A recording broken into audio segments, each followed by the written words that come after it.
ways you do not understand, just ask me and I will explain.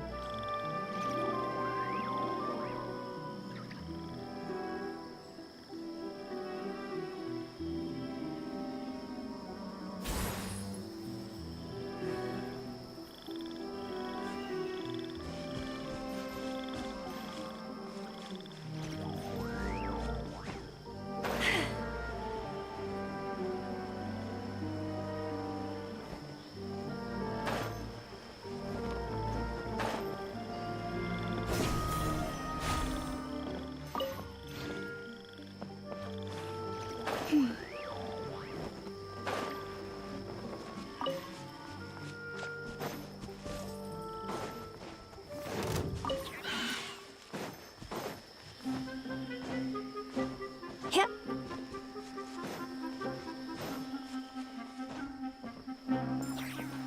Yeah. Yeah. Yeah.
I'll bury you! Receive my blessing. And Shroud, I'll uproot you! Can't see.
Keep up.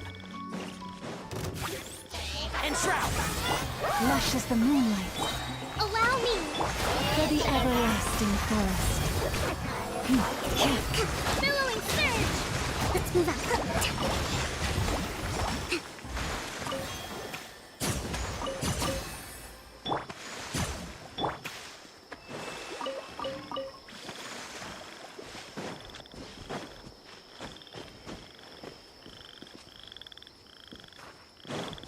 Keep up.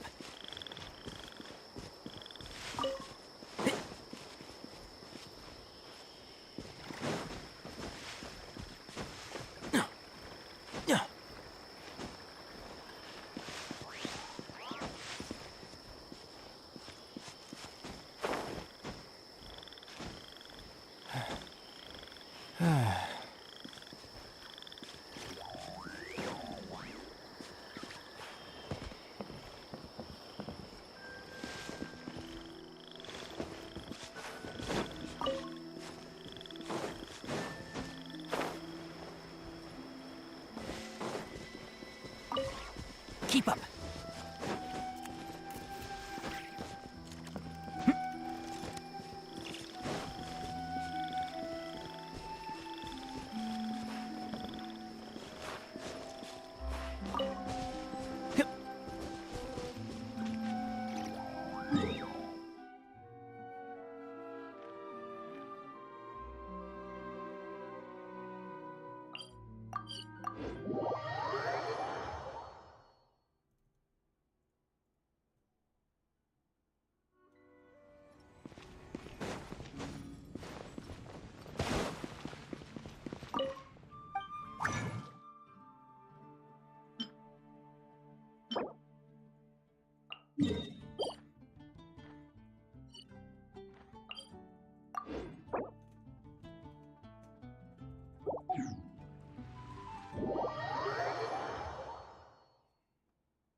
Yeah.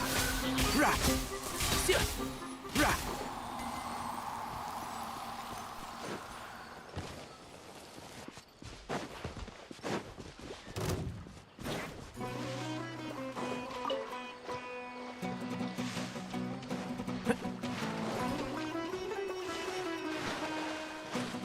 Keep up.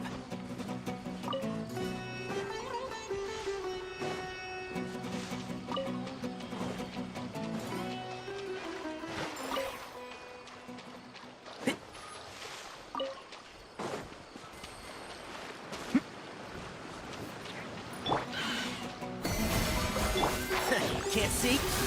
Let's nip that in the bud. Right. Emerge.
Hip, hip.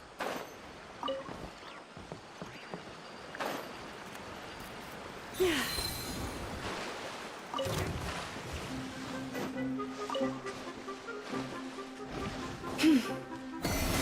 With one heart, three breath. Right here, emerge. Yeah.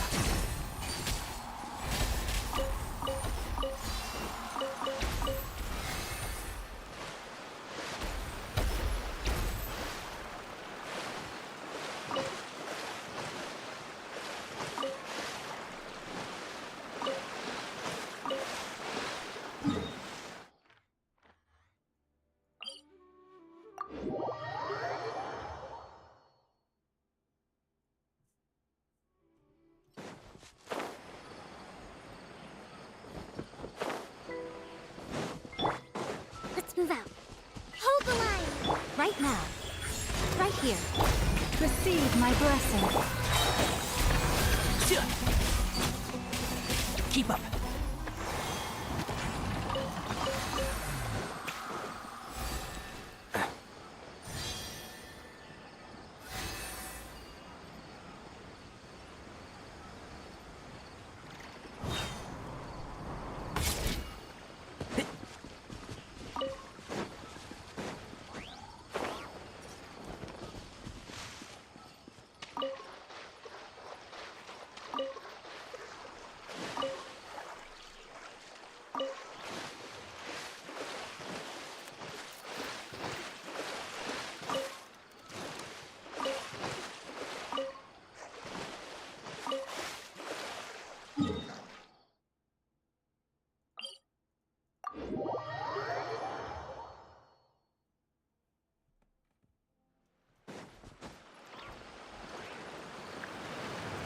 Yeah.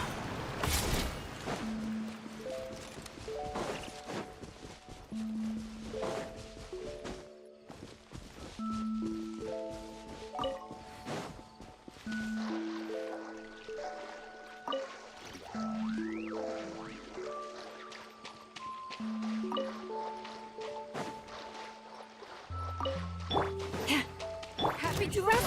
Rebuild. Branches assault.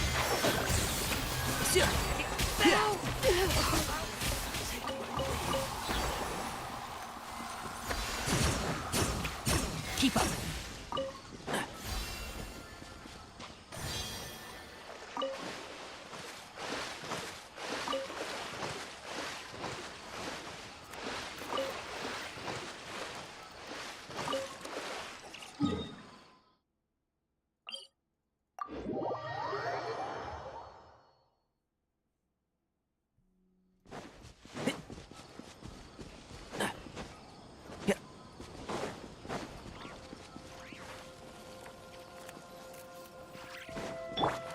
Hold the line.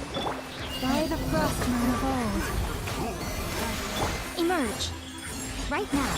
One with the forest. I'll uproot you!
Emerge. Right here. With one heart, we pray. Can't see? Yeah.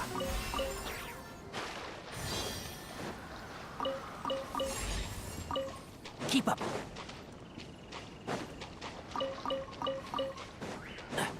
One with the force. Yeah.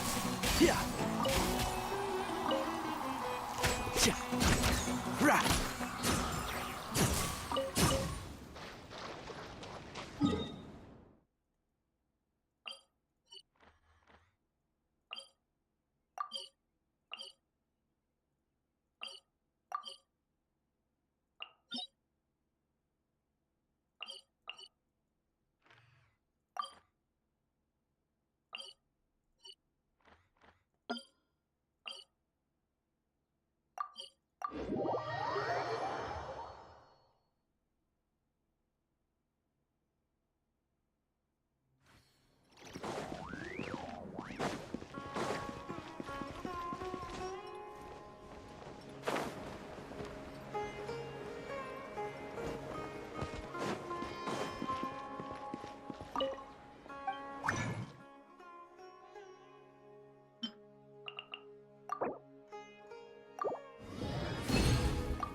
Keep up.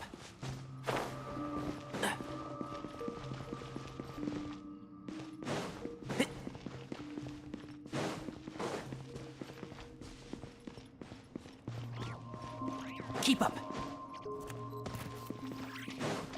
Lush as the moonlight.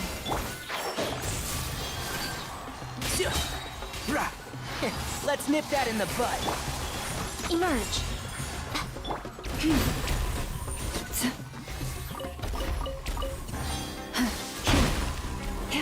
Branch into song. And shroud.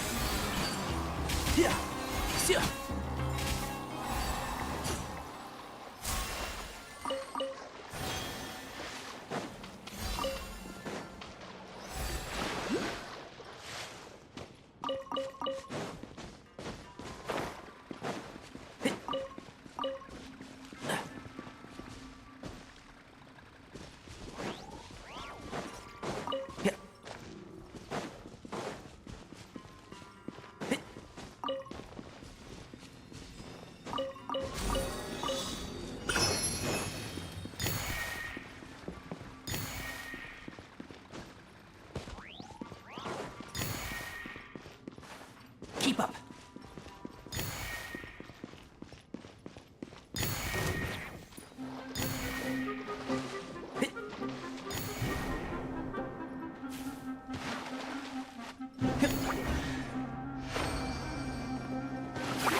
Can't see?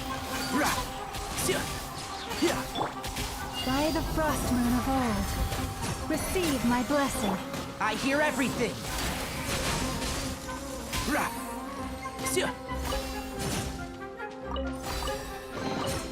Why is there a chest here? Lush as the moonlight.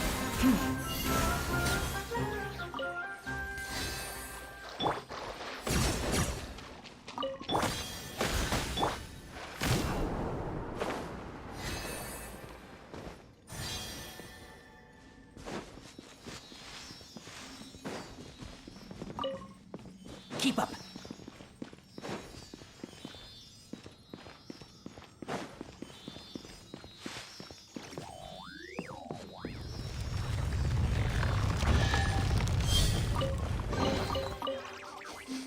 Smells like something good is inside.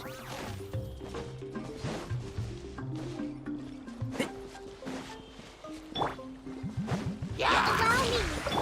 Show them. Right now. Emerge. Receive my blessing. One with the force.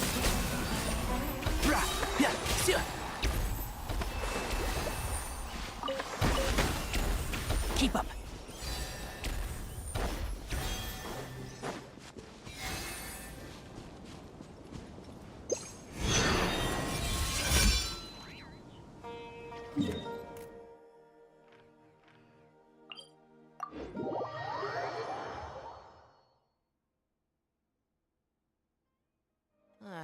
It's so hot. Even a mist flower would melt in this heat. Now that I think about it, it wouldn't. But you get what I mean.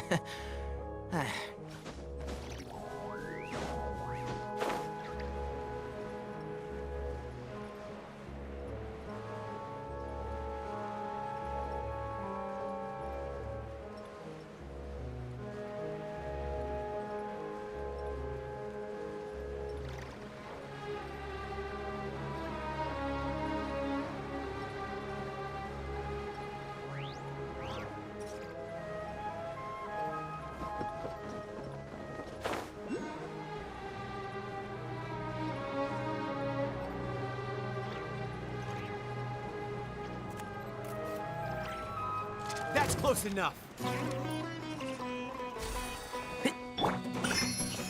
Where do you think you're going? Branch into song. I'll uproot you! And shroud!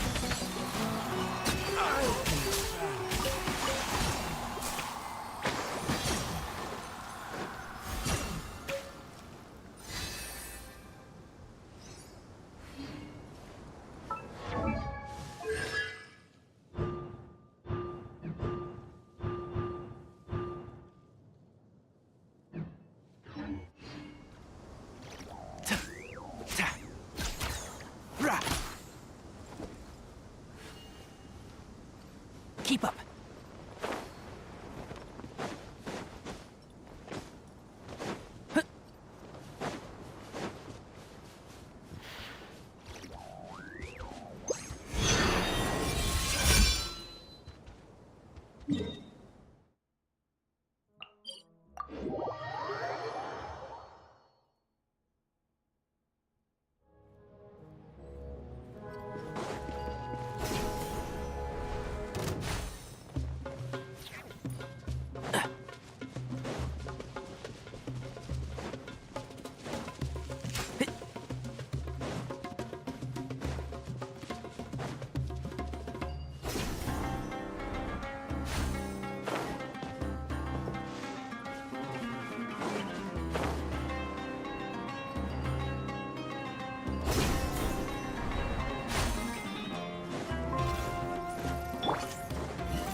Receive my breath. Right now.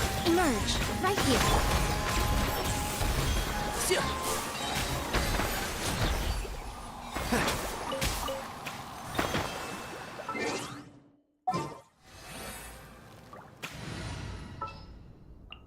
We may leave at any...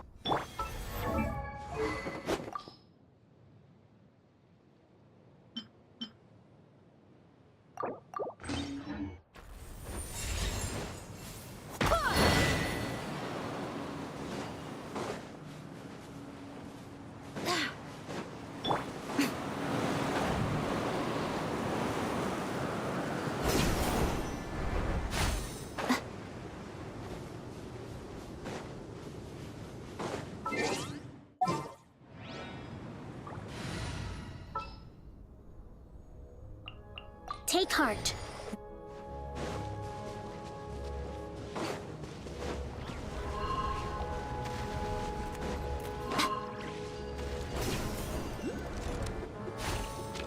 Like a lamb to the slaughter. Rest and rebuild.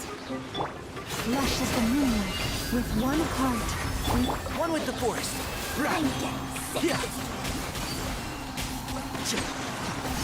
Let's nip that in the bud.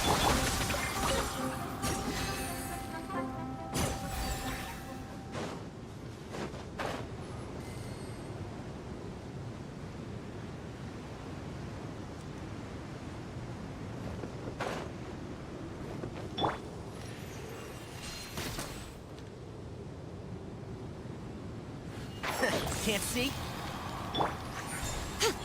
Emerge. Allow me.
Have you decided where you will go from here?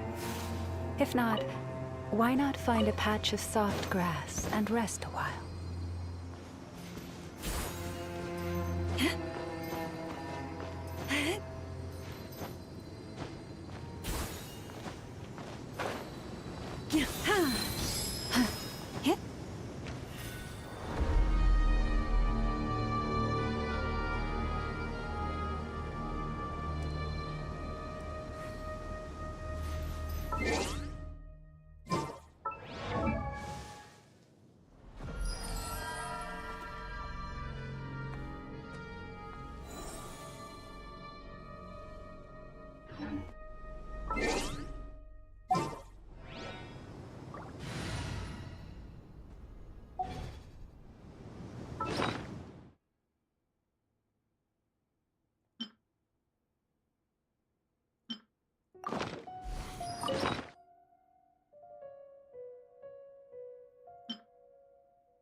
force. Come on out. Right here. Emerge.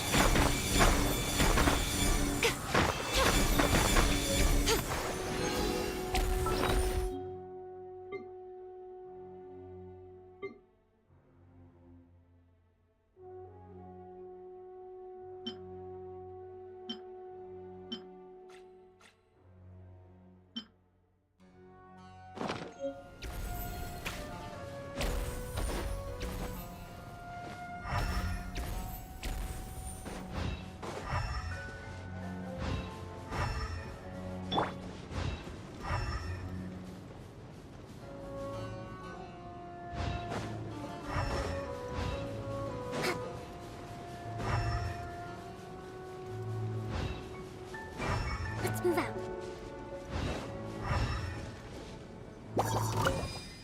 Hold the line. Forest, protect.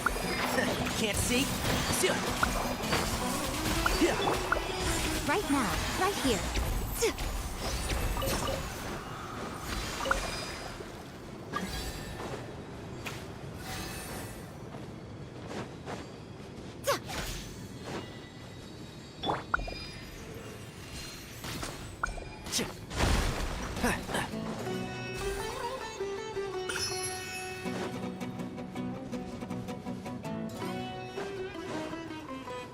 Right now. Emerge. Right now.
Go on.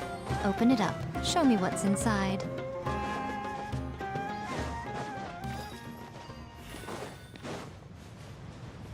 Right here. Emerge. Right here. Allow me. For the everlasting forest, receive my blessing. Now you just will.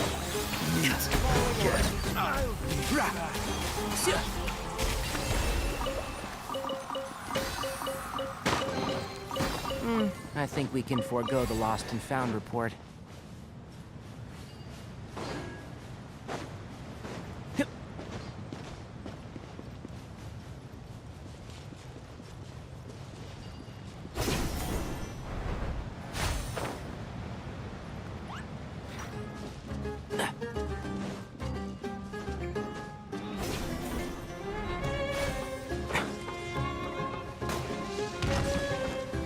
And shroud!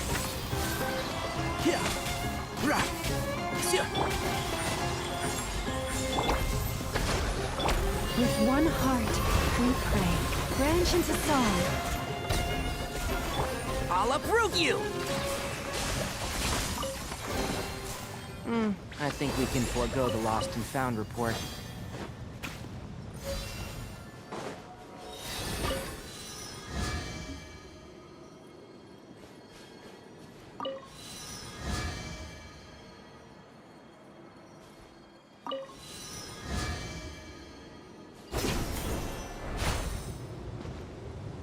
Keep up.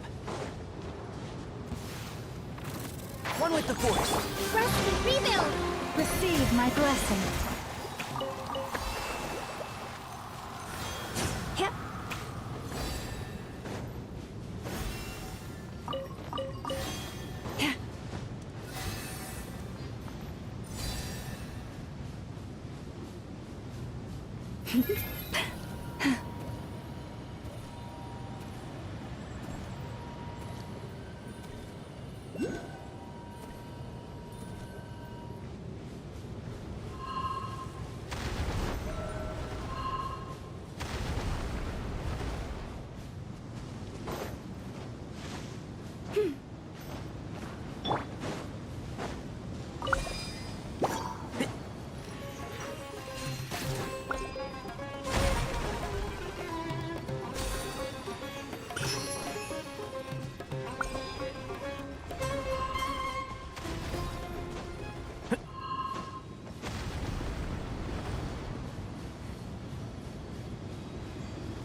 Emerge, right here, right now.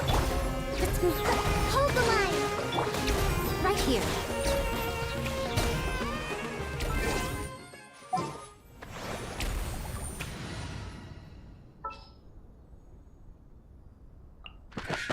Oh, it...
Step right up and shroud. Emerge, right here, right now.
Stay calm, stay calm.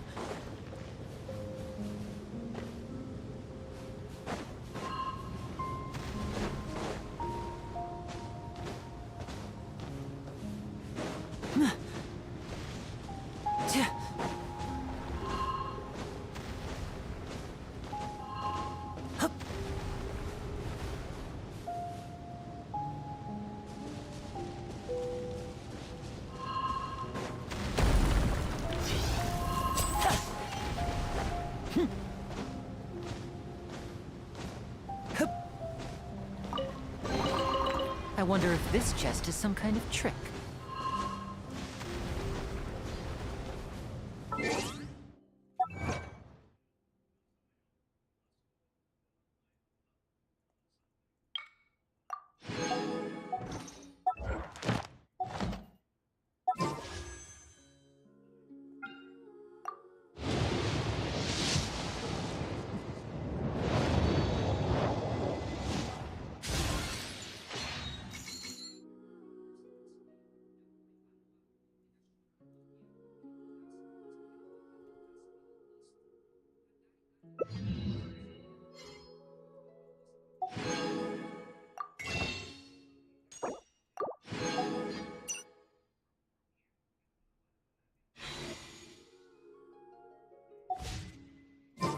This is no time for distractions.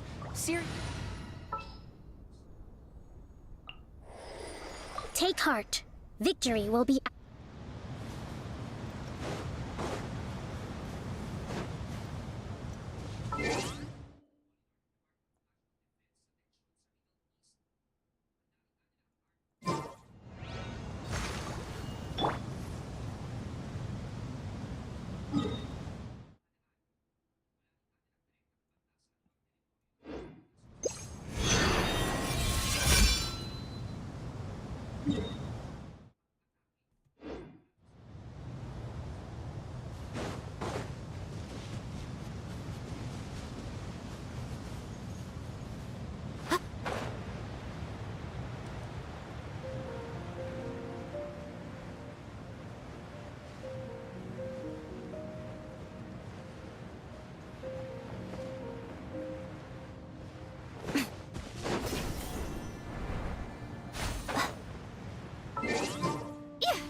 Want me to come along?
You are not welcome here.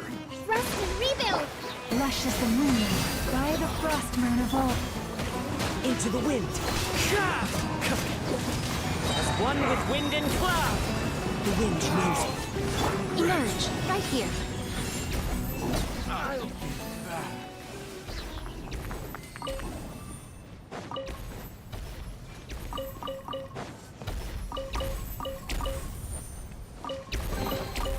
Don't tell me that's everything.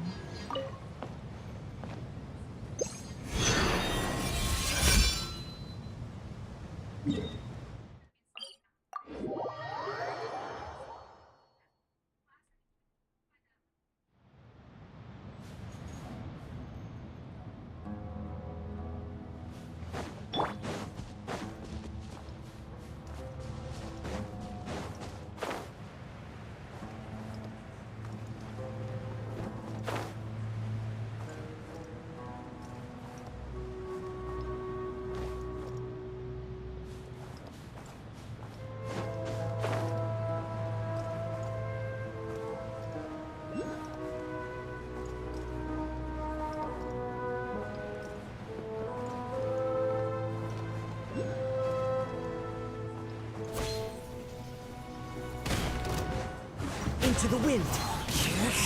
Right now, emerge.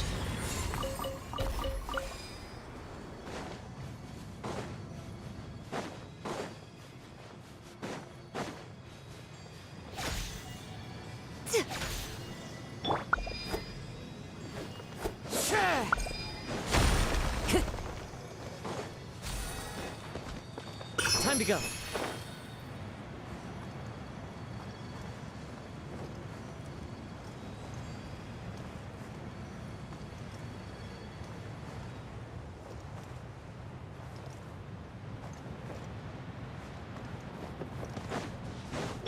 Time to like a lamb to the slaughter. Branch into song. Wind strider. Right now. Right here. Right now. I'm dead. Yes. Don't tell me that's everything.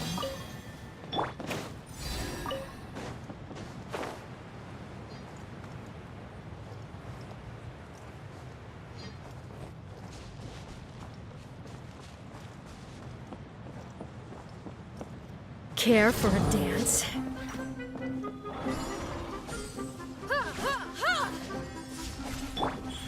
Emerge. Allow me.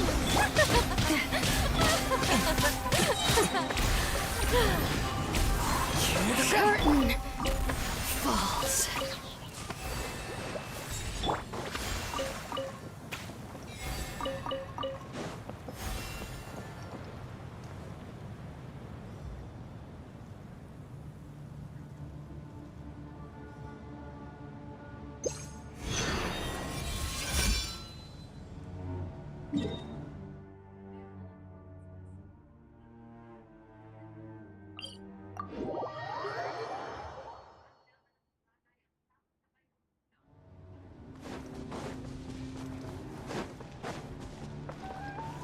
The wind knows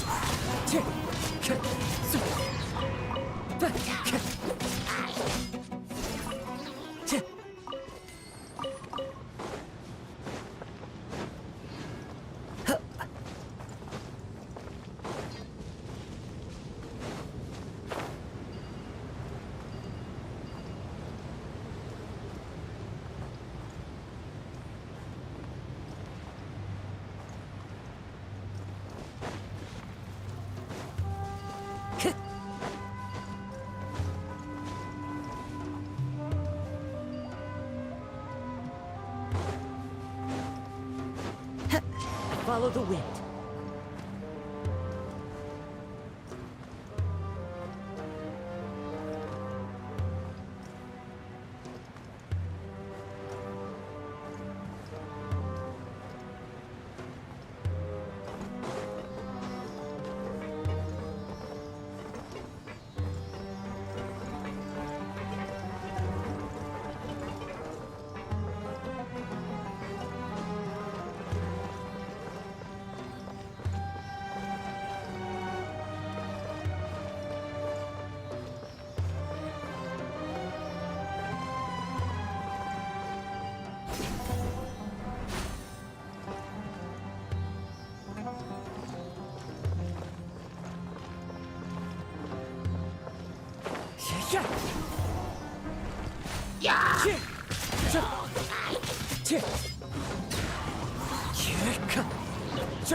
You poor Alaska.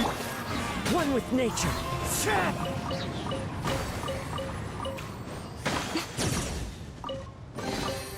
Don't tell me that's everything. Never again.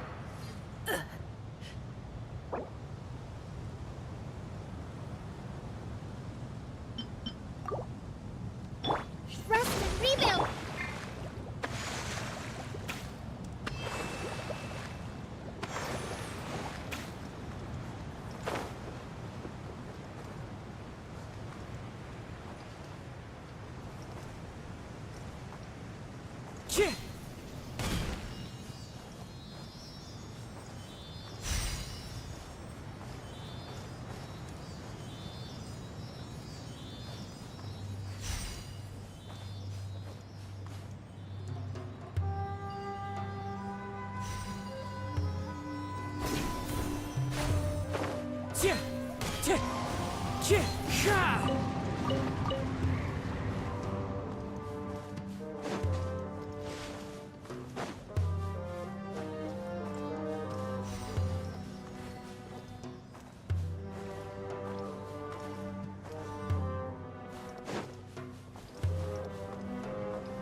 Time to go.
Who says there aren't benefits to a life of wandering?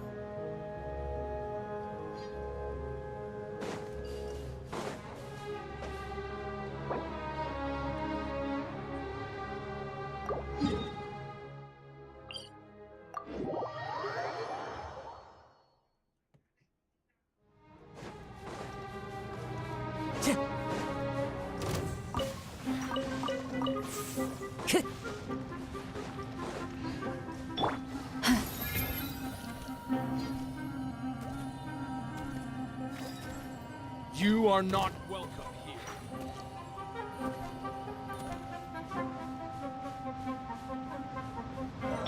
Time to go.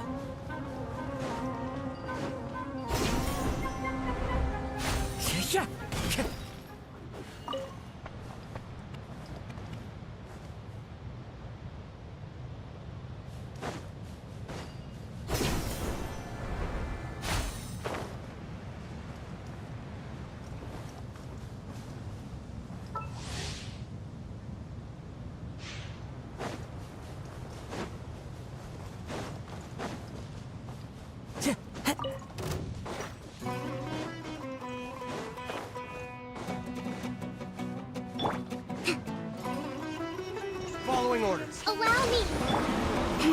Receive my blessing with one heart. Right here. Emerge. Right now. Fine. Into the wind.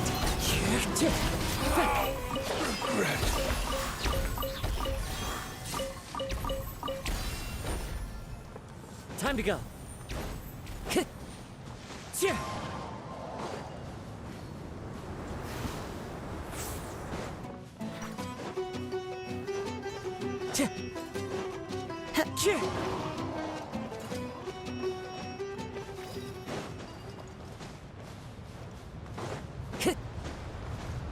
Time to go.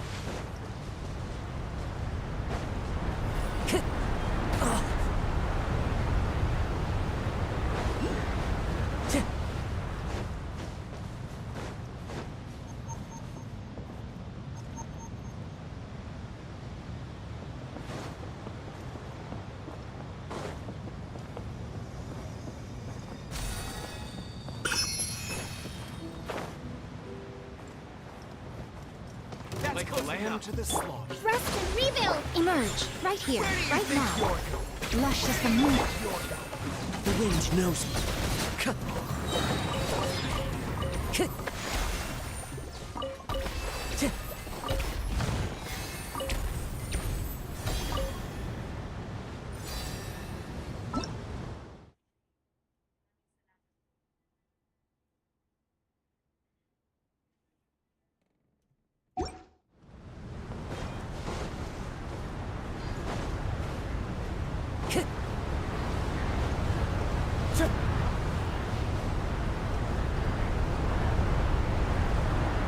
Into the wind.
You are not welcome here. Hold the line!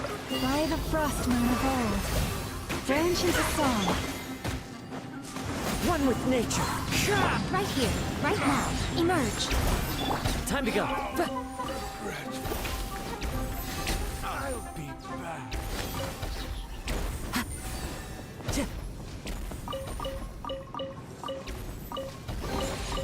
A fateful offering.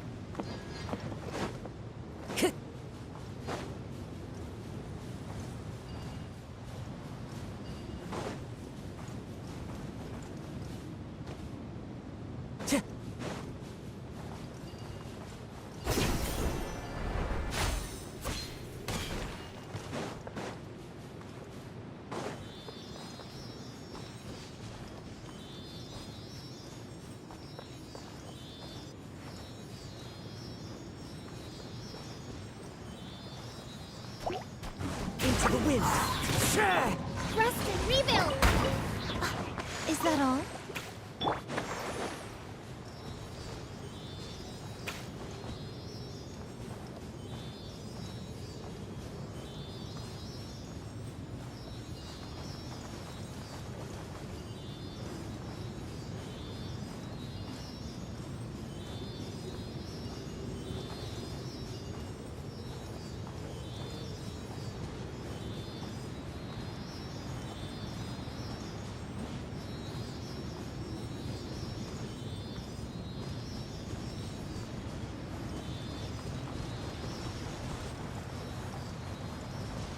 Time to go.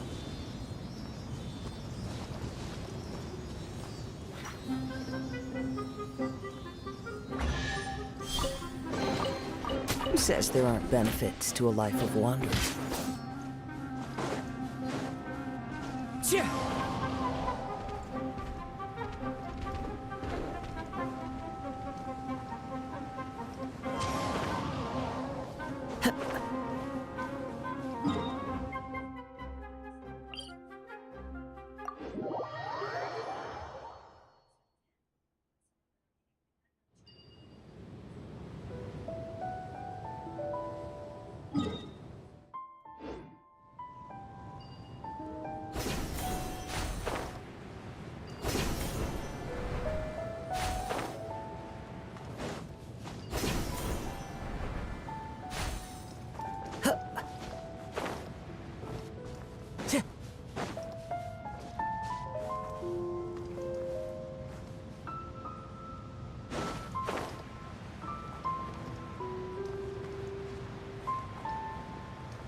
Wind Strider. Time to go. Right now, emerge. Right here. One with nature.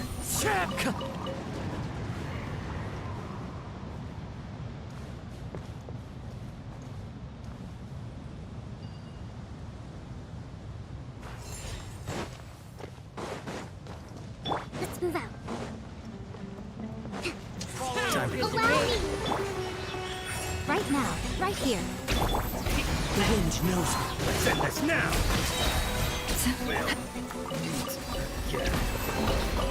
Well, what do we have here?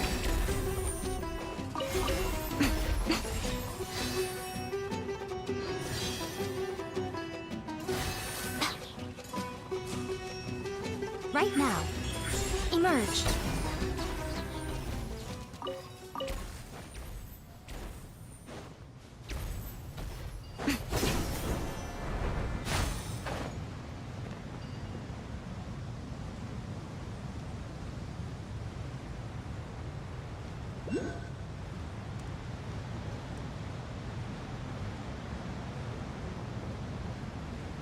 Yeah.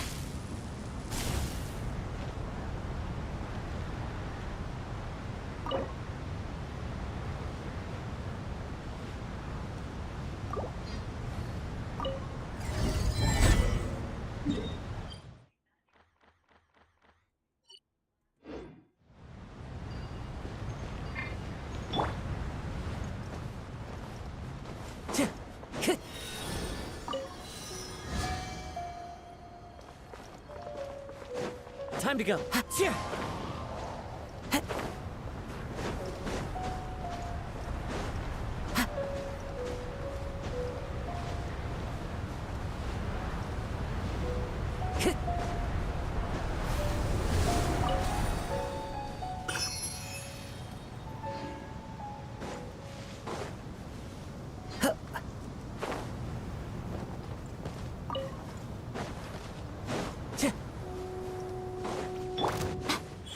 Right now, emerge. Time to go.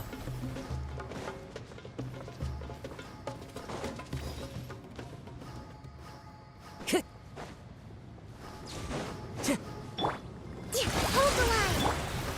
Receive my blessing with one heart. Clouds high. The birds call into the wind. Right now. Right here. Right now. Nothing lasts forever. Emerge. Right here. Branch into song. Covenants of the deep. Rest and rebuild. Let's move out.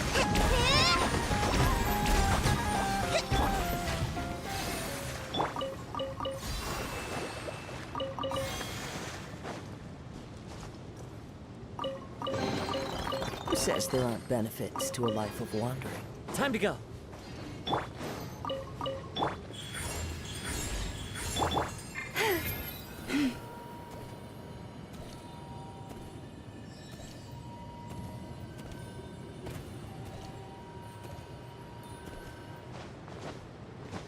Yeah.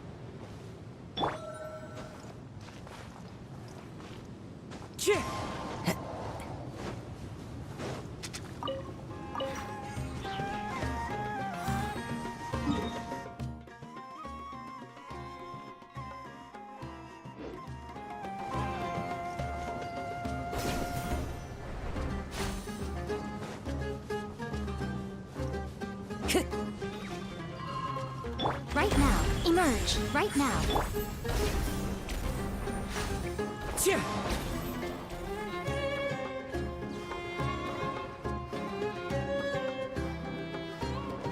Time to go.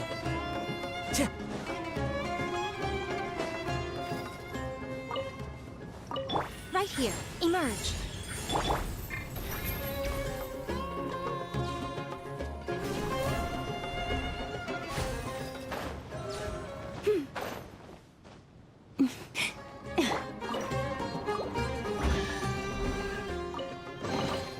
Don't tell me that's everything.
they going?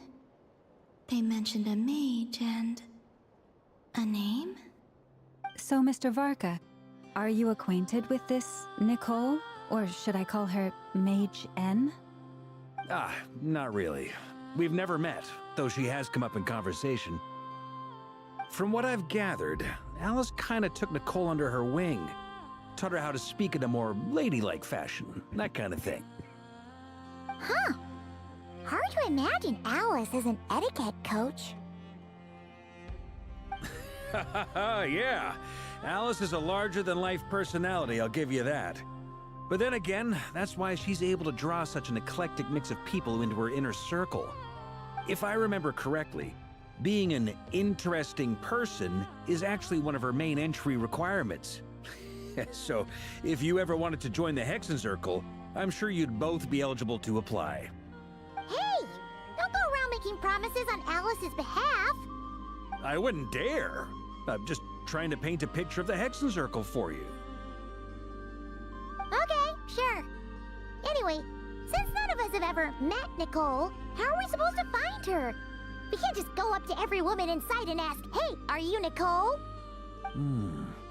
Maybe something she's wearing will give it away? Like, a windbloom pinned to her chest or something. Wait a minute. Alice never said Nicole was from Mondstadt. Oh, true. That would be... this young lady, then?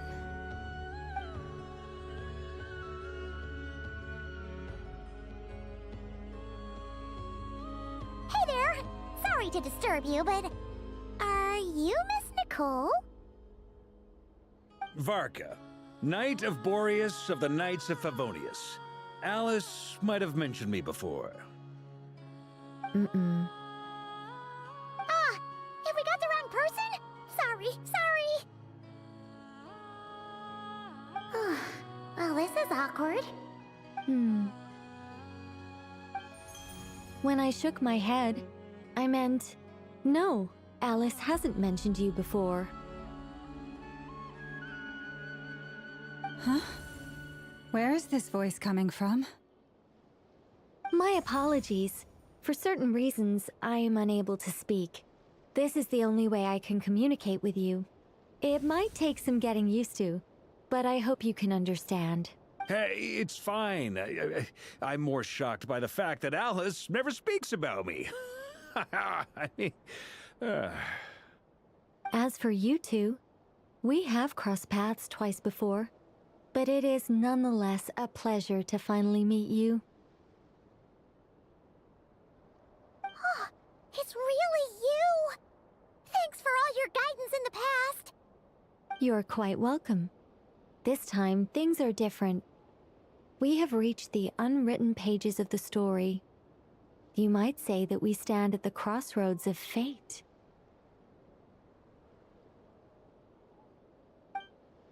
Now then, allow me to formally introduce myself. My name is... No, stop! Alice! I can't believe it! I had a whole speech prepared. I'd agonized over every single word. She always picks the worst moments to ruin other people's plans. I'm so sorry about that. Alice took the liberty of devising some bespoke self-introduction magic for each member of the Hexen Circle. But I could have sworn I deleted all of the triggering conditions for it. How did it bypass everything? Oh gosh, this is so embarrassing. This is a very different side of Nicole than what we're used to. Is she not used to face-to-face interactions? Don't worry about it. We've seen that introduction magic once already, so it wasn't too much of a shock. Please go on, Miss Nicole. We'd love to hear what you have to say, or... well, communicate. Huh? Are they talking to this lady? But... Will you all promise to forget that horrendously embarrassing introduction? sorry, embarrassing. When?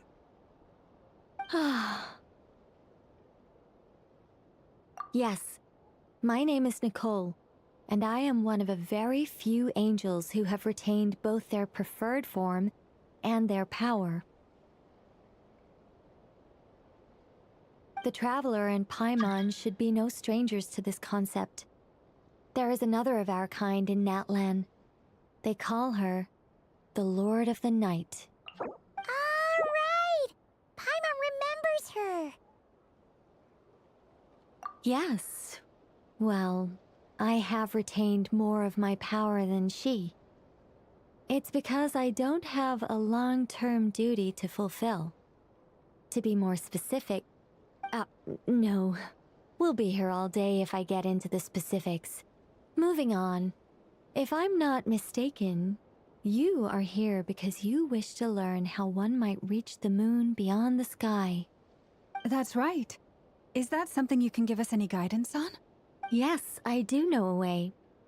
It began with the Hyperboreans, who lived after the War of Funerary Flame. Blank looks. Maybe I should start with the background of the war. Or maybe not. It shouldn't be an issue. I'll fill in the gaps for you when we have more time. Anyway, after that war ended, the three moons retreated to beyond the false sky. The Hyperboreans were humans I once aided. They accepted the civilization and creations bestowed upon them by the angels. But despite accepting many blessings of the angels, many among them still held on to their faith in the moons. They were reluctant to accept the new order.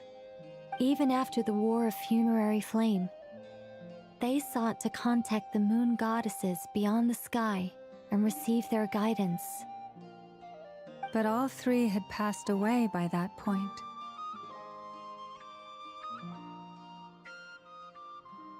This mage has a unique method of communicating. Is she talking about the moons? Yes, but they did not know. And so, still they prayed for the moon goddess's mercy. After building titanic structures that consumed vast amounts of Kuvaki, at last they glimpsed the moons and heard their voices. But of course, they were gravely disappointed.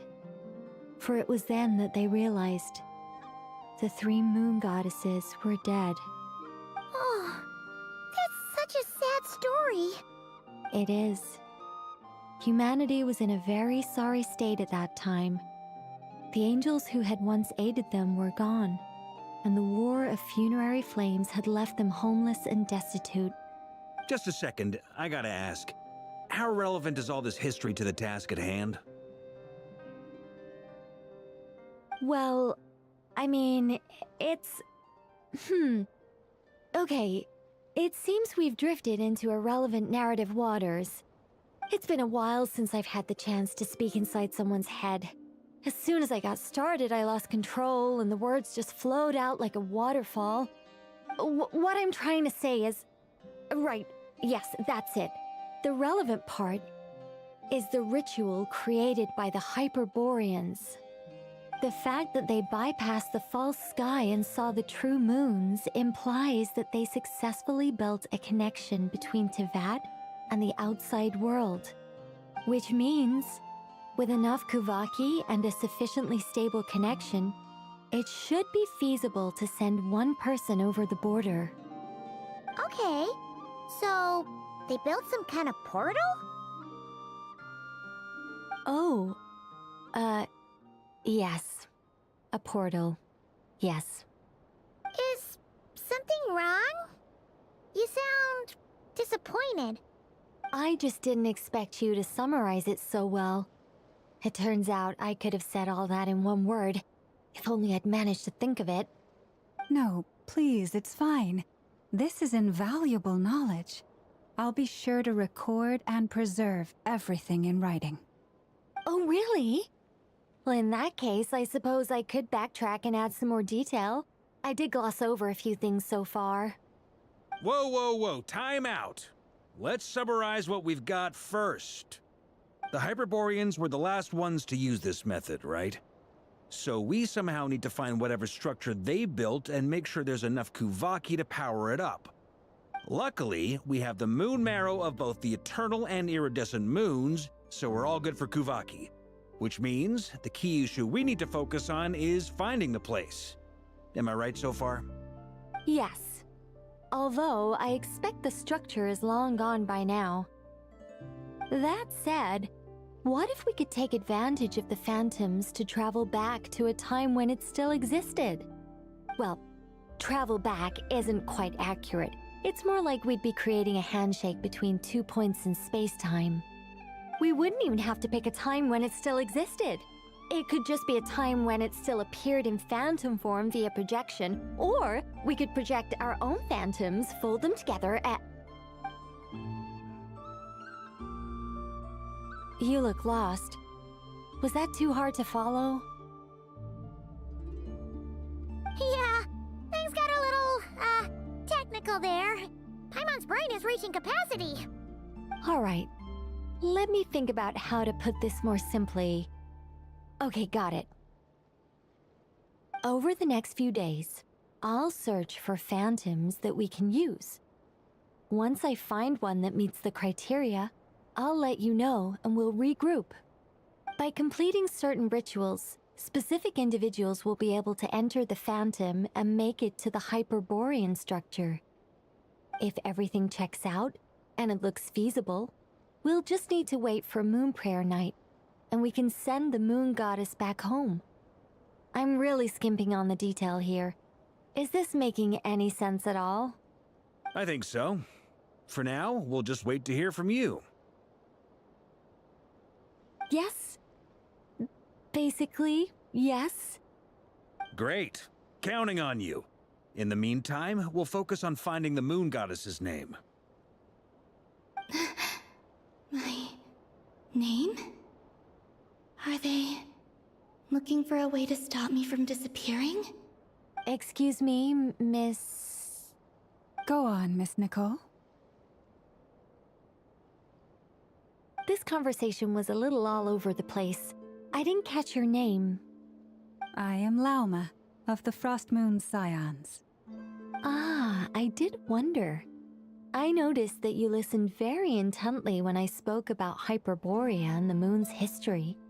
If you'd be interested, I'd love to visit you this evening and go through it again in greater detail.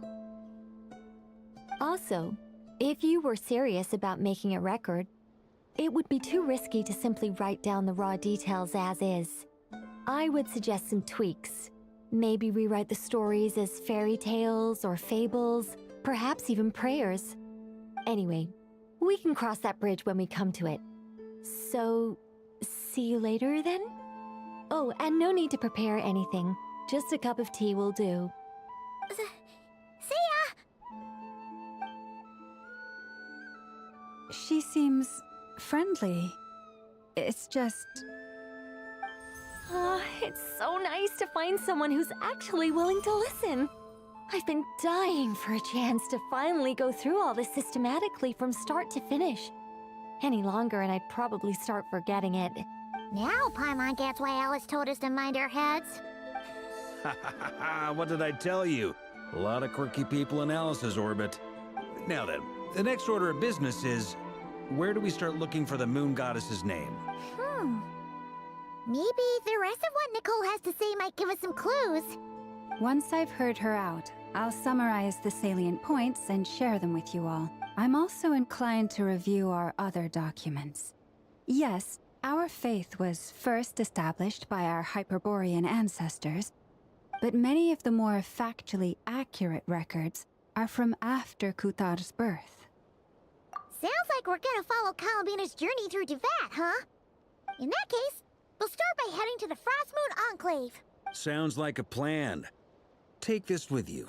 I'll see about getting in touch with the Fatui. It'll probably just be Arlecchino and Sandroni again. They're the only ones who would want to help. Thank you, Mr.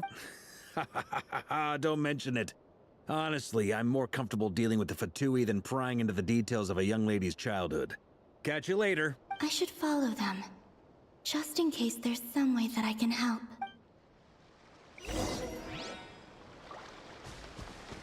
Time to go.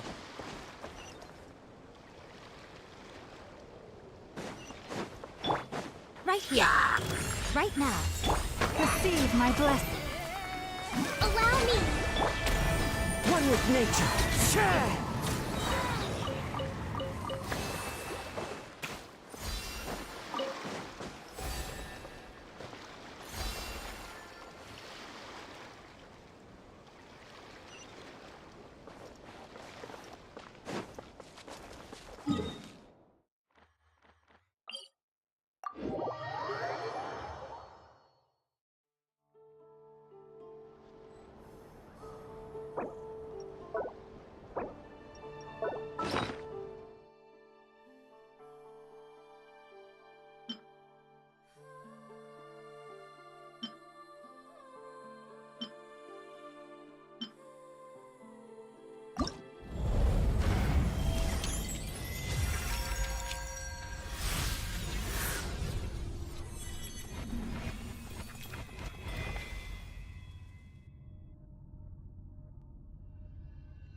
A while ago, I took the time to organize all documents in our possession that pertain to Kutar. What you see here is the material I consider reliable. You're saying there's unreliable material too? Yes. Most of the information we have was transmitted through an oral tradition. Inevitably, some of her stories were mythologized and deified over the years through countless retellings. That's why I organized them into reliable and unreliable. There's no sense seeking answers in history unless we can ensure the veracity of the historical record. Makes sense. All right, let's take a look through.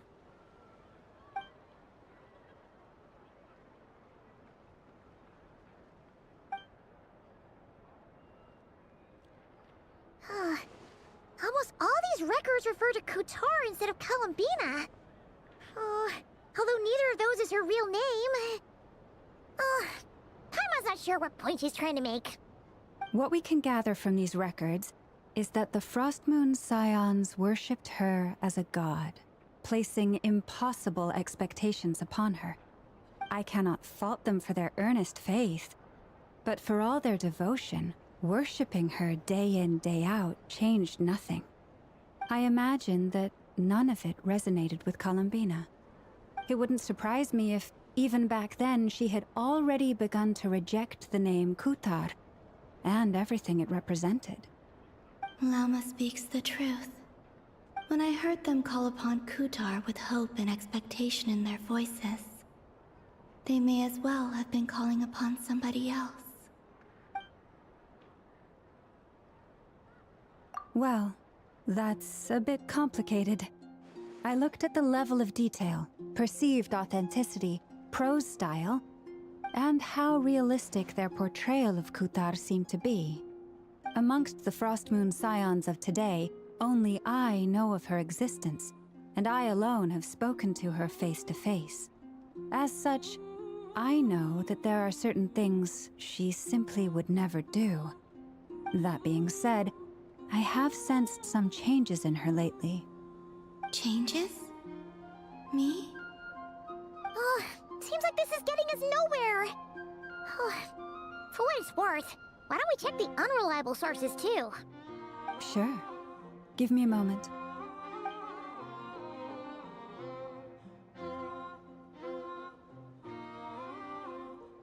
Exerting but a fraction of her divine might, Kutar sheared a great mass from the snow-capped mountain and cast it into the sea, upon whose surface shone the mirror image of the moon. Thus was formed the island of Hisi. Yeah, right. That doesn't even begin to pass the sniff test. The 3 moons are naught but lies through and through. Only one moon has ever shone for us, and Kutar is her name. The vast majority of ancient texts are filled with fanciful tales like these. I trust you understand my criteria a little better now. Kutar did not speak, merely gazing into the distance in silence. And where her gaze landed, this was her prophecy. Clearly, whoever wrote this text never even met Kutar. Otherwise, they'd know that her eyes are always closed. What about you, Traveler? What are you reading?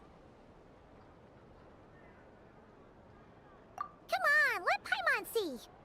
The child wished to build a wooden nest with which to shield a fledgling bird from the cold. But being so young and lacking in strength, the child could not snap the branches from the trees. Kutar was passing by.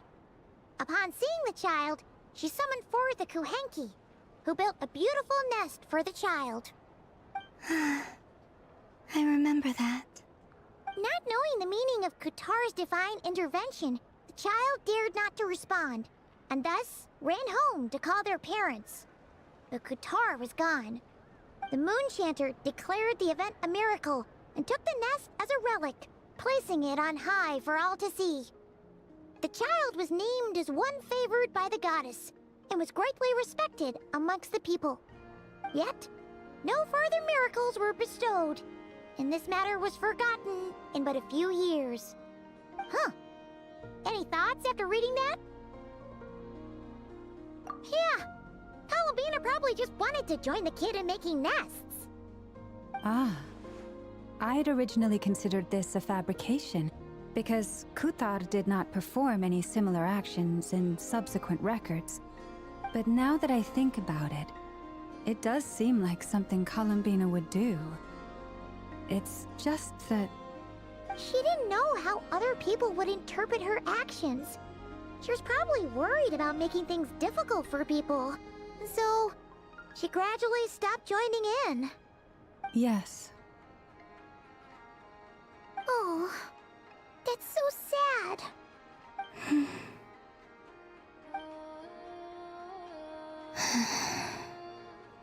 And now, I can make no such gestures of warmth, even if I want to.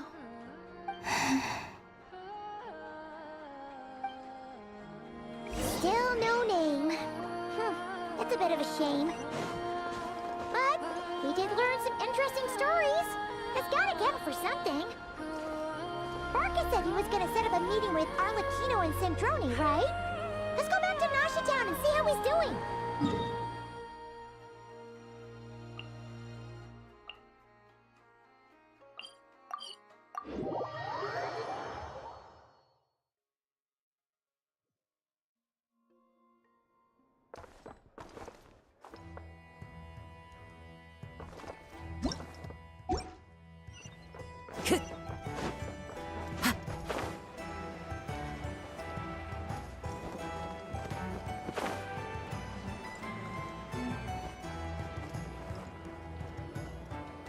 Let's see. There's Varka. Oh, and it's Durin and Albedo too. Yeah, this is pretty much the same place we bumped into each other last time. I convinced them to stick around a little longer. We were all waiting on people, so I figured having a little company would help pass the time. Ah, so you've been waiting for us? Does this mean that you've already arranged things with the Fatui? Sure does. Now you're back, we can go meet up with them together. How'd your investigation of the Frost Moon Enclave go? Well, we didn't find out Columbina's true name. But apart from that, it went pretty well. Aha, just as well that I didn't tag along then. I'm sure our moon goddess wouldn't want every man and his dog knowing all about her private life. Still, desperate times, desperate measures, I guess. Someone had to do it. So, Varka was waiting on us, but what about you two? Are you waiting for Alice? Oh no, we already met with her. We discussed that experiment I mentioned to you last time. Oh, and she also handed me this communication device. That's right. I understand she informed you about the relationship between the Phantom phenomena and Tevat's borders, yes? She wants me to help her with some more experiments on that front. She said that she'll contact me through this device with more information. Ah, I see. Following instructions and making observations. Pretty common research method. Takes me right back to Albedo's lab. Wait, then who exactly are you meeting? Someone you know. Albedo's met him too. But I don't think Miss Lauma or the Grand Master have been introduced. Introductions are overrated, especially in cases like this. It's you! So, it's not like the academia has prohibitions against going abroad. Also, I applied for leave. I've been writing to Hat Guy since obtaining a human form. I've already brought him up to speed on everything that's been going on in Nodcry. Hat guy? Turns out, I actually have heard that name before. Oh? Then why did you react the same way I did? I only knew the name, not the fella. But since we're all here, let's do some introductions for what it's worth. I'm Varka, Grand Master of the Knights of Favonius. Lauma, Moon Chanter of the Frost Moon Scions. And I'm a Driosh from the Vahumana Darshan of the Sumeru Academia. Hat Guy. Good to see you again, Mr. Guy. I believe we last saw each other on the boat right here. Mind you, the only reason I came here is because there's someone I want to look into. Who's that? The Doctor, also known as Dottore, second of the Fatui Harbingers. From the tone of your voice, it sounds like there's bad blood between you. I was reviewing our archives and noticed that a lot of information about him was missing. Left a bad taste in my mouth. That's all there is to it. Dottore, or Zondique, as he was then known, once studied at the Academia, but he got kicked out before he could graduate. So the Harbinger's #2 man is a college dropout? How embarrassing for them. Last we heard, he was planning something. We actually heard that a few times before even coming to Nodcry, but we haven't seen a trace of him since we got here. He only appears when something interests him. For all we know, he might have left already. But the fact he did something here at all is worth noting. It'll fill a couple extra lines in his file.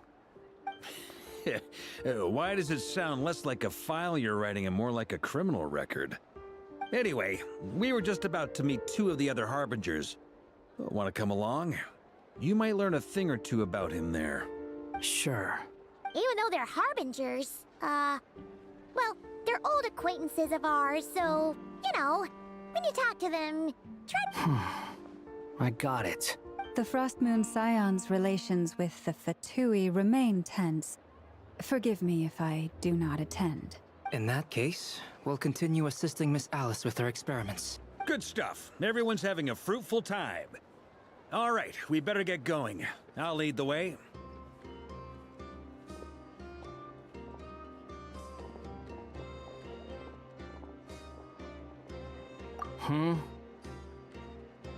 Well, yeah, that's obviously part of it.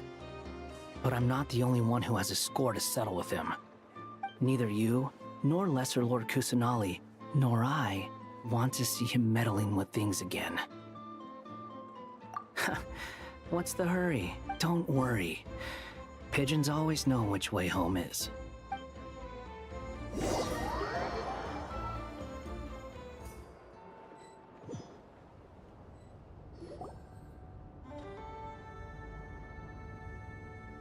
You made it. Who is this? A scholar from Sumeru. They call him Hat Guy. He's an old friend of the Travelers. Wait, this is the Academia representative you wrote about? He doesn't exactly look the part. I believe this will prove my identity. you'll notice it bears the seal of the Sanctuary of Surasthana. Well, what do you know? So it does. All right then. My mistake. It's fine. I expected as much. What? So as I mentioned in my letter, the Academia's got its eyes on Dottore, but this matter remains top secret. Apart from those assisting in the investigation, the fewer people who know, the better. If anyone asks, I'm here in Nodcry to pursue my personal academic interests. Gotta say, Varka, you did pretty well to keep all this under wraps for so long. Sounds like you got in touch with the Academia about this way back. Haha, you flatter me. Where do I even start? Remember that time we fought Rerir at Star Sand Shoal? He sure let me have it then, didn't he? I'll bet Dottore had that all sketched out, with me as his convenient little pawn. He could not care less about us if he tried, but hey! The feeling's mutual. Does Dottore really strike you as the sort who values his relationships with his colleagues? Fair point. Definitely not. Which is why I always keep my guard up whenever he starts making suspicious moves. To that extent, our motivations align. On top of which, I consider you trustworthy people. Now, back on topic. In the wake of the Reikir of Solnari episode, Sandrone and I grew suspicious about Dottore's complete inaction during the entire affair. So we tried to find out what he'd been up to, but unfortunately to no avail. He never lets anyone in on his plans. The more he cares about something, the more secretive he gets. Indeed. Perhaps he believes that by keeping a low profile, he can avoid trouble. But that trick isn't going to work on his colleagues. Yeah, I mean, he's been researching the ancient moon's remnants. And he's been trying to get his paws on the moon marrows. Only an idiot would believe he doesn't have something more planned. With this in mind, I returned to Snezhnaya and relayed my thoughts to Her Majesty the Tsaritsa, entreating her to have him recalled. That's pretty direct. Did the Tsaritsa agree? Yes. I made it abundantly clear that the Fatui's business in Nodcry is almost concluded, and we do not need 3 harbingers in this territory. Her Majesty concurred. Accordingly, Dottore has returned at her orders. I imagine he is continuing with experiments, which no one besides he would ever have any interest in. Common sense might mean nothing to him, but he's not stupid. He knows that no good can come from opposing the Tsaritsa. Smarts alone won't get him all the way. He needs the Rooster's resources and Regrator's Mora, both of which the Tsaritsa can strip from him by waggling a finger. But doesn't he have a track record of publicly following orders while going against them in private? He probably has it down to a fine art by now. Wouldn't put it past him. We worked together on a research project once. Only briefly, but it was enough to show me that we're fundamentally different people. He has no interest in doing things methodically, stage by stage. His thoughts jump all over the place, and the moment his curiosity is satisfied, or he gets the results he wants, he disappears. The only similarity we share is that, once we set our minds on doing something, we will see it done, whatever it takes. Well, we definitely saw some of that in your battle with Rerir. You got so competitive. Ugh, do not remind me. Then I believe we all concur. Dottore will not simply give up. Fantastic. Now this is turning into a whole day of unpleasant memories. Ugh. Are you talking about the moon marrow stuff?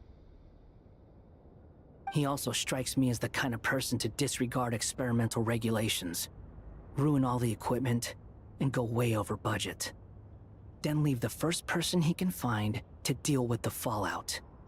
Exactly. This one time, he was running some high-temperature experiment and the substance exploded. But does he care? No. He orders his subordinates to open the device so he can observe the results, which causes the gas inside to leak out. That gas was poisonous! If I hadn't been there, who knows how many people might have died? And after all that, He left while I was still cleaning up after his mess. What a waste of time, he said. Waste of time? The nerve! He wasted my time! You've been bottling that up for a while, huh? Hat guy, I must say, you seem awfully familiar with internal Fatui affairs. Especially when it comes to Dottore. Thank you, Lady Harbingers, for providing such valuable information. I have no other questions for now, so I'll be on my way. Wait, what? You're just gonna leave? You're welcome to join if you want. Ugh. Just when Paimon thought he'd finally mellowed out. He makes quite the impression. I'll say. I've met tons of headstrong people, but not many of them would join me in bad-mouthing Dottore. Anyway, back to the main agenda. Barca, you said that Columbina has gone missing? Or rather, disappeared. Yeah. We're working on building a connection between her and this world. The simplest method is to find out her real name. I've actually asked her that question before, but she said she didn't know. Considering our relationship, I doubt she was lying to me. As far as I recall, she was never dispatched by Her Majesty to claim a gnosis or anything like that. That Tsaritsa's plans had long contained a place specifically for her. I always thought that was weird. What could she do that the rest of us couldn't? Knowing what we do now, it's probably something related to Kavaki, right? More than likely. When she first arrived, Columbina would often go to Her Majesty and ask when she could start the task assigned to her. But Her Majesty always gave the same reply. The time has not yet come. So she spent her days in Snezhnaya doing basically nothing. The Tsaritsa has summoned a beautiful blind maiden to be a harbinger, giving her the third seat by virtue only of her enchanting voice. It was a dumb and stupid rumor, but the reality of the situation made it hard to refute. And what happened after that? I imagine she stopped caring. She no longer seemed to care why she had been recruited, and Her Majesty never gave her any missions, so she just continued to sing in the flower garden. For my part, I was busy. So busy, in fact, that watching someone be that idol had me fuming. But still, I got the sense that she had long been used to a life of other people claiming she was needed when she wasn't. I just felt that having a place to stay would cost me something eventually. And so I waited quietly for the day that I would have to pay the price. And on the other end of that spectrum, you had me. Someone once told me that I had the lousiest work and the toughest luck. That's a good way of putting it. I forget who said it, but those words have always stuck with me.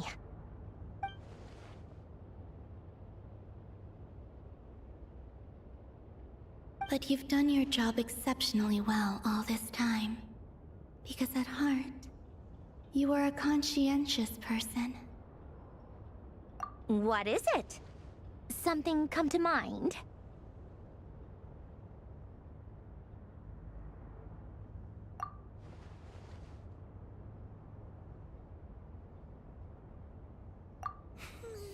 That makes sense. Nothing screams you are needed like your name shouted from across the town. Well, good luck with it. But if you ask me, Columbina is still the most shoutable name. I'm just so used to it now, after all the arguments we've had. I can't be bothered trying to remember another name for her. Nor I. Sandrone. Harlequino.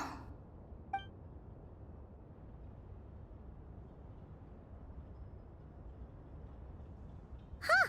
It's a Sealy! Ladies, I thank you for your hospitality. If the chance ever comes up, I definitely owe you both a drink sometime. I'm sure it will. You can make your own way out. Heck, you've been here enough times, you probably know your way around better than I do. Okay, time to do what adventurers do best. Follow that Sealy!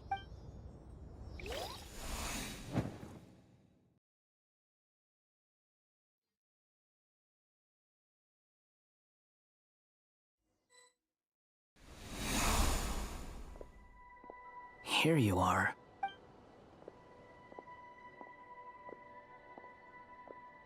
Oh, that guy. How come you're back so soon? Did things go all right with the Fatui? Fine. Dotori's been summoned home by the Tsaritsa. Couldn't get much more than that.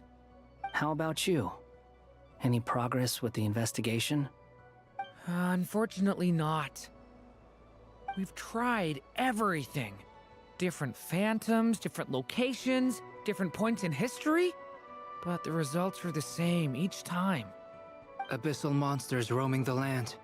People crying out in despair, with no hope of being rescued.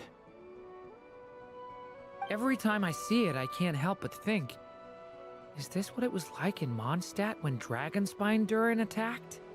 And if I fail in the task I've been given, will I create yet another tragedy? That's just meaningless speculation.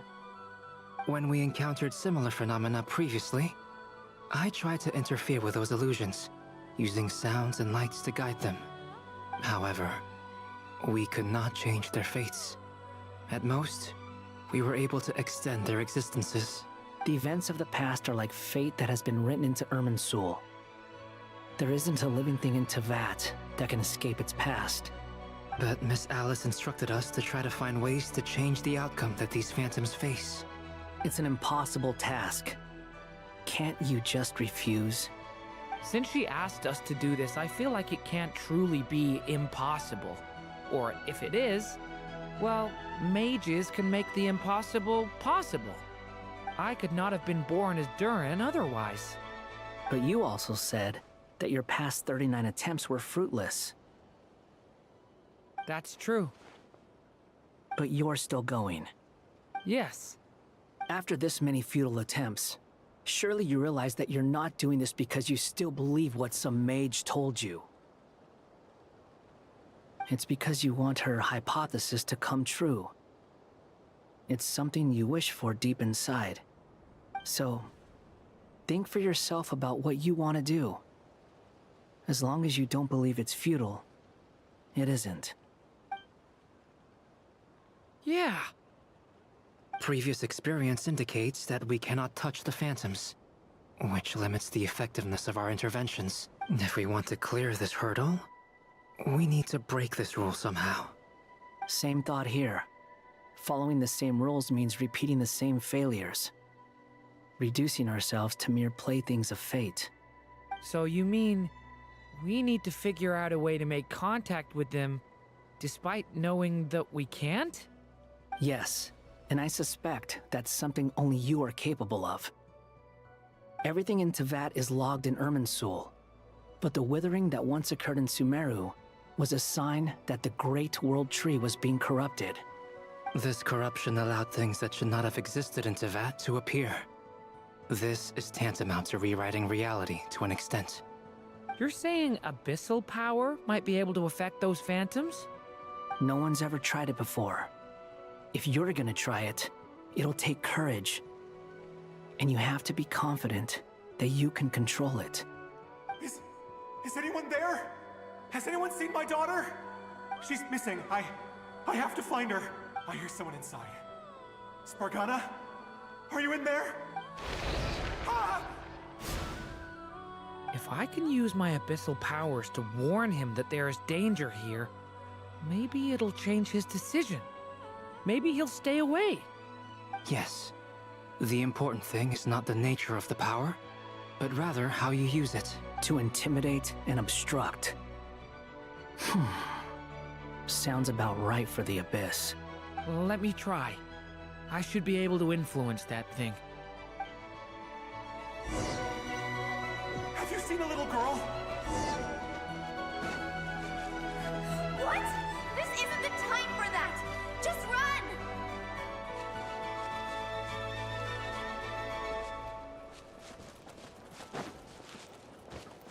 someone inside. Spargana? Are you in there?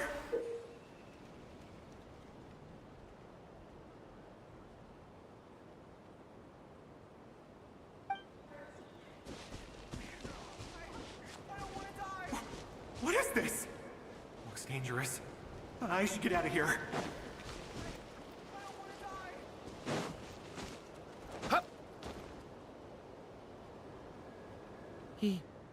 He really left. Ha! We did it! Don't celebrate too soon. Follow him. See what he does next. Monsters approaching from the front. You need to stop them and create an opportunity for him to hide.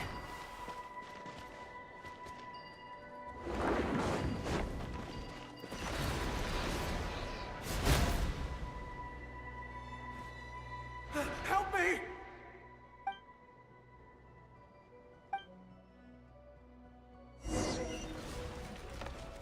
Monsters approaching from the front. You need to stop them and create an opportunity for him to hide.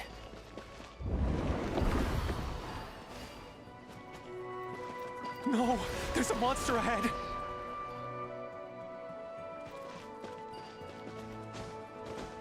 Wait, is that the barrier I saw earlier? Why is it appearing now? It's as if someone's controlling it. The monster's gone. Is it safe now?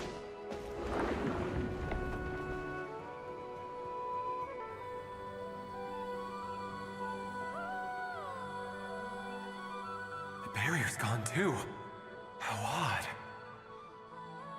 Anyway, I guess I'll keep going. Quickly, let's keep up.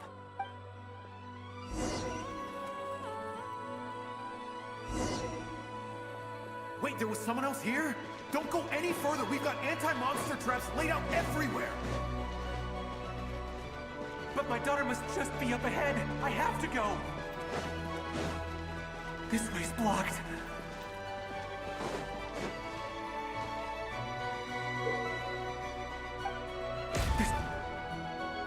Ah!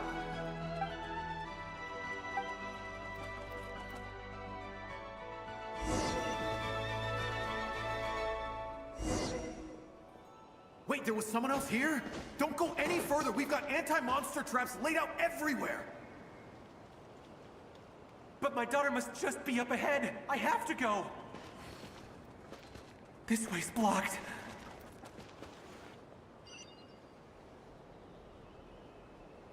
We might be able to use the explosives over there, but we need to take care not to hurt him.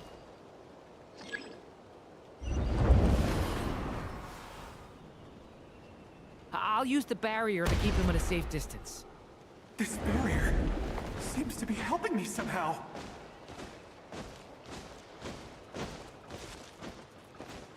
Hey, wake up!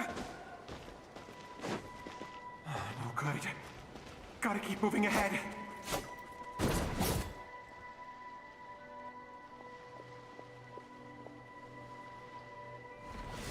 So many monsters! There's still a chance, Durin. Use the traps.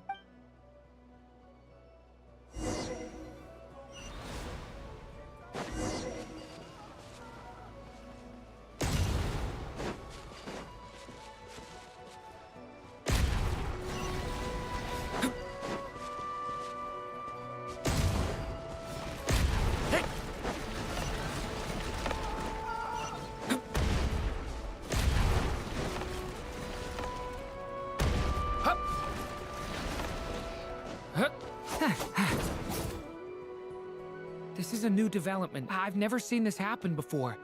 We might just be able to save this person.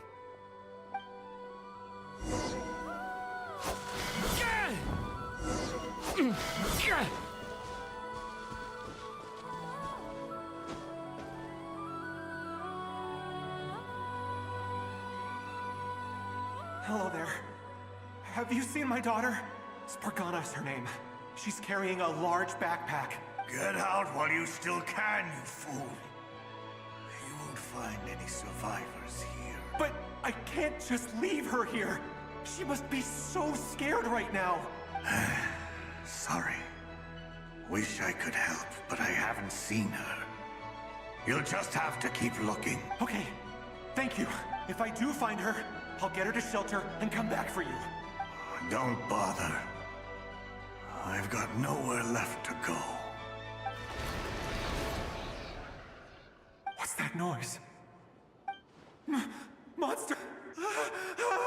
No, if he goes inside, he'll be walking into a trap. Let's try this once more.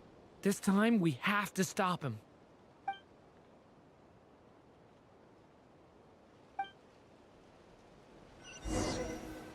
Hey! Why? How will I know where Spargana's gone like this? You know what? I'll trust this strange barrier. It's gotten me this far after all.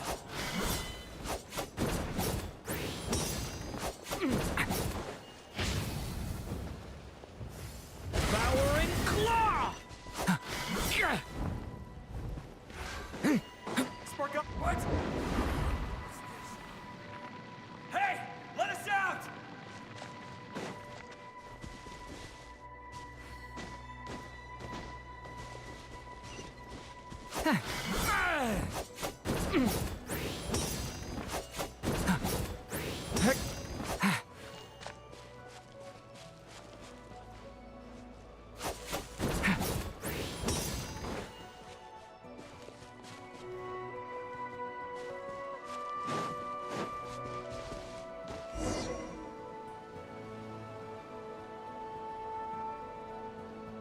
Huh? That looks like one of my daughter's books! Thank you. Thank you! Yes, it's one of hers for sure. That's her name on it right there. She left her backpack here. Durin, just like last time. Use the explosives.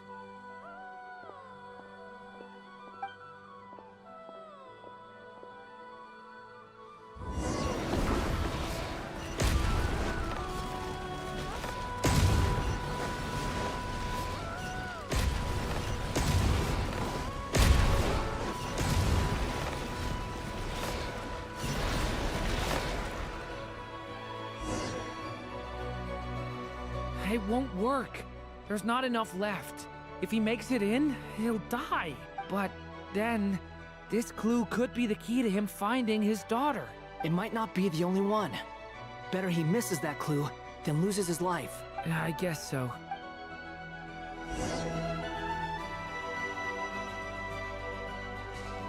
Stop him, Durin. We can't let him get any further in. That's my daughter's book! She's passed this way! Why? Why won't you let me go in? I've searched and searched and searched just for this! But how will I find her without any clues? I no longer have anywhere else to go.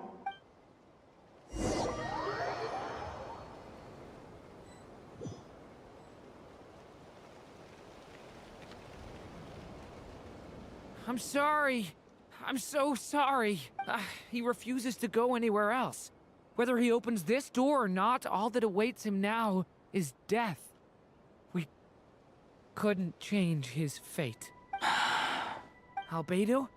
Hat Guy? Let's try one more time. I don't know how we're gonna do this, but I don't want to give up either.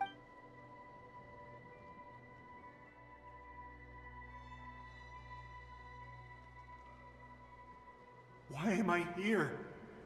What's going on? All these scenes running through my head. Where are they from? Huh? What's going on? His reactions have changed. How many times have I... What's happening to me? Huh? Wait, who are you? You can see us now? I feel like I always could, but that I only just realized you were there. I'm sorry, I don't know how to describe what I'm feeling, but you were the ones guiding me using that marked barrier, right? I haven't done anything yet, but those monsters, those deaths, they feel like memories. Like things I really did experience. I won't find my daughter. In fact, I'll ultimately die trying to find her. Isn't that right? No, it isn't. Yes, it is. Even so, we're trying to find a way out of this. You've not seen my daughter either, have you? It seems she really isn't here. I'm sorry we couldn't help you. I'm just tired. Maybe this is destiny. Maybe it doesn't matter how hard I search. How long do I have left? Experience says 15 to 20 minutes. 15 to 20. Thank you for all your help. Now's not the time for you to start pitying us. It's not pity.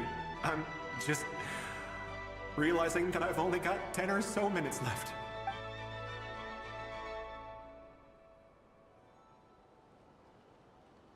You say you're from Mondstadt, yes?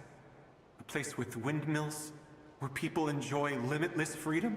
And you're from Sumeru, where they've built an academy into a giant tree? Yes. It seems you've never heard of either place. Those names are unknown to me, I'm afraid, yes. Have you heard of Hyperborea? I have, but I heard that it was destroyed in the distant past. I see. That was where my ancestors once lived. What about Delphi Pytho? Was it later rebuilt? I've never heard that name. Then what about Sal Vindaknir? I have seen that name on stone tablets on Dragonspine. But I'm afraid the only things left of that place are its ruins. I see. Sure enough, there was no way to turn this around. I'm sorry. I was the one who asked to chat, but it seems like we're too many ages apart. There's barely any common ground to start from. It's all right. We did hear something new, at least.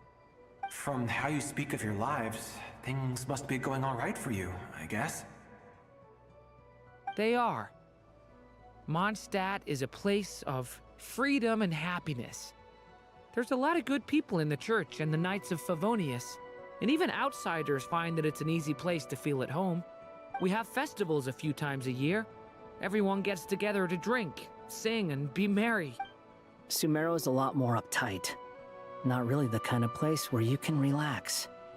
It's a nation fraught with problems wherever you look. But if all you want in life is to seek knowledge, I guess it's pretty much paradise. That's wonderful.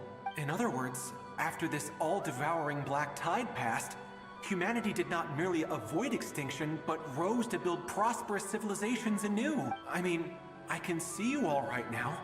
That must mean the future isn't a total mess. That's true. Well, time's almost up. Let's part ways, I think.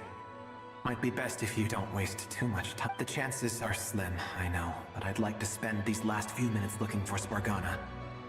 If things work out, I'd love to tell her about what I've heard. May we meet again.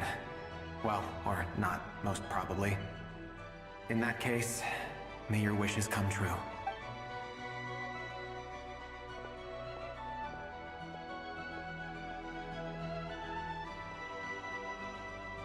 He's gone. In a few minutes, he will meet the end that was his to begin with. The ending of this tale did not change. But I believe that we've just made the most progress we have yet. May your wishes come true. If only it were so simple. Hat Guy, could I ask you a question? You've never talked about your past. It seems complicated, and it weighs heavily on you, too. Would you be willing to tell me about it? I mean, sometimes it's better to get things out in the open. Take that guy we try to help, for instance. At least he said goodbye with a smile, right? I know about Albedo's past. Our experiences are very similar, and he created me. As for you, you're my first friend, and you've witnessed every step I've taken. But by comparison, I know nothing about you. Either way, I mean, we're still best friends. But if I knew more about you, I might understand your thoughts a bit better. I've told you about myself. I'm a student at the academia. And what did you do before that? Prepared for the entrance exam? All right. If you really don't want to talk about it, I won't press you any further. I was a puppet built from the branches of a white tree, using technology left behind by the Conrian schools of mechanical engineering. A white tree? You mean an Irminsul tree? Yes. A branch of Irminsul that was once connected to the main tree. So you had a human creator too? Yeah. But my creator abandoned me after deciding that I was a failure. After that...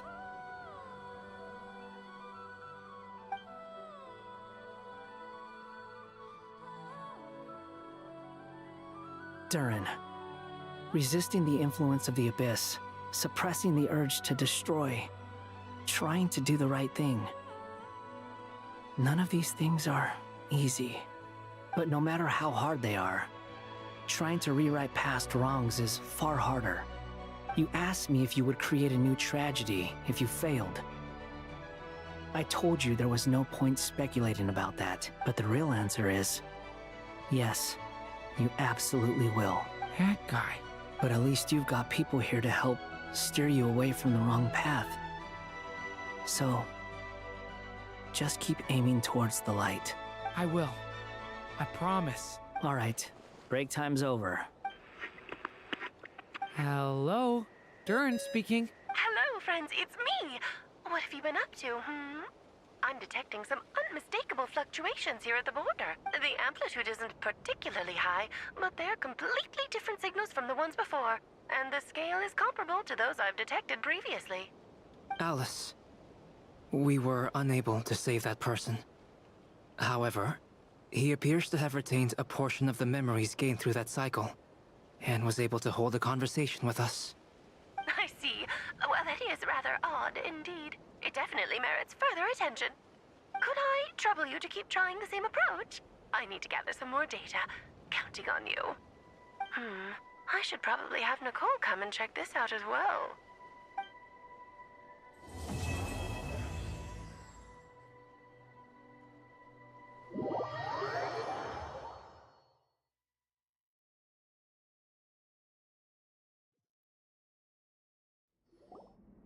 There you are.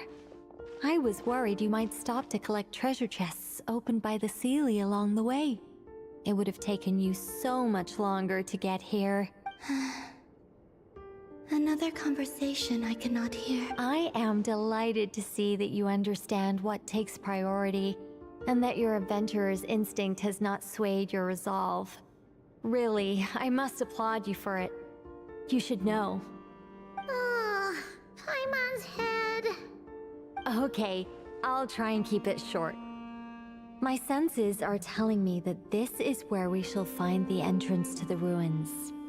Oh, cool! Well, what are we waiting for? Let's open it up and see! Patience.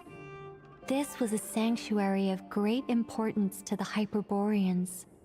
A special process is required to open the gate. Oh! Like the place that housed the Eternal Moon's marrow?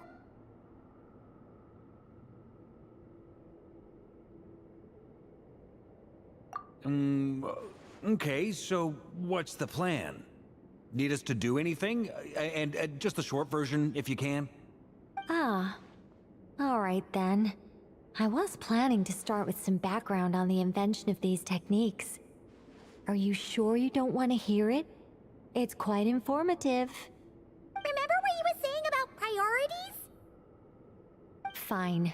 Simply put, we need 3 human representatives to successfully undergo a process of Kuvaki resonance. Think of it as a test from the 3 moon goddesses to see if the entrants are qualified, with the most recognizable qualification being Kuvaki. Pretty sure Lauma would ace that test. Oh, wait. But we need 3 people. I also have no doubt that the Moon Chanter would be qualified. But we would need 2 other people with the same constitution. Therefore, the most feasible method is not so much to follow the rules, but to figure out how the test functions and find a workaround. I've done some research, and it turns out the mechanism is rather crude. We'll simply need humans to stand before it who have sufficient Kuvaki energy within them. I'm with you so far. How do we get the Kuvaki in them? The easiest way would be transfusion. Take some Kuvaki from Nodkrai's soil, put it into the bloodstream, and get it circulating in the body. So we're going to cheat on the test? Precisely.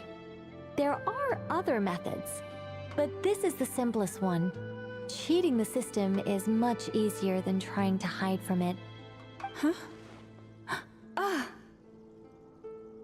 Sorry? Does the idea of cheating upset you, Miss Lauma? No, that's not it. I suddenly had an idea. Ooh, what is it?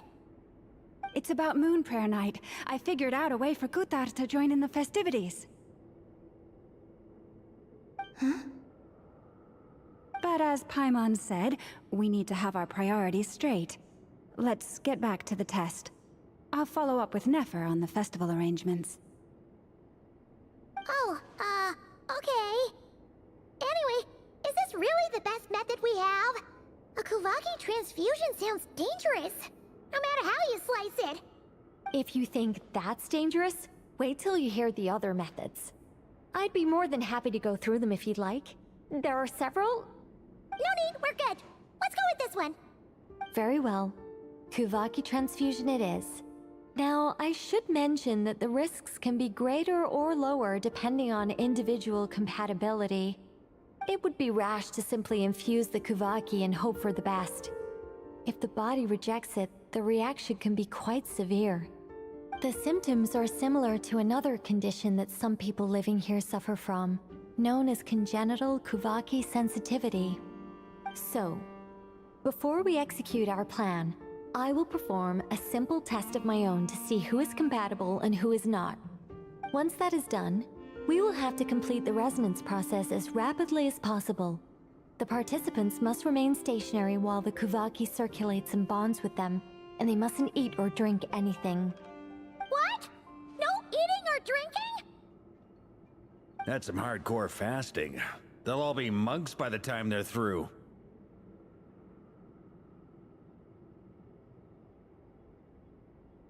"3 days. Oh, that's so long! And we still need to find 2 more people who are not just compatible, but also willing to volunteer. Fasting? What are they talking about? Really? Don't you want to think this through? Haha, count me in too.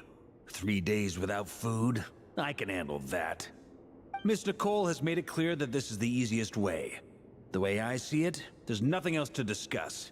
It's time to step up.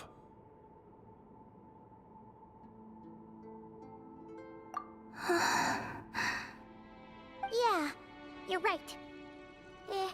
In that case, Paimon volunteers to be Captain of Logistics. She'll keep the fires lit and grab some spare clothes to keep you comfortable. Then we'll start with you first, Traveler.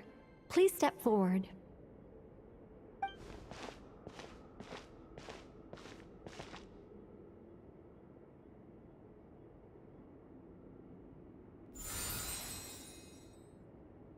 How's it going? Do you feel anything?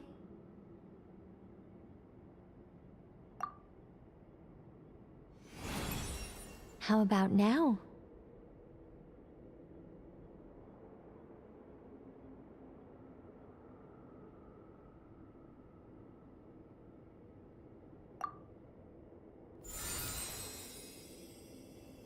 And now?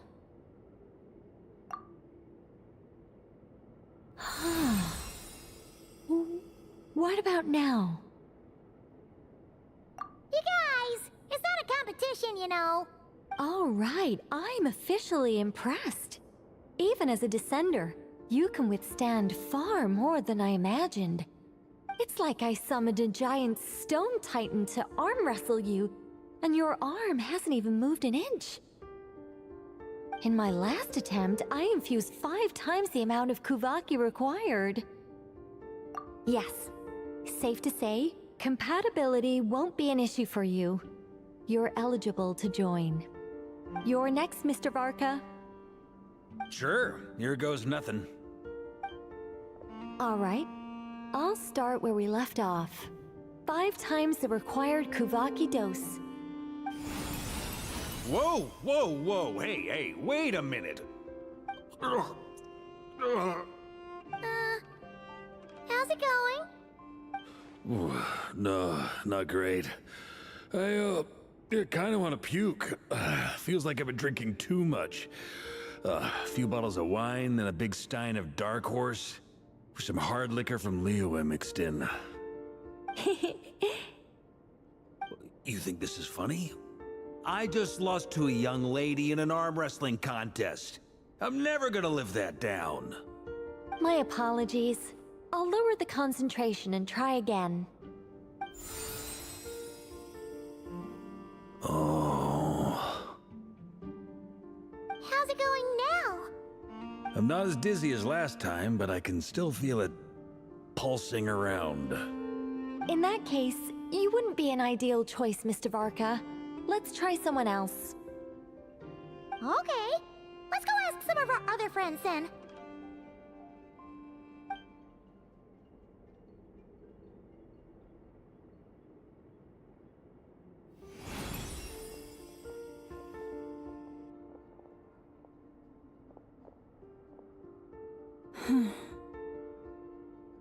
No surprises here, Miss Moonchanter. You're perfectly compatible. You may join.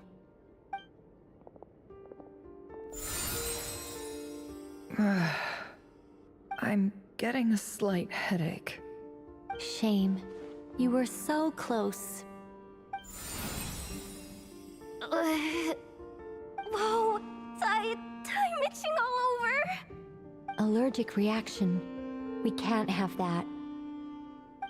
Huh? Well, are you gonna start a what? The Hexenzirkel is an organization that cares for and protects children. We will not have them do dangerous things. Not even tests.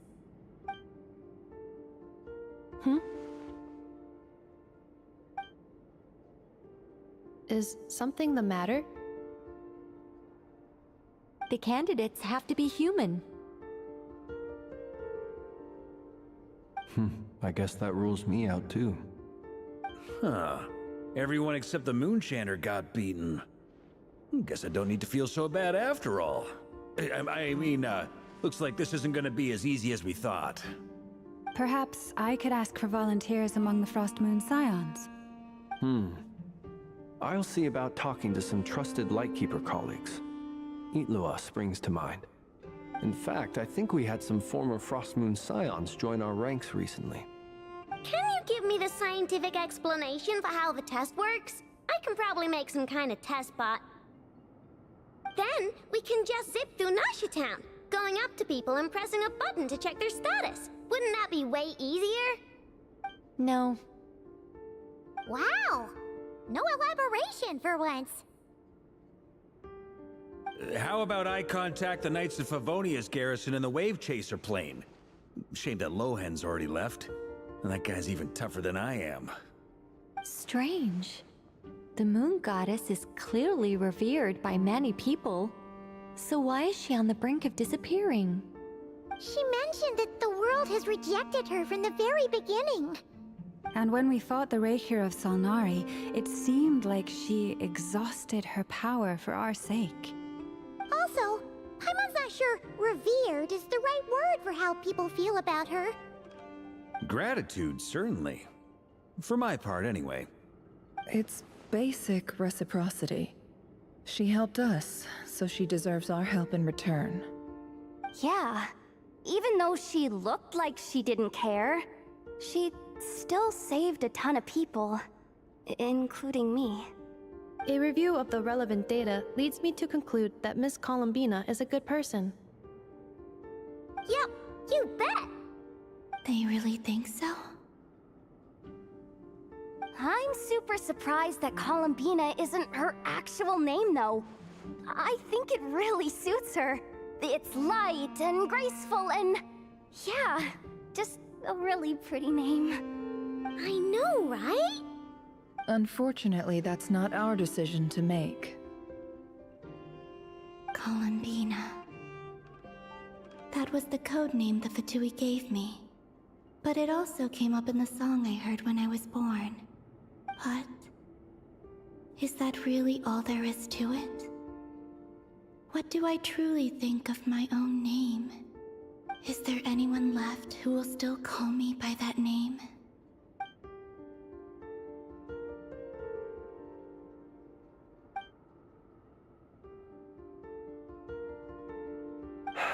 Moon Prayer Night is getting closer by the day.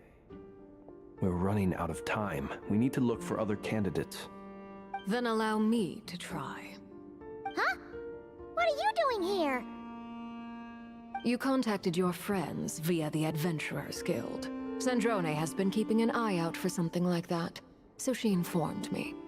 Since I have the ability to accommodate a moon marrow, I should prove to be a suitable candidate. Arlecchino. When can we begin? I see. We can begin right away.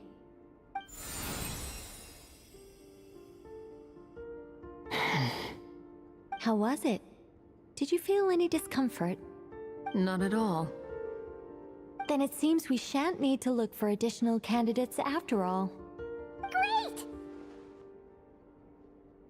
Cool. Alright, like Paimon said, the rest of us can take turns making sure the three of them stay warm and comfy. Then, my job is to take care of the caretakers. I will ensure everyone receives food and accommodation. I'm ready as well.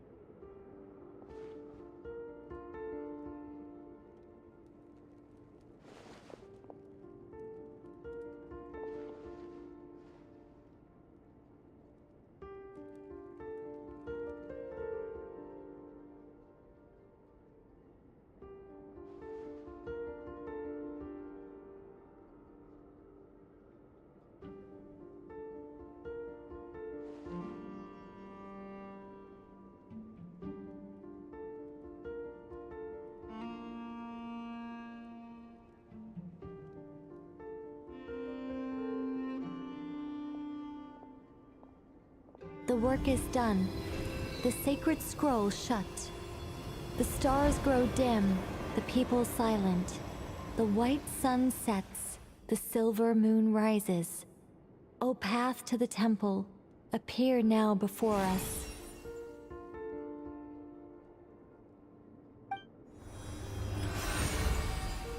Wow! It really opened! So that's what all this is about. They've been trying to open this gate. With a calm mind, this proved not too arduous. Come, let us enter.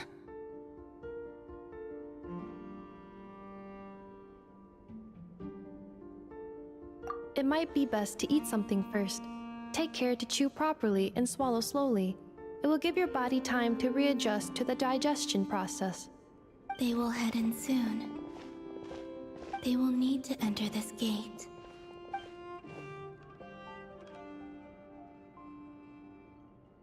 Huh?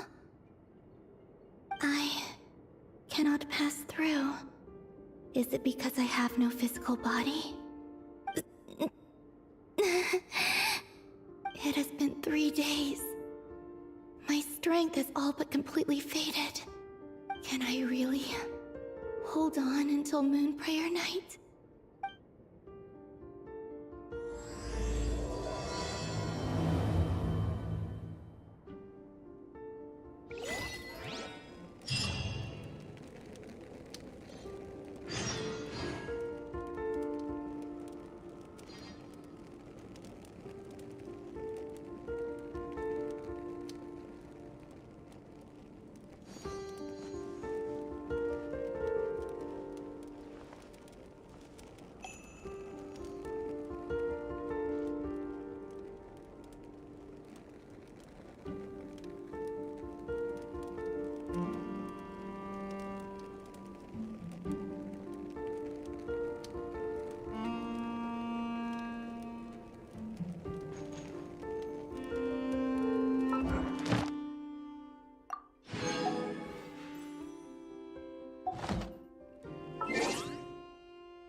Personally, I think the idea of things staying the same forever is quite beautiful.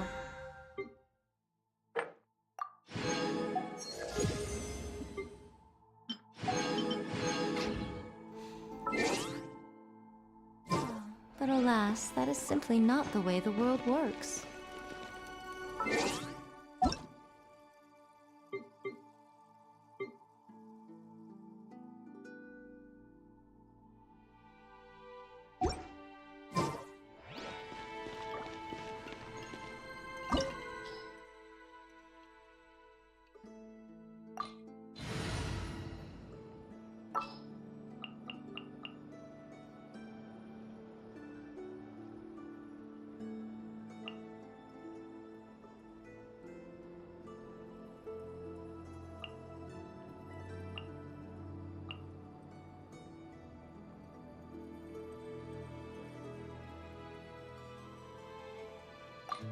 This will be a productive partnership, I hope.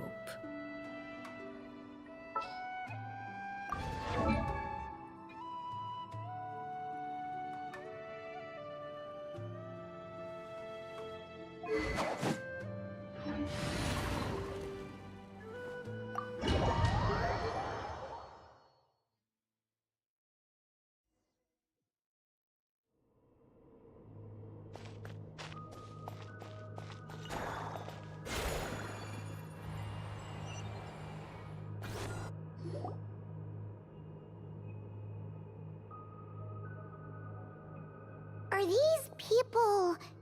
Judging by their clothes, they appear to be phantom Hyperboreans from the distant past.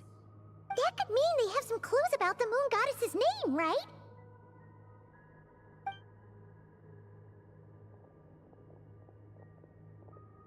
Hey there!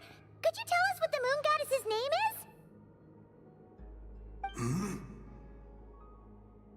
Sorry. That's probably a weird question, huh? How do we explain this? The moons are long gone, and their goddesses are dead. Their names no longer mean anything. When a new moon goddess is born, we will surely know her name. We have used every last resource at our disposal. All that remains is to wait, patiently and quietly.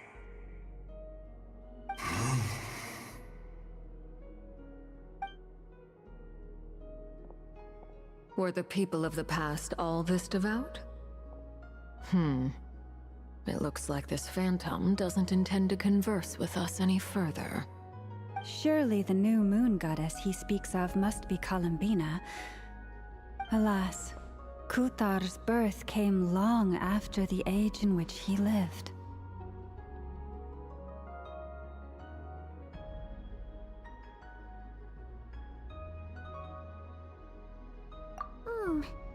But, maybe if we find a phantom from a more recent age, they might know Columbina's real name. True. Keep an eye out. We should be able to tell which era they're from by the clothes they wear.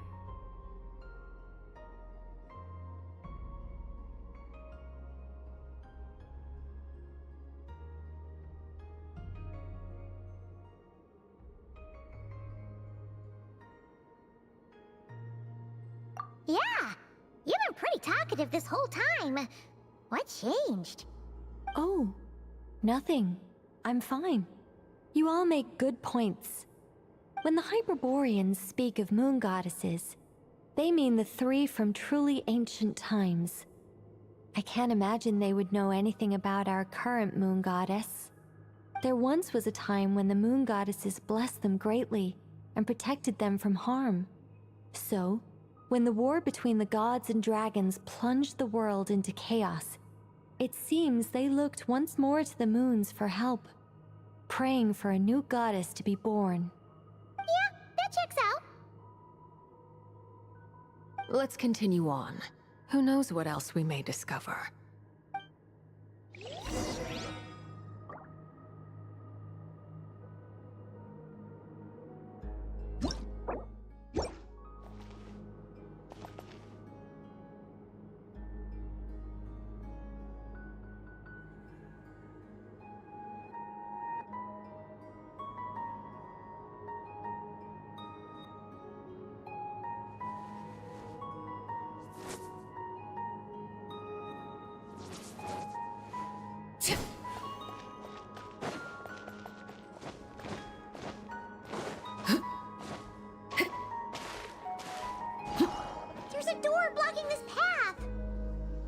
Not a problem.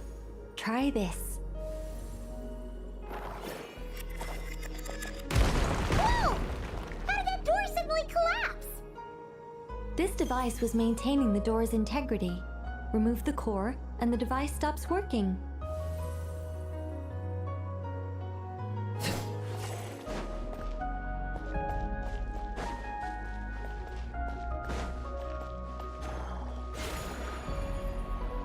Is this our destination? Impressive. More precisely, this is a device that will help us reach our destination. Let's go. We still have a long distance to cover.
The way ahead is blocked by broken rocks!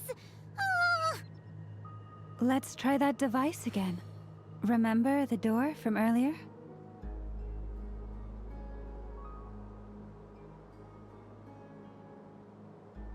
Staring into my eyes is ill-advised. I can't promise you'll like what you see.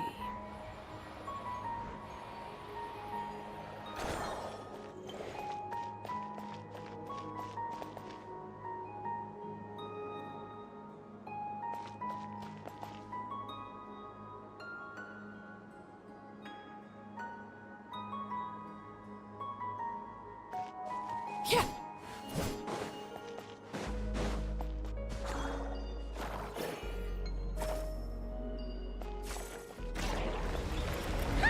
So it works in reverse, too!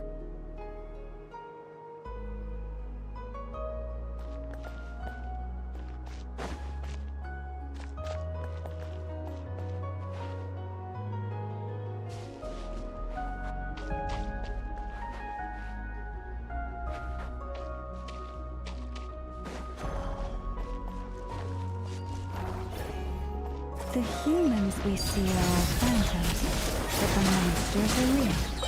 What a fascinating place. There'll be plenty of time to admire it later!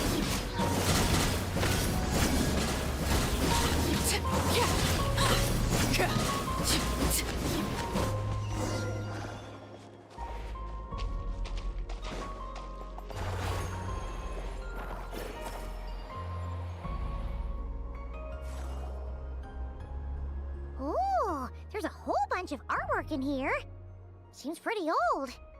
Nicole, this is probably your area of expertise. What do all these paintings mean? Let me see.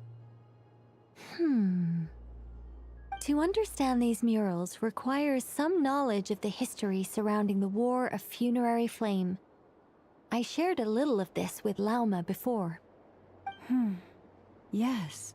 I think I follow. The dispute between the Moon Sisters. The transformation by Nibelung. Oh no, it's no trouble. I'd be delighted to share the tale again. Alright then. Tevat's 3 moons and their goddesses were brought into being by the will of Nibelung, the then ruler of Tevat. But when the heavenly principles came, they changed the world completely, down to its very foundations. The moon goddesses were nowhere near strong enough to challenge this entity. But the heavenly principles did not view them as heretical entities that had to be removed. Essentially, The 3 moons existed to keep this planet alive and operational, which did not directly conflict with the heavenly principle's aims. Nevertheless, the inherent precariousness of this arrangement would soon be revealed. Nibelung returned, yes. He did, and thus began the War of Funerary Flame, a battle for dominance between Nibelung and the heavenly principles. Discord would soon emerge between the 3 Moon Sisters. One would voice the opinion that they should follow Nibelung, for it was another would argue that taking sides in the conflict would only bring the world closer to ruin.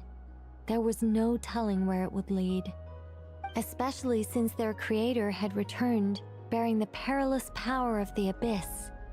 Nibelung would eventually discover their disloyalty. He had all 3 imprisoned before transforming the moons into weapons with which to fight against the heavenly principles. What? Weapons? Yes. The very moons that had once defended the planet became instruments of death and destruction, striking terror into the hearts of all living things. And although the heavenly principles and the 3 Moon Sisters had once been at peace, it now seemed that the moons posed an unacceptable threat to Teyvat. It is possible that the heavenly principles did not know of the goddess's imprisonment. If so, the weaponization of the moons would surely have been viewed as an intentional breach of the peace agreement.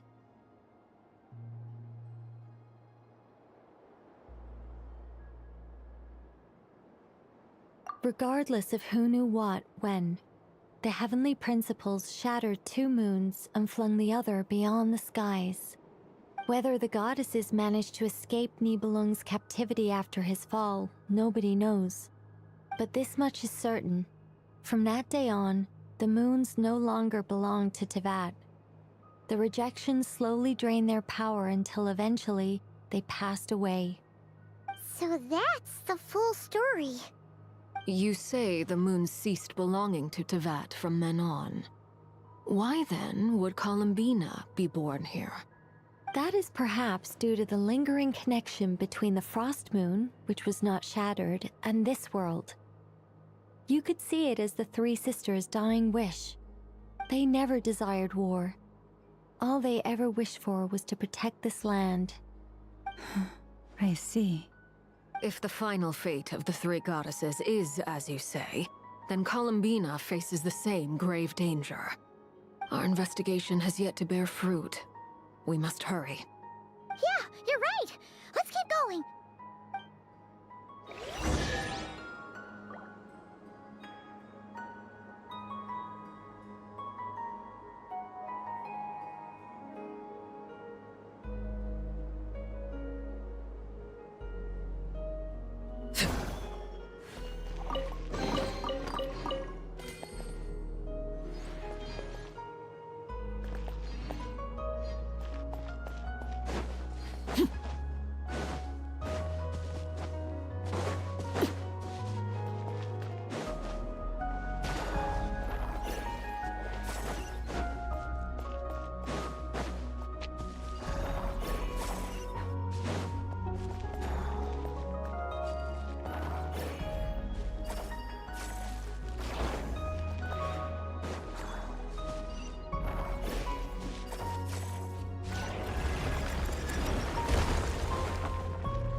activate this thing? Indeed.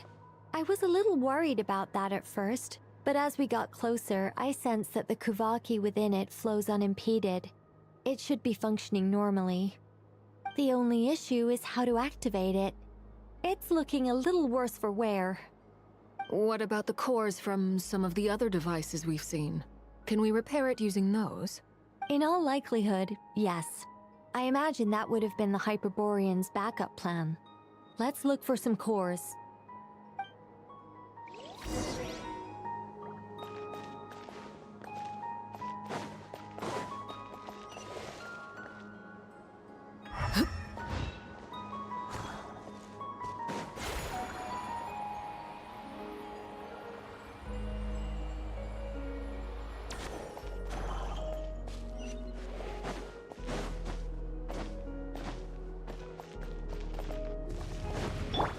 Hold the line!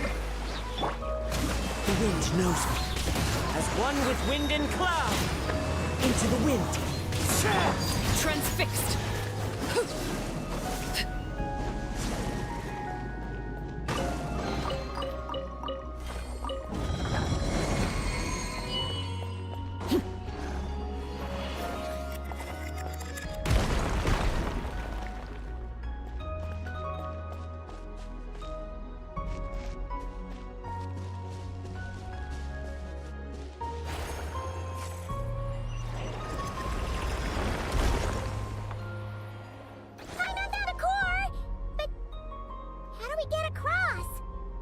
Walk up, then jump down.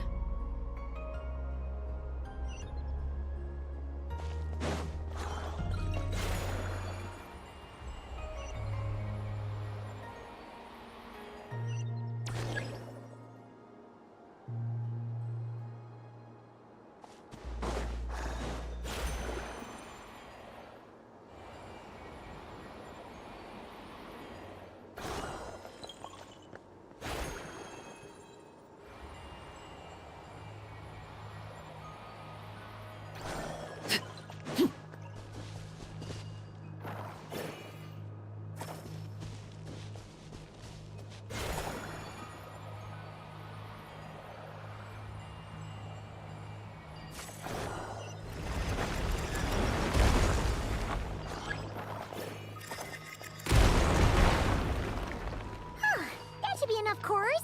Let's head back.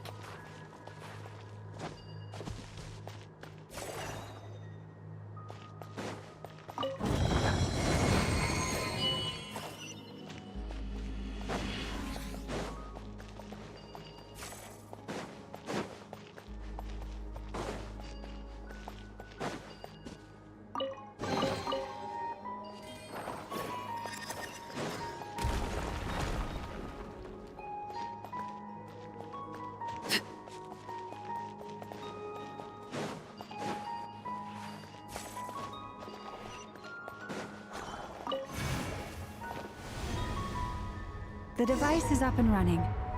It's hard to believe that the ancients were capable of constructing such things. Paimon sees our destination!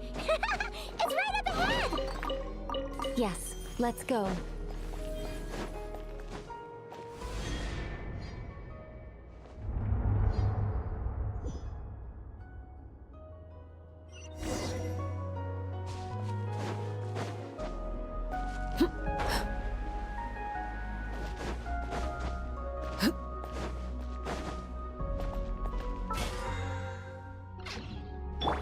Allow me!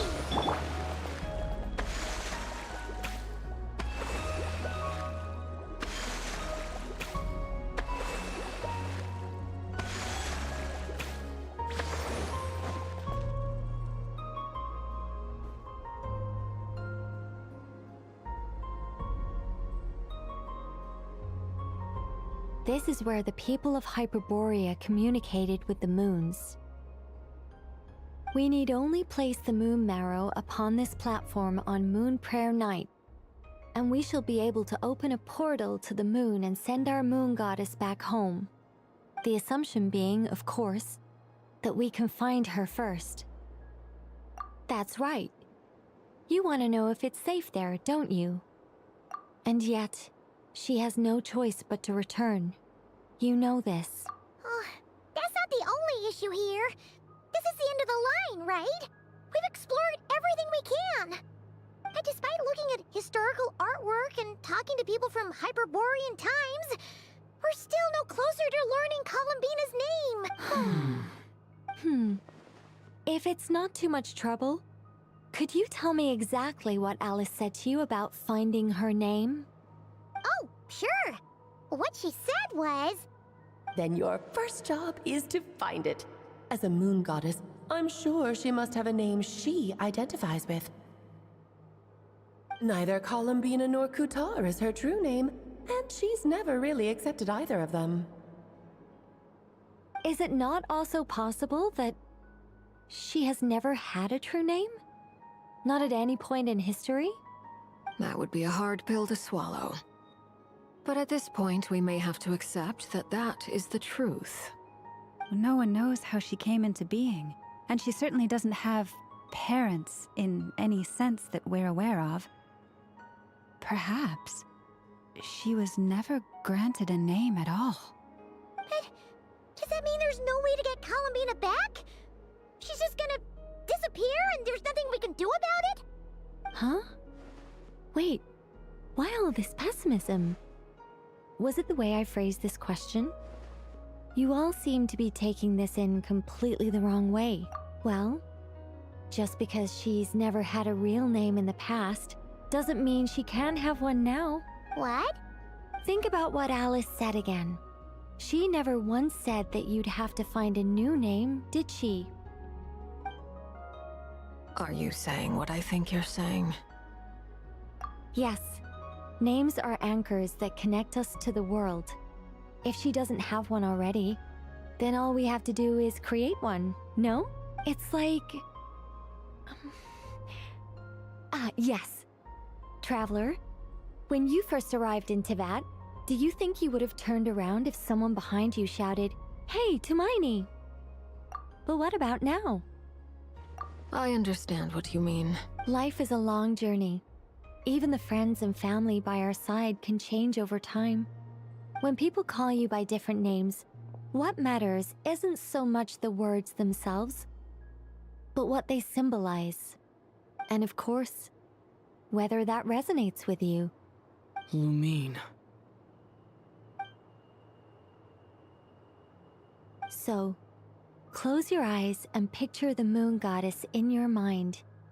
If you were to call out to her in this moment, what would you say?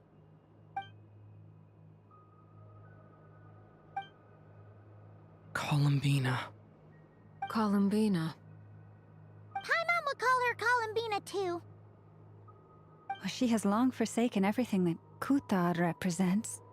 I think from now on I should call her Columbina too. Well, it sounds to me like you found your answer. Are you sure? Is it really that simple? We haven't found her this whole time, and not for lack of trying. For a journey like this, the process is every bit as important as the outcome. Had you not searched far and wide, rejecting every other answer you were offered, how could you have come to an answer you felt was finally correct? Oh, it all makes sense now. This has Alice's fingerprints all over it. Are you suggesting that Mage knew from the start that Columbina never had a real name to begin with? I can't say for sure. But I can definitely imagine her chuckling in satisfaction somewhere right now, saying, "Ah, what fun." Llama! Your antlers! You should hurry. The festive moon has begun to rise. Do not worry, for when you called the name Columbina just now, I could sense that the power within was enough to summon back the moon goddess. The power within what? The name? Yes. So, the thing is... What's wrong now? This is so annoying. I really, really, really want to explain how that whole thing works. Starting from the founding principles of Teyvat and... Oh, I could talk about this for hours. But... Deep breaths, Nicole. Deep breaths. You're an angel. A sober, sensible, solemn angel who has her priorities straight. Okay then. Sorry for asking. Clearly a bad call on Paimon's part. Anyway, you all need to hurry. Last thing, remember how it felt when you called out that name. Then it is agreed. By the name Columbina, we shall find her. Then we'll throw her the best Moon Pair Night party ever! And at last, we will send her home.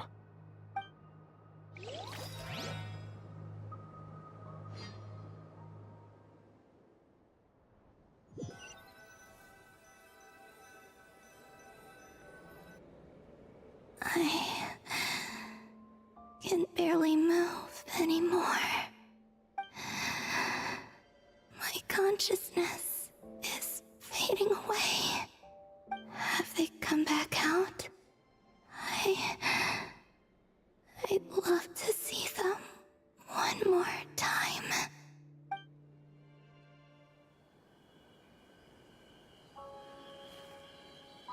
They didn't make it.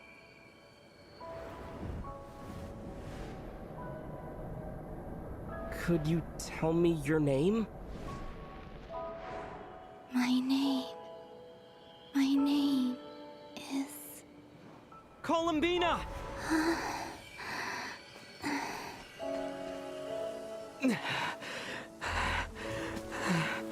Columbina! Are you here? Columbina! That's the name you gave when we first met. And it's what I've called you ever since. Columbina. It's a fine name. I have many fond memories of Columbina, and so do all of your friends.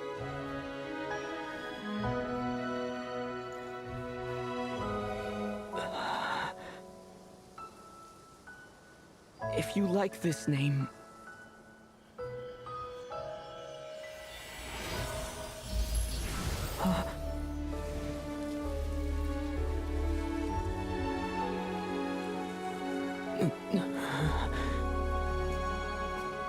Looking for me? I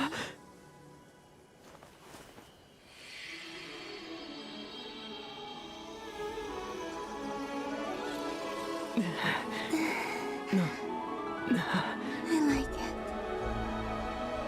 You can carry on using it. My name is Columbina Hyposelenia.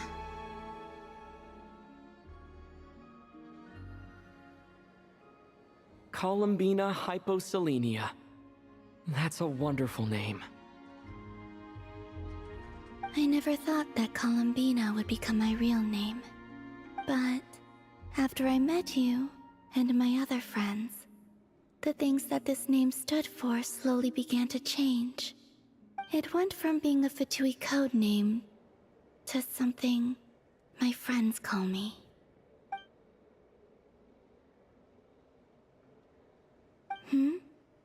What is it? Why aren't you saying anything? I'm just so happy for you. Thank you. So, where's everyone else? We can go and meet them very soon. Everyone went to different places to try calling your name. Great. I'd like to thank them as well. Everyone's done so much for me. Searching for my name, entering those ancient ruins. Huh? Wait, so you were... Yes, I was there. Not physically, but my consciousness was still holding on. I followed you the whole way. Starting from when? You turned around and called out my name while you were in Nasha Town. Do you remember?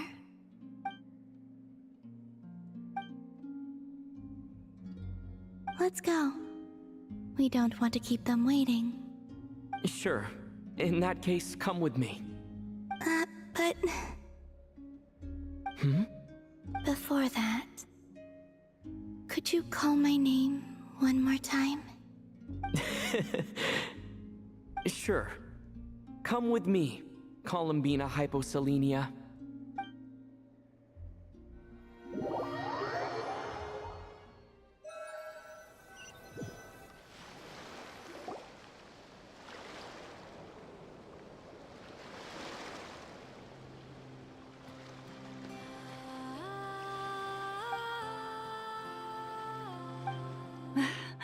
Columbina! Oh, this truly is wonderful. Llama, I can't breathe. Ha-ha! Just in time for Moon Prayer Night.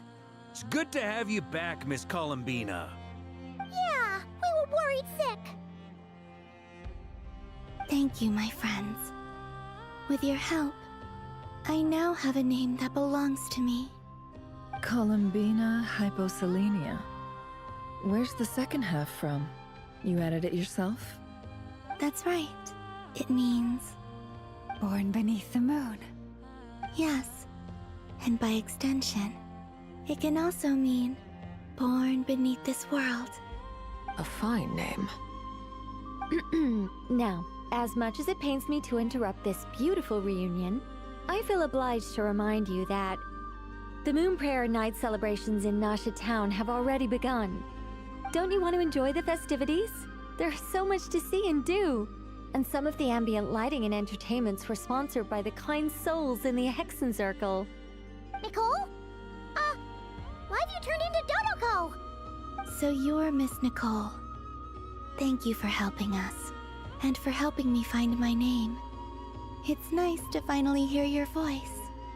You're quite welcome. Guiding lost people to hidden treasure is what we Seelie do. And if you ask me, spiritual treasures are far more precious than material ones. Chests are all well and good, but this was what it's all about. Ah, so satisfying. Anyway, I had to go help Alice. It seems like she ran into some trouble. That's why I couldn't be here in person. But don't worry, we're with you in spirit. We'll be celebrating right along with you. Keep an eye out for the Hexen Circle's festive stalls in Nasha Town. I think you'll like what we came up with. Alice said she even managed to rope B in this time. The Frost Moon Scions have also prepared various attractions. I believe Aino and Effa and their crew are setting things up as we speak. On that note, Nefer, about that request I made. It's all in hand. Yehoda is on site to ensure that everything goes off without a hitch. Wonderful. In that case, Traveler? Huh? Come on, Columbina. It's time to celebrate the best Moon Prayer Night ever.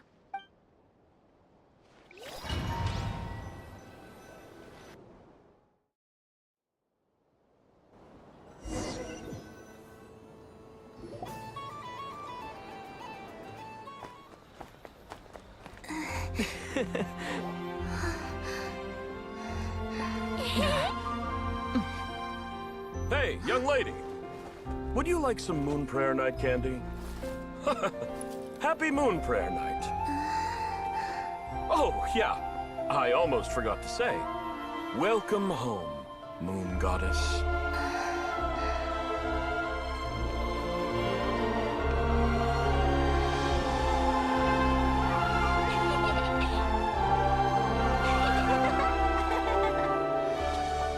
Welcome home, Moon Goddess. Welcome home, Moon Goddess. Welcome home, Moon Goddess. Turning Nasha Town into her home is a festive gift. A rather brilliant idea. Perhaps this is what Nodcry, Columbina's home, should have been like all along.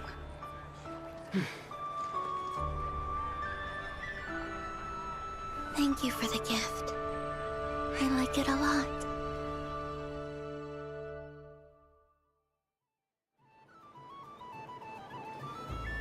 This feels like the surprise of my life.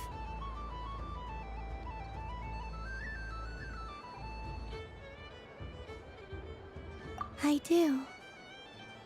I never imagined I'd ever get to enjoy Moon Prayer Night with everyone so freely.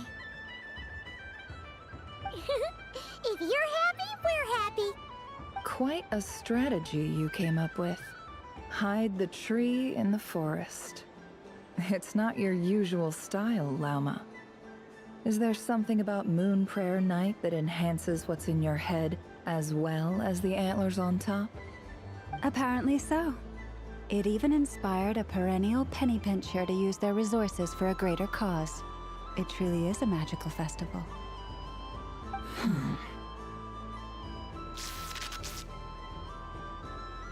I see it now. This bickering is actually a sign of a strong relationship. Huh? What's everyone doing here? Oh! Miss Columbina, you're back! Yes, I'm fine now. Thanks for your concern. How's your progress with Alice's assignment? Very well indeed. I've never heard her sound so excited. Not like this. This time, her excitement seems more serious. Seems like she's had a major breakthrough. She said she'll contact us once she knows more. In the meantime, we're free to relax and have some fun. Enjoy the time off while it lasts. I have a feeling that our next task won't be so simple.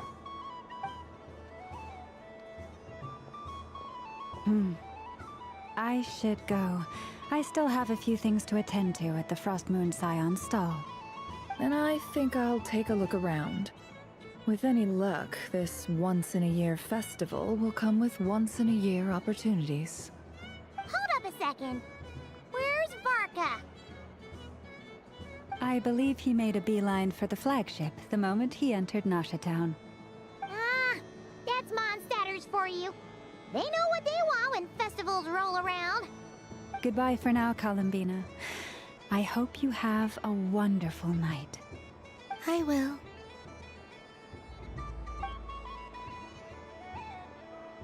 Well, in that case, don't just stand there. Get out there and have some fun. You'll definitely get a warm welcome at every stall. Oh, also, take this map with you. It's a guide to the festival.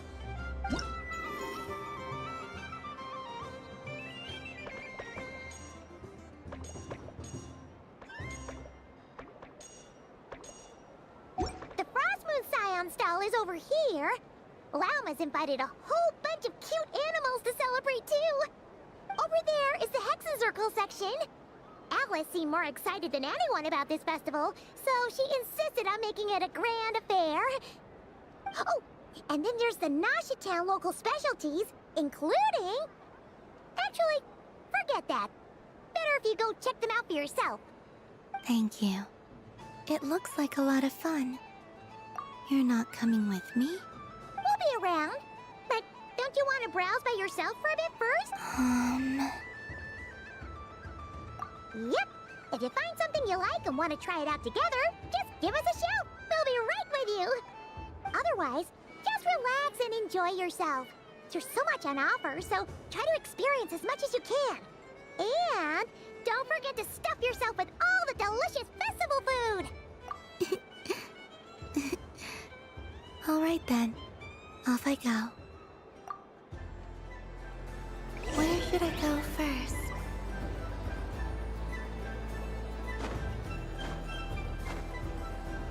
This must be the mage's stall. It feels like I've entered a fairy tale. Ah, how lovely.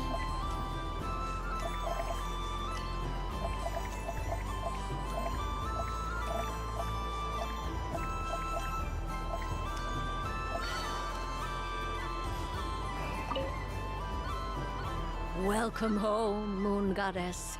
Oh, you're the genuine article. Alice was right. This Moon Prayer Night was worth watching after all. Another one that talks. Greetings. Pleased to make your acquaintance. I am the Hexen Circle member they call B. Barbeloth, Trismegistus. Columbina Hyposelenia. Pleased to meet you too. Hyposelenia. A fine name indeed. Now then, Miss Columbina, do you wish to hear a mage's divination? Divination? The Frost Moon Scions used to ask me what would happen in the future. Is this like that? From the perspective of the one seeking answers, perhaps. As you look to your journey ahead, if you seek to understand the unknown, resolve your doubts, and soothe the confusion in your heart, divination could be for you. The unknowns on my journey. Of course, if one wishes to peer into fate, then hydromancy is the more precise option. But that is a complex affair, and to relegate that majestic art to the status of a festive amusement would seem somewhat uncouth. Besides, it is sometimes better to not know fate with great certainty. Hence, I shall use the suitably festive Luna Arcana to tell your fortune instead. It is more popular with the youth in any case. Lunar Arcana. Indeed. Unlike hydromancy, this will only display possibilities and trends. People like to think of themselves as creatures of agency and free will. Peering too far and too clearly into the future is detrimental to both body and soul. I'd like to give it a try. Of course you may. Come then, take a seat, Miss Columbina. Before we begin, are there any specific questions you would like to ask? Let's stick to general possibilities and trends, like you suggested. Ah, very well. Then I shall use the basic Lunar Arcana deck.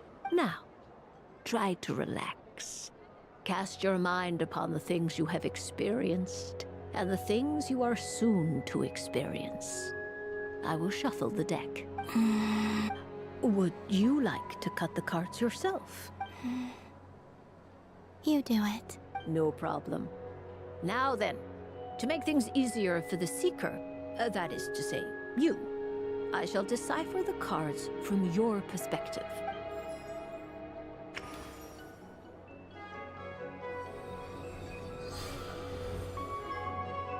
Please, draw the first Lunar Arcana. This represents destiny and is the foundation for the divination as a whole. Now, draw your second card. This will stand for the past, the sum of all your experiences that have come before. And now the third Arcana. This is the present, your interpretation of the current moment. Finally, the last card. This shall speak of the future, which... Oh. Kuvaki Pulse? Fascinating. I've never encountered this before in my role as a diviner. Something has exerted an influence upon this card, causing it to leave its designated position. What do you make of this, Miss Columbina? Perhaps this is the guiding hand of fate in action. Of course, if you wish, you can choose to deny the validity of this card and draw the future for yourself. No, it's fine. Let's go with this one. A bold decision. I must say I'm looking forward to the results. Well then, let us flip the Lunar Arcana in sequence and see what emerges. Sure. First, Destiny. No surprises here. The card that represents yours is the moon. The moon. Indeed. The moon can represent the truth at some times, but deception at others. False peace, destructive calamity, and the world-changing power that lies within. When the moon is placed on the destiny tile, it indicates that your destiny is not what it may appear on the surface. Instead, it may yet have a hidden side. It symbolizes a journey through the fog, fraught with uncertainty and deception, where one must face inner challenges head-on. I don't understand. Patience, my dear. This is but the first card, which serves as a basis for the interpretations that follow. Our divination will only grow clearer from here on out. Now then, flip the second card, the one that speaks for the past. Ah, the Hermit. Inverted? Yes. The Hermit symbolizes solitude, introspection, and the pursuit of truth. When inverted, it represents isolation, truth out of reach, and a path that leads one astray. Combined with the moon as one's destiny, the Hermit inverted represents a choice you made to stand alone in the past. It was a choice made not out of fear or arrogance, but for reasons that others could not perceive. You fumbled through the darkness without a guide, but you did not find your way. Rather, you went astray. More than once, it would seem. Is this about how I became Kutar despite not wishing to become a god? And how I joined the Fatui because I yearned for a place to belong? I suspect only you know the answer to this question. All is not lost. The past is in the past, and so it shall remain. Shall we look into the present now? Oh my. The Lovers. One of the most interesting Luna Arcana. What does this one mean? This means that you have had an unprecedented emotional experience.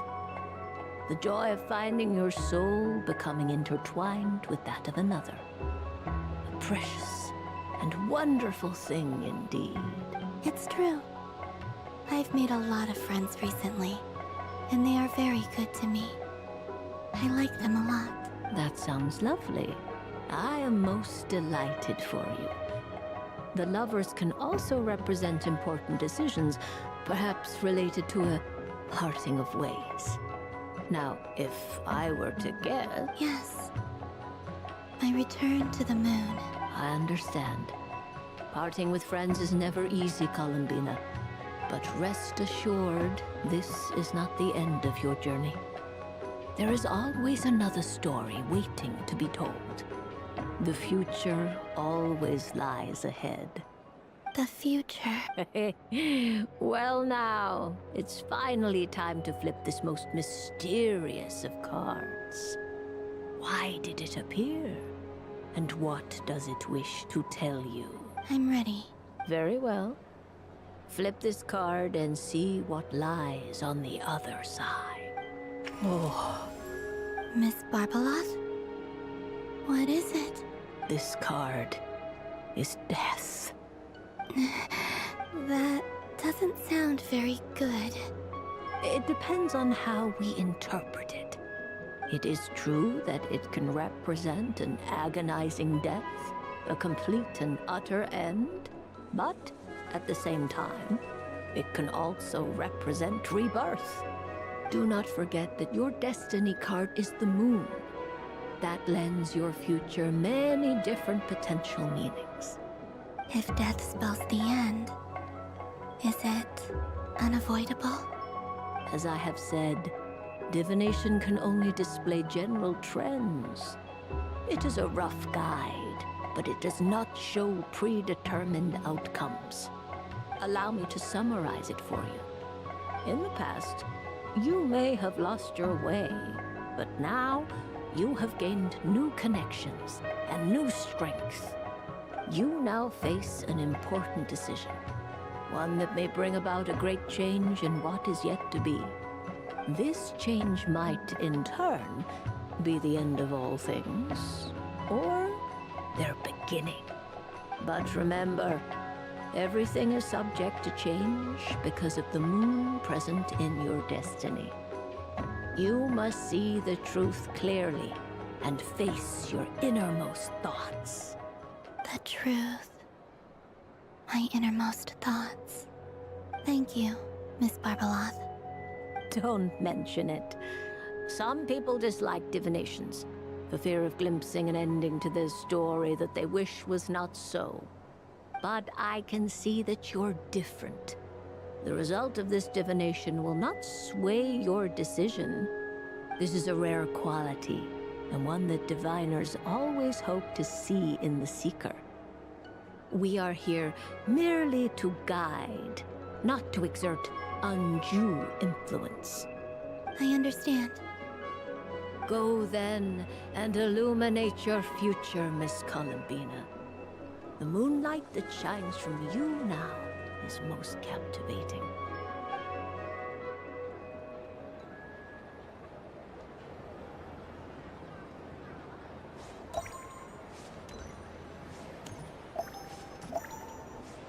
What's this? Should I give it a try?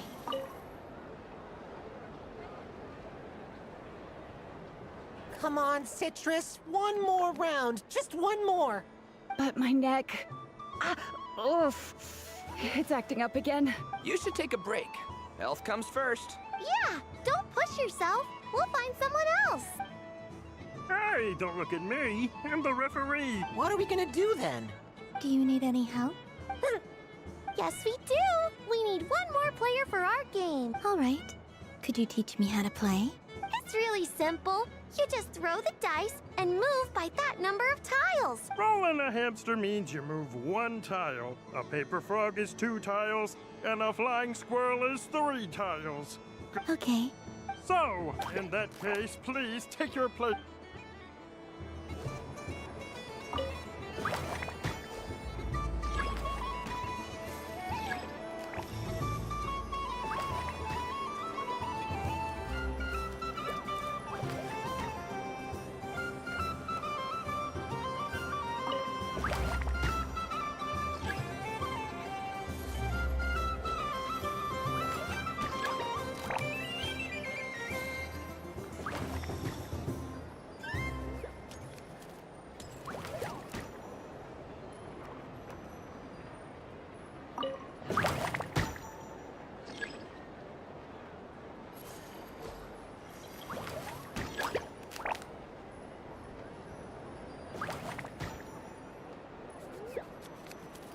And the winner is Cranberry! Bravo!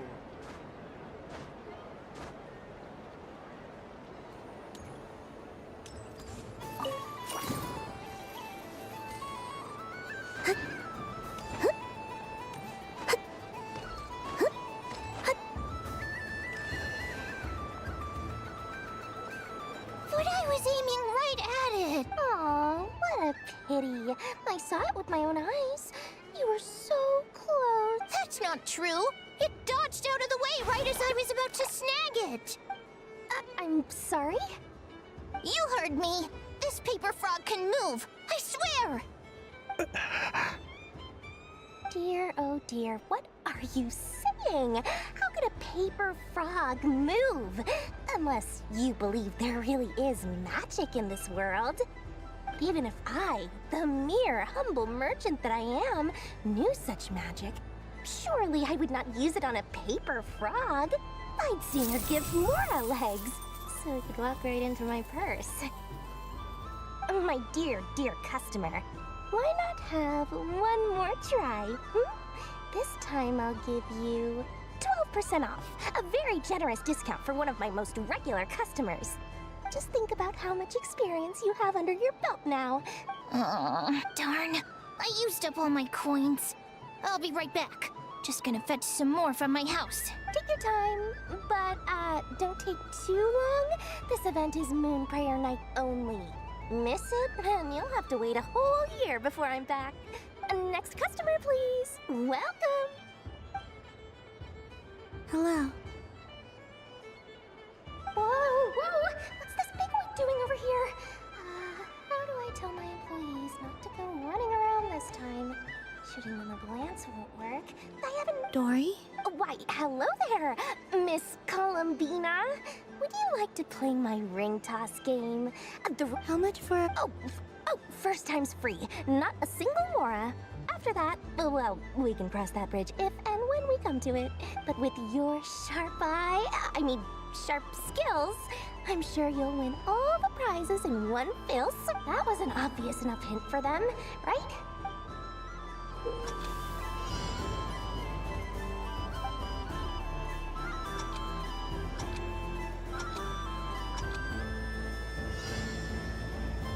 Here comes the ring! Oh, peanuts.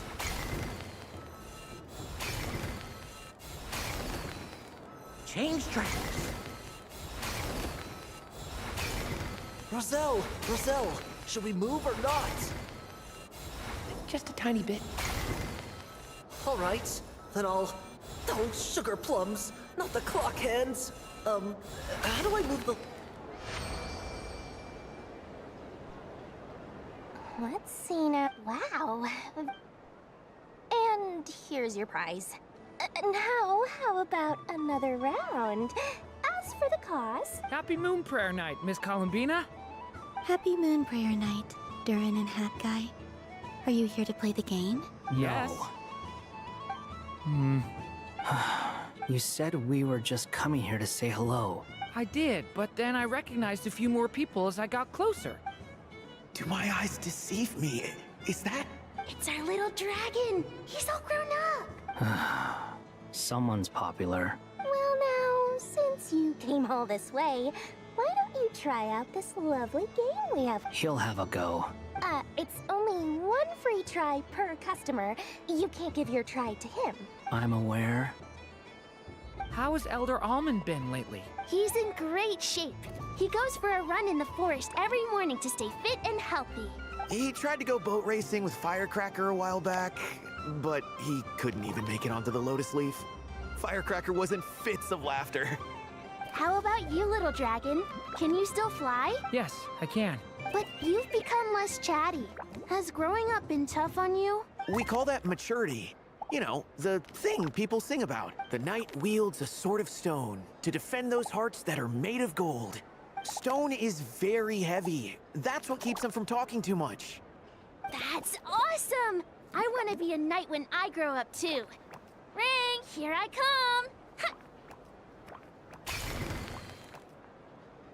Oh, the hat-wearing man. I never thought I'd see you again.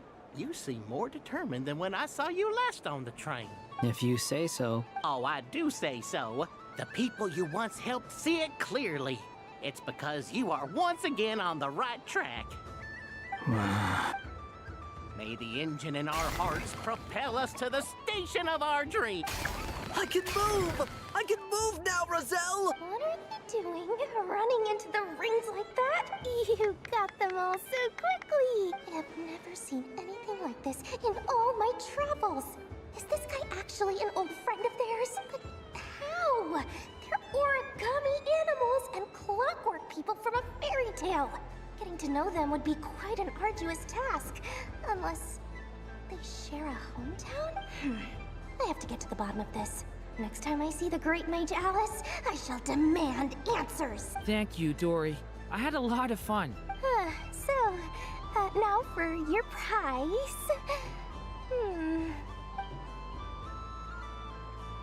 Oh, sweet grand prize. How I wish I didn't have to let you go. Good thing I've already turned a profit from the customers earlier in the night. Otherwise, I'd have wasted all my hard work. Okay, I'm back. What?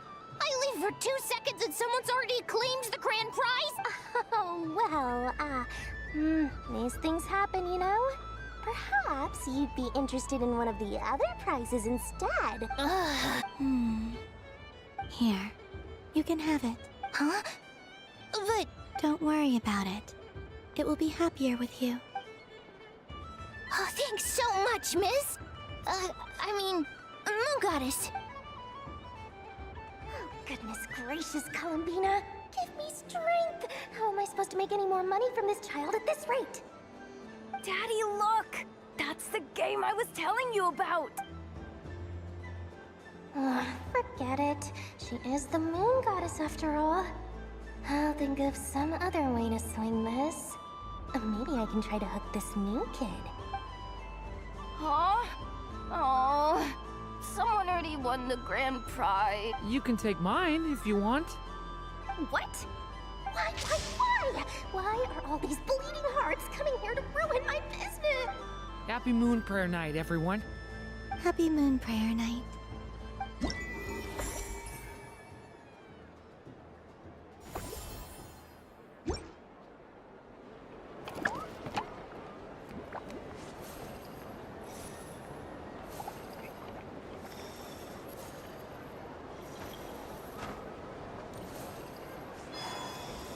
So this is the Frost Moon Scions area.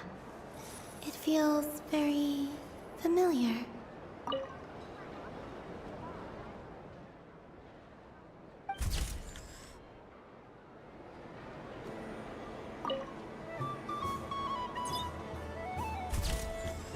And done!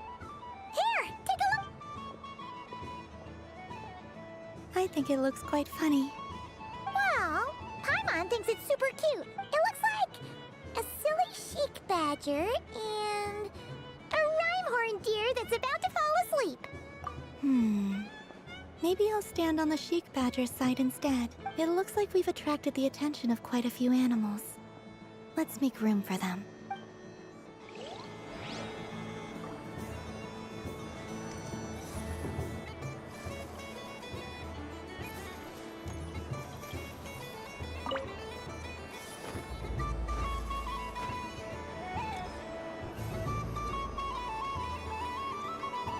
Wow, the Frost Moon Scion stall looks kind of plain, but it's pretty cool once you get into it. I don't go to Hisi Island much, but it's got that, like, old-world cultural feel. And if culture means we get more festivals, I'm all for it! Hello, Yahoda. Columbine, that was too close. I almost gave the game away in front of the staff. Oh, wait, what's the deal with her shoes? They don't make a sound when she walks. I could do with a pair of those. Do you like balloons too? Balloons? Oh, you mean those? What's so fun about balloons? I'm not a kid anymore. They're probably more up Aino's alley. Yes. The animals seem very curious about these strange flying objects. I was drawn here by their voices. I recently learned a fun new game you can play with balloons, so I decided to come and give it a try. A new game? Hello. Welcome home, Moon Goddess. Here to buy some balloons? Yes. Could you give me a few that haven't been inflated yet? Are you sure? I guess it's not a problem, but... Yes, please. Thank you. Uninflated balloons? But those are just little rubber pouches. What does she want with those? Would you like to play the balloon game, Yahoda? Huh? Sure. I guess. How do you play it? Wait here a moment. Oh. This is so weird. What have I got myself into now? I thought I saw Columbina nearby. Uh-oh! That's the fourth Harbinger! Although she's helped us out quite a bit, she's good people, right? Is she looking for Columbina? Oh, guess that's my ticket out of here. I'm not sure my heart can take being sandwiched between two Harbingers. Which stall is she checking out? Oh, it's that other Frost Moon Scion's one. Try on the headgear, see what it's like having antlers or animal ears for a day. Oh, I wouldn't be caught dead wearing that stuff. So embarrassing. I have enough gear to carry as it is. Wait, what? She put it on? How peculiar. This would take some getting used to. I wonder if this is what it's like for Lynette. It really suits you, ma'am. What is this? She was so intimidating a moment ago, but now, dang, She's really rocking those ears. How does she make them look so cool? I suppose I may as well keep them on for now. She's coming this way. How do you do, Miss Yehoda? Oh, jeez. Don't talk to me while wearing that thing. Where am I supposed to look? Oh, hey there. I'm looking for Columbina. Have you seen her? She's... Oh, wait. Is that what she meant by balloon game? Yeah. No fair! How come I get caught in the crossfire? An ambush from the rear? Is this a declaration of war, Columbina? Would you like to play too, Arlecchino? Seriously? Are they gonna start some beef right here? Gladly. That said, I believe there is another who would like to join. Boss Nev! Thank goodness! You've gotta get me out of here! Things are kicking off big time! Hello there. I'd like 10... no, make that 20 balloons, please. Uninflated. What? Miss Moon Goddess, I hope you're prepared to pay the price for assaulting my employee. Welcome to the game, Nefer. Just to be clear, let's keep this a fair fight, okay? No strange powers, please and thank you. Naturally. Don't just stand there, Yehoda. Aren't you going to team up with me? Huh? Do I have to? Of course. Don't forget, the Curatorium has a reputation to uphold. I knew something like this was gonna happen.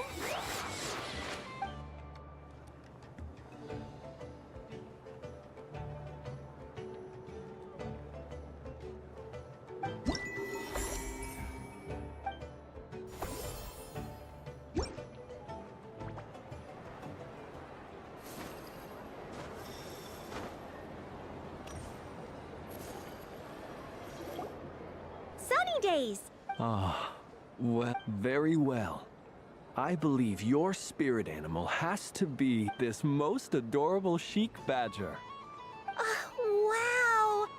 Thank you, Mr. Talking Magic Lamp! Have a very happy festival, Moon Goddess. Blends? That's you, isn't it? It's our little secret, my dear traveler and Okay, sure, but why are you here selling sugar sculptures? Everyone celebrates in their own way. After gazing into the abyss and spending time around gravestones all year, what better way to relax than to see sunny smiles on the faces of the living? Besides that, I like to think of myself as a fair judge of character. I dare say matching personalities to confection suits me rather well. That's not what Paimon was talking about. Aren't you afraid that your true identity might be exposed? Should I be? There is all manner of magic in the air this moon prayer night. Thanks to the work of the great mages, I see Miss Columbina is hiding in plain sight. Why should I not do the same? Why miss this rare opportunity to enjoy a special evening in my true form? Fair enough. You got a point there. People who don't know you will probably think you're just a talking lantern. Well, now that we see eye to eye, what brings you here? Not a search for your spirit animal, I presume? Ah, well, actually... Here, see for yourself. Oh, this is... How wonderful.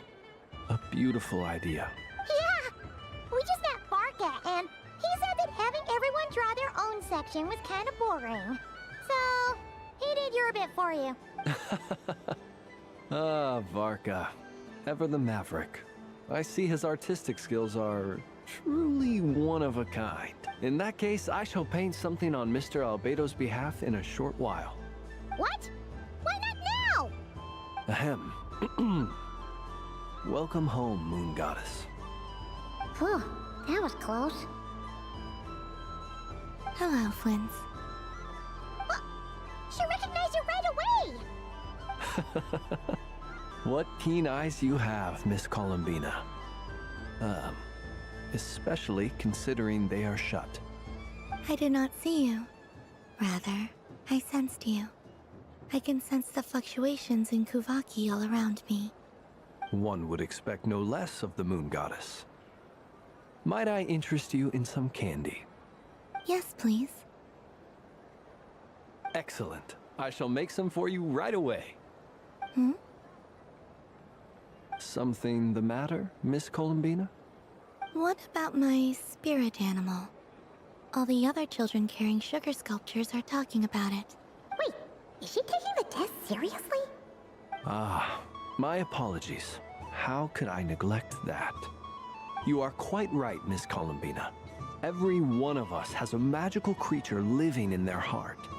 Would you permit me to help you find yours? Yes, please.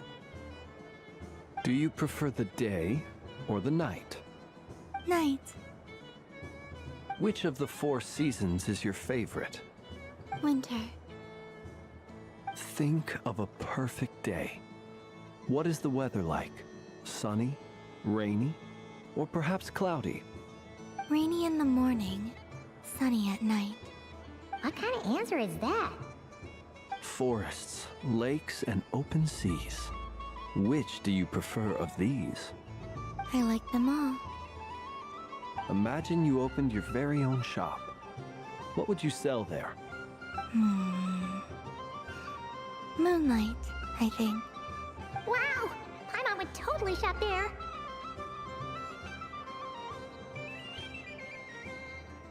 It wouldn't cost anything. You'd just need to visit. Aha! I believe I know what your spirit animal is. Here, for you. Oh, it's a Kohenki! Indeed.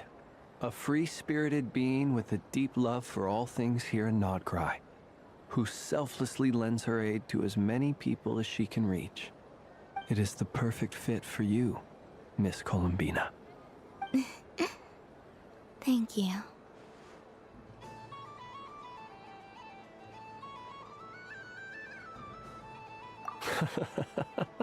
It would be my honor. But you shall have to forgive me.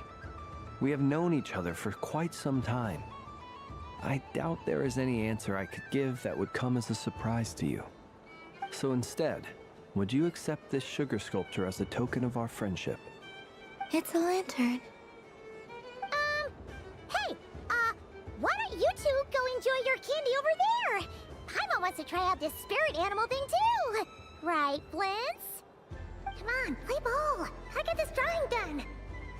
But I want to hear Paimon's answers. Ah, but it'll probably take ages. Paimon's a complex soul. And we don't want your candy to melt while you wait, huh? Oh. Okay then.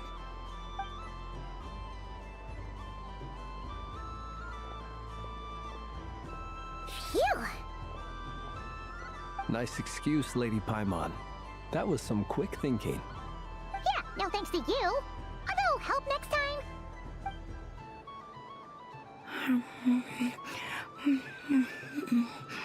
It's sweet.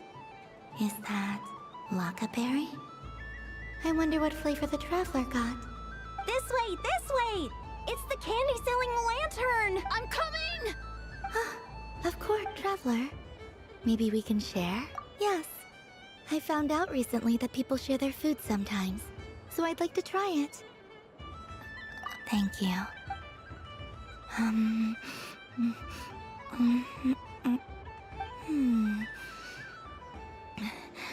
Yours is a little more sour than mine.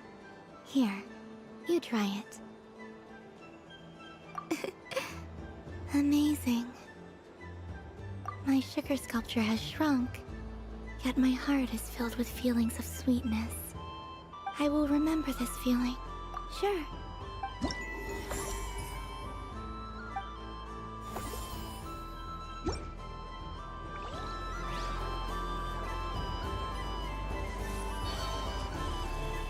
What's this? Should I give it a try?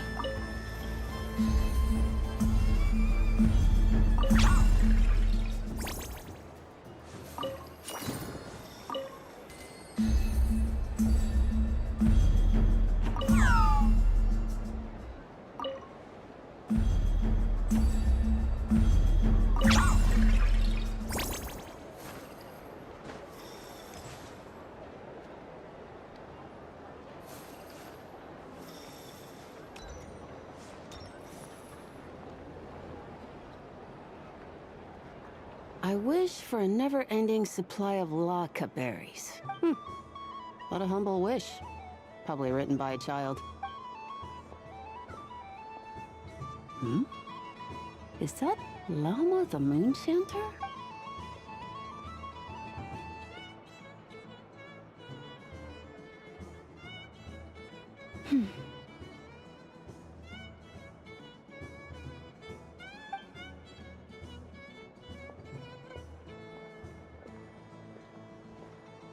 I wish that the long plume ibises would stop biting me.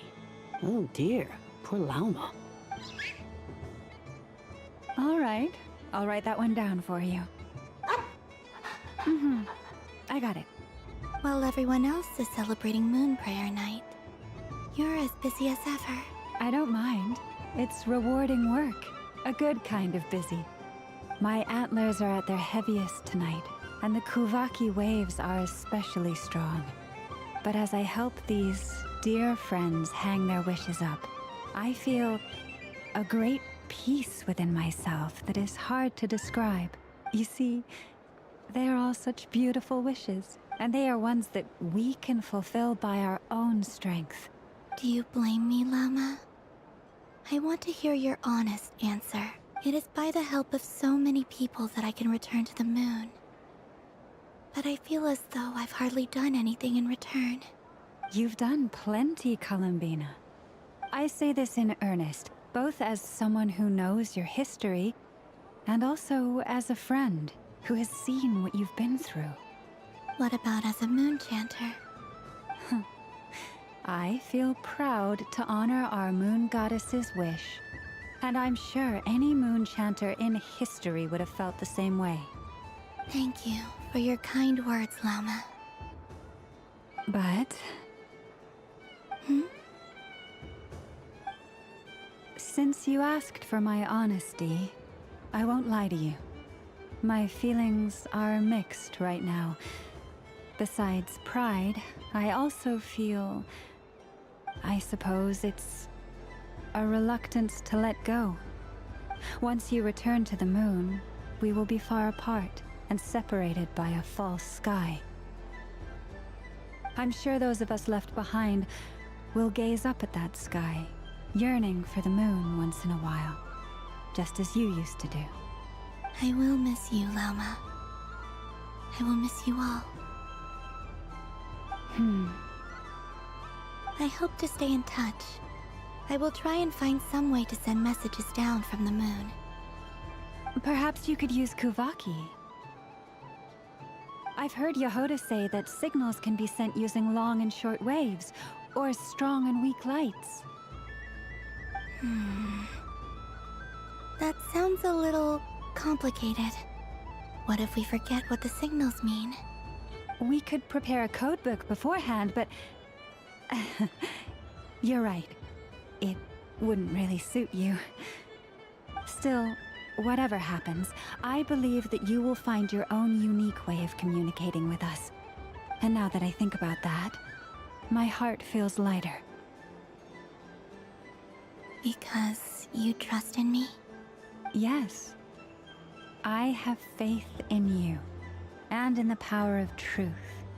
In my experience, the truth tends to be difficult. But that's what makes it stand out from what is false. So I'm confident that your thoughts and your love will shine through the curtain of lies.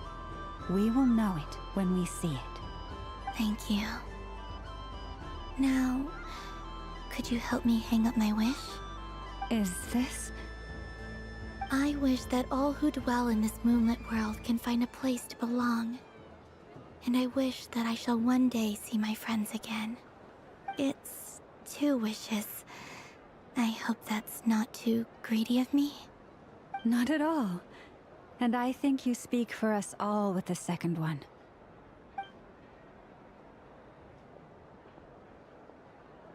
I shall continue to pray until the day that all of these wishes come true.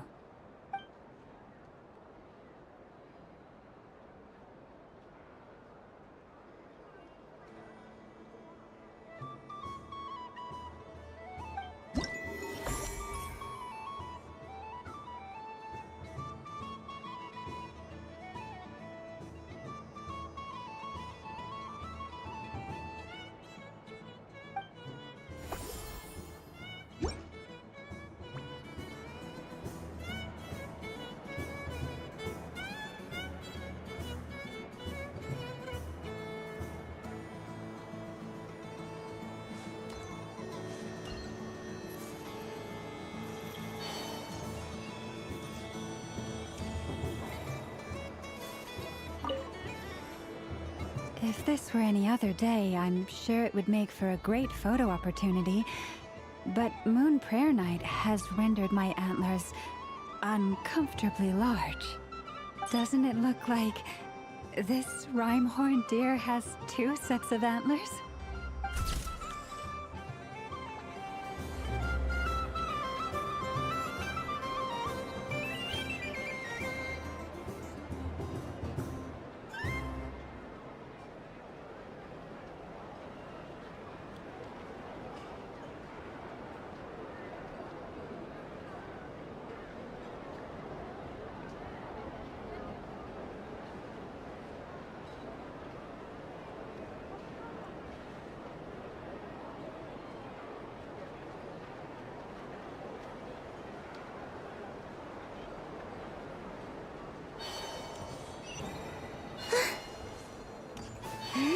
There are so many attractions here.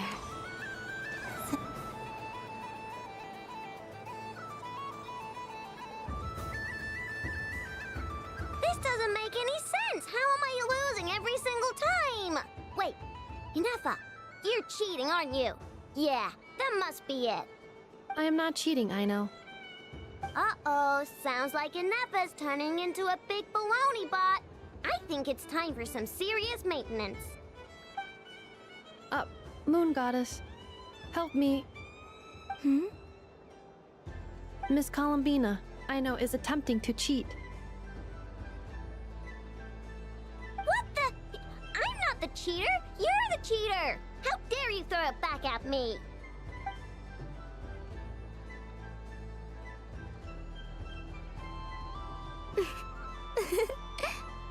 Alright, fine. Let's all laugh at I know. Just you wait till I get home, because I'm gonna make a game bot that can win 100% of the time. Let's see you laugh when I come back and beat your butts. You'll all have your heads covered in stickers when I'm through with you. We came to check everything was okay after all that yelling, but,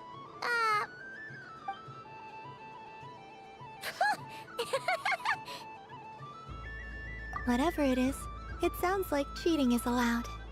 Kuhenki concentration. Each player starts with differently colored Kuhenki. Each round, they draw 1 Kuhenki from their opponent. When a player has 2 Kuhenki of the same color, they make a pair and can be discarded. The round ends when a player can't form any more Kuhenki.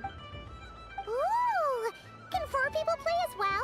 That is fine, so long as the turn order is fixed beforehand. Alrighty then! In that case, the 2 of us will join as 1 team. Okay, but if you lose, you're both getting stickered. I don't want to hear any excuses. Sure. And if we win? If you win, only one of you gets to sticker someone else. I have taken to calling this. I know logic. Hey, lay off me, alright? Okay, so we're starting the game from scratch again with... Looks like Luonatar is the Kuhenki of honor for this game. Anyway, let's go clockwise, starting...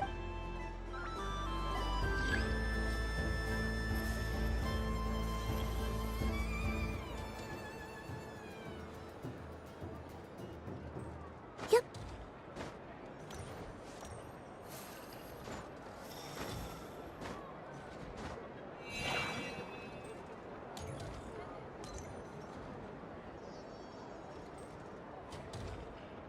Nice! That's a pair!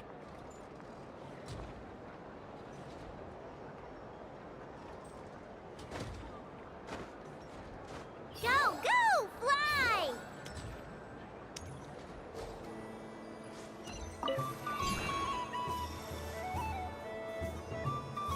Go on.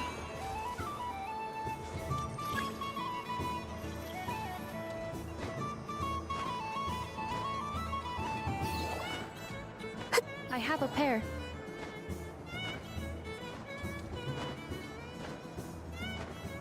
Yep. Uh-oh! We gotta pick up the pace!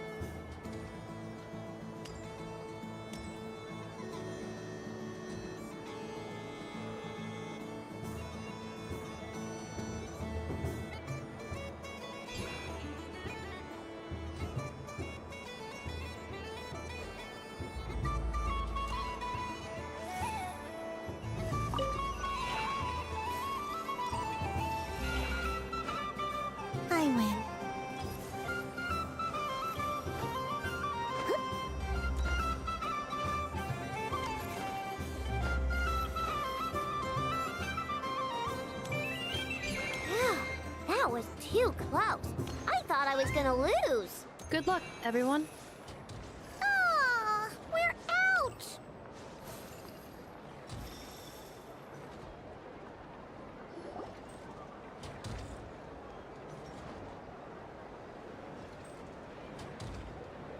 Let me pick a good one.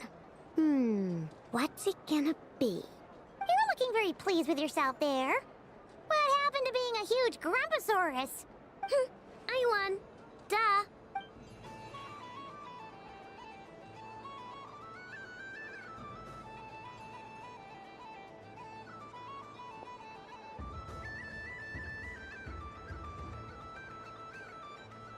Oh, me again? Don't fidget too much, Ino, or the sticker's going to fall off. I don't care. If it falls off, it falls off. If a pair of Kuhenki get discarded, why not a pair of stickers? Huh? Huh?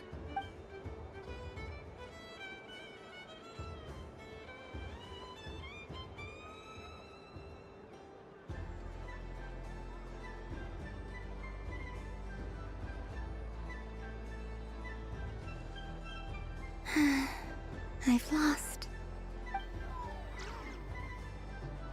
Sticker, sticker, sticker!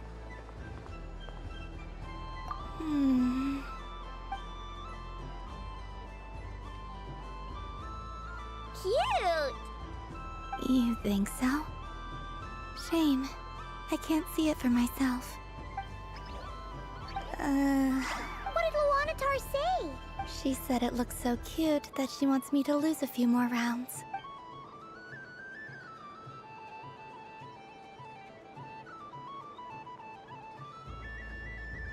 Who put these stickers on Paimon's eyebrows?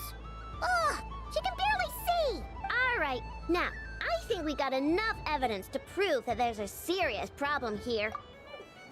Yes, I agree as well. The culprit is... Ineffa! Culprit? What did I do? Quit acting dumb, Ineffa! You're not wriggling your way out of this one. I've been watching you. Not only did you remember whose side Luanatar started at, but every time someone drew a Kuhenki, you were logging it and calculating every last possibility. Which Kuhenki pairs were gone, who had what color Kuhenki in their hand, even our facial expressions. You were keeping track of it the entire time. Exactly! What Ino said! Putting aside the fact that running calculations is not against the game rules, do you have any evidence to support your allegations? But that's not against the rules either. So she admits it. She certainly does. Alright, everyone grab a sticker. It's time to get Ineffa back. But... Take that!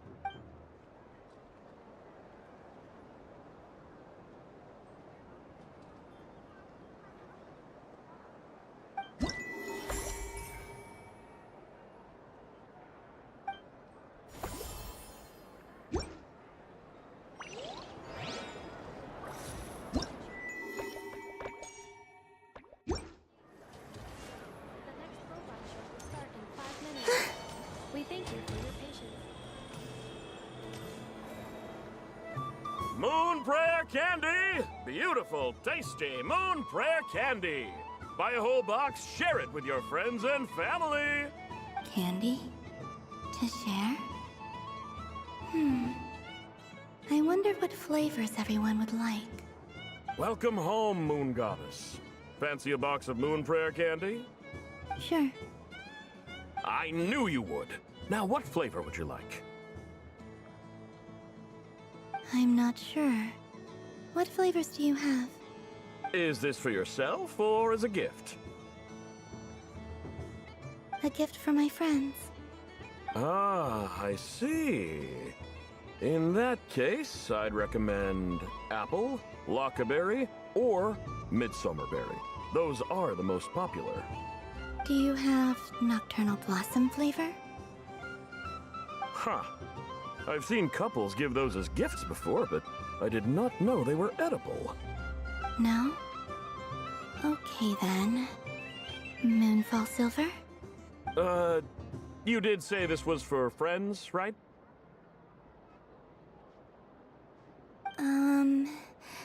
Maybe Metana then. Hey, now that's a creative idea!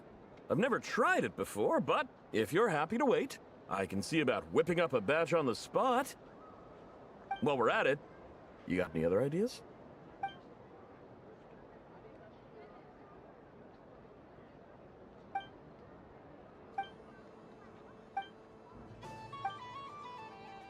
Here you go. Every Thank you. I hope you and your...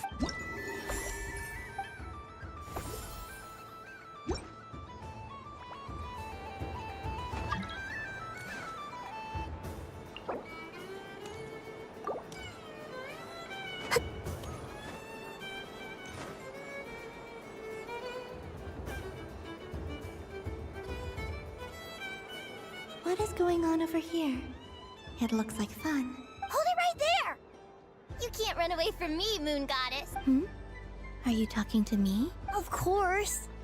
Do you see anyone else here dressed up as the Moon Goddess besides me and you? Happy Moon Prayer Night, Moon Goddess.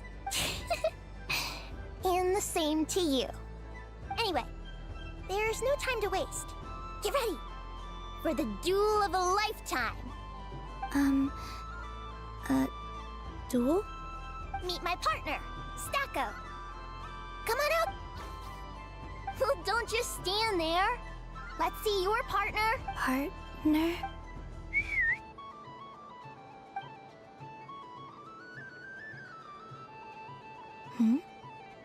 So I need to select a partner and command them in battle. Partner.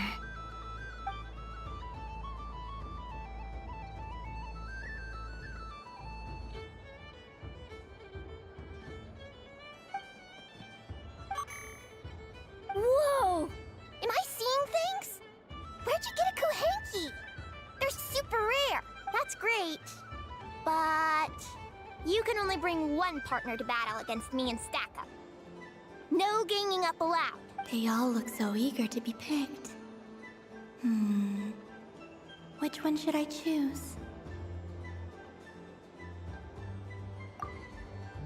I'm not sure what this bot is trying to say, but it seems very happy. That bow. Does it want to dress up as the Moon Goddess too? They all look so eager to be picked. This one usually lives in Nasha Town. She likes falling asleep to the sound of striking hammers. And I bet she's quite familiar with robots' weak spots. They all look so eager to be picked. This deer came to celebrate the festival with the Frost Moon Scions. It wants to help me with its antlers. They are its pride and joy. They all look so eager to be picked. This one usually lives in Nasha Town. She likes falling asleep to the sound of... Testing! Testing! Oh, this is an emergency broadcast! An exciting battle is about to take place right here at the Nasha Town In this corner, we have the Moon Goddess and her robot partner. And in the other, we have the Moon Goddess and her Kuhenki partner. Only one Moon Goddess can be victorious in this ultimate battle of destiny. But who will it be? There's only one way to find out. Now, without further ado, let the Battle of the Moons begin! I don't care who we're up against. Stacko and I ain't gonna lose.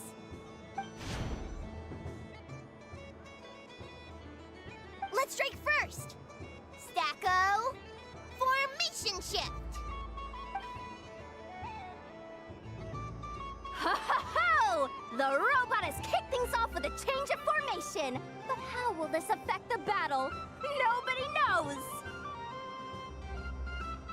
The other party chooses to attack! Let's see how their partner performs! Stacko! The attack lands! And if those sizzling sounds are anything to go by, it was very effective! Okay then. Stacko, maintain formation and enter your empowered state. Empowered state! There we go! Now we're talking! Absorbing the immense Kuvaki present on Moon Prayer Night, this lean, mean machine has greatly increased its offensive power! Oh, they chose defense! But Stacko's about to attack with full force! Is it too little too late? The battle is heating up fast! I'm about to start sweating machine oil over here! Go for it, Stacko! Set Kuvaki to maximum! Can their opponents withstand this blow?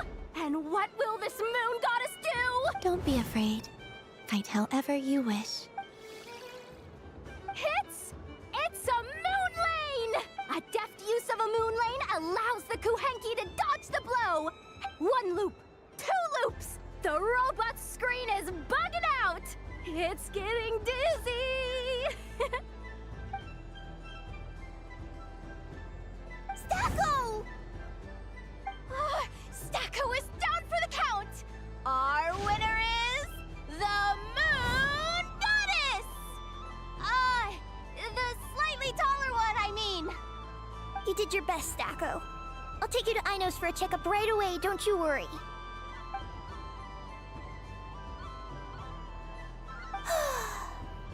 Well, you beat me fair and square, I guess. Honestly, I underestimated you. Won't make that mistake again. I think my partner deserves most of the credit. Just you wait. When I'm a little bit older, I'm gonna come back a whole lot stronger. You ready for a rematch?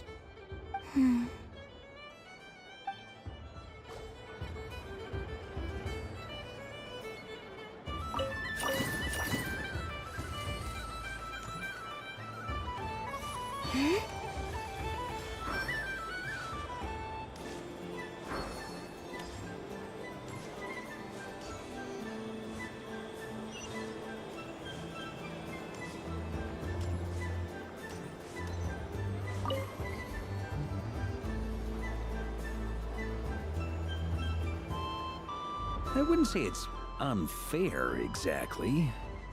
I mean, your voice goes right into people's heads. How would you explain that to the kids? You can't just explain it away as magic. Is something the matter? Ah, Miss Columbina! No, nothing you need to worry yourself about.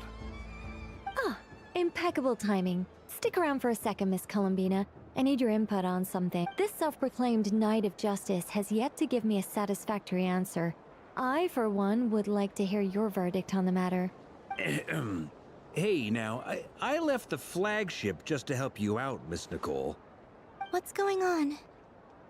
So Alice and I are both using long-range remote control spells that work on similar principles, allowing us to attend this festive fair in Dodeco form. Sorry, let me backtrack a little. While similar, there are some key differences. Alice, being a great mage, wanted her Dodeco to reflect something of her own charm and mystique. So she adjusted the way its tail moves when it spins around. An entirely gratuitous move, in my opinion. I hardly see how anyone is going to notice that. If anything, I'd say that anyone who stares intently enough at a Dodeco's tail to notice such a small detail is someone we ought to be highly concerned about. I only say this to emphasize that my question has nothing to do with tails. Now that we're clear on that, why is Alice's Dodeco permitted to interact directly with the children celebrating Moon Prayer Night, while mine is not? Your voice speaks directly into people's minds. See? Exactly what I said.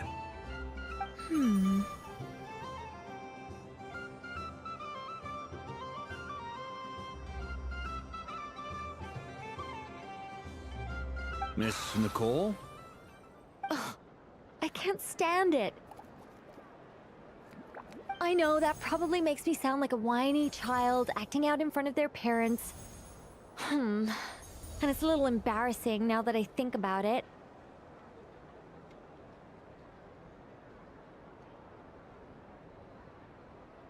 But hey, I said it now, I can't take it back. That would be even more embarrassing.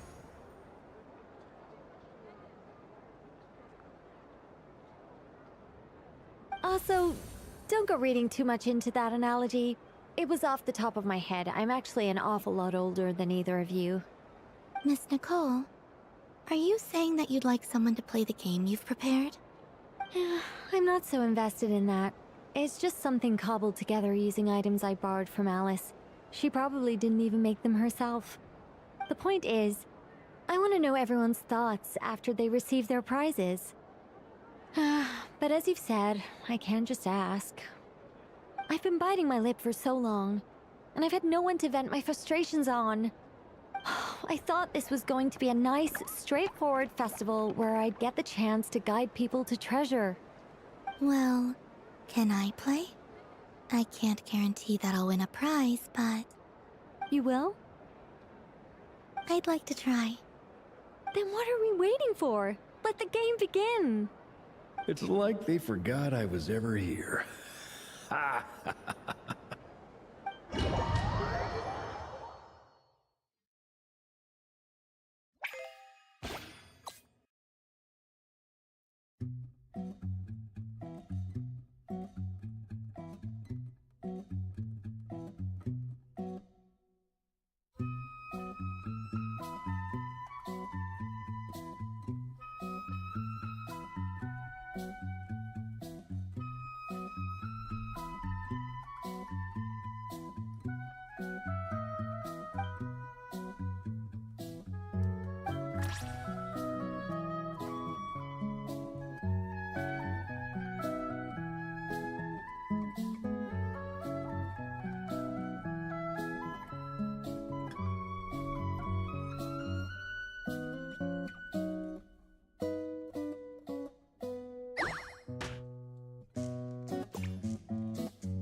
Congratulations, Miss Columbina! With your great wisdom, you have overcome every obstacle in your path and conquered the great challenge posed to you by fate. Fate? Well, something to that effect. If you'd prefer something more poetic, it could be the icy winds. You could even go with, all my hopes are now resting on this. Can I open it now? Stop teasing me! Please, I'm begging you. No more talk, just open it. Wow. You have my sincerest gratitude, Miss Columbine. Thank you for sharing your precious time with me and fulfilling my wish. Don't mention. You've all done much to help me.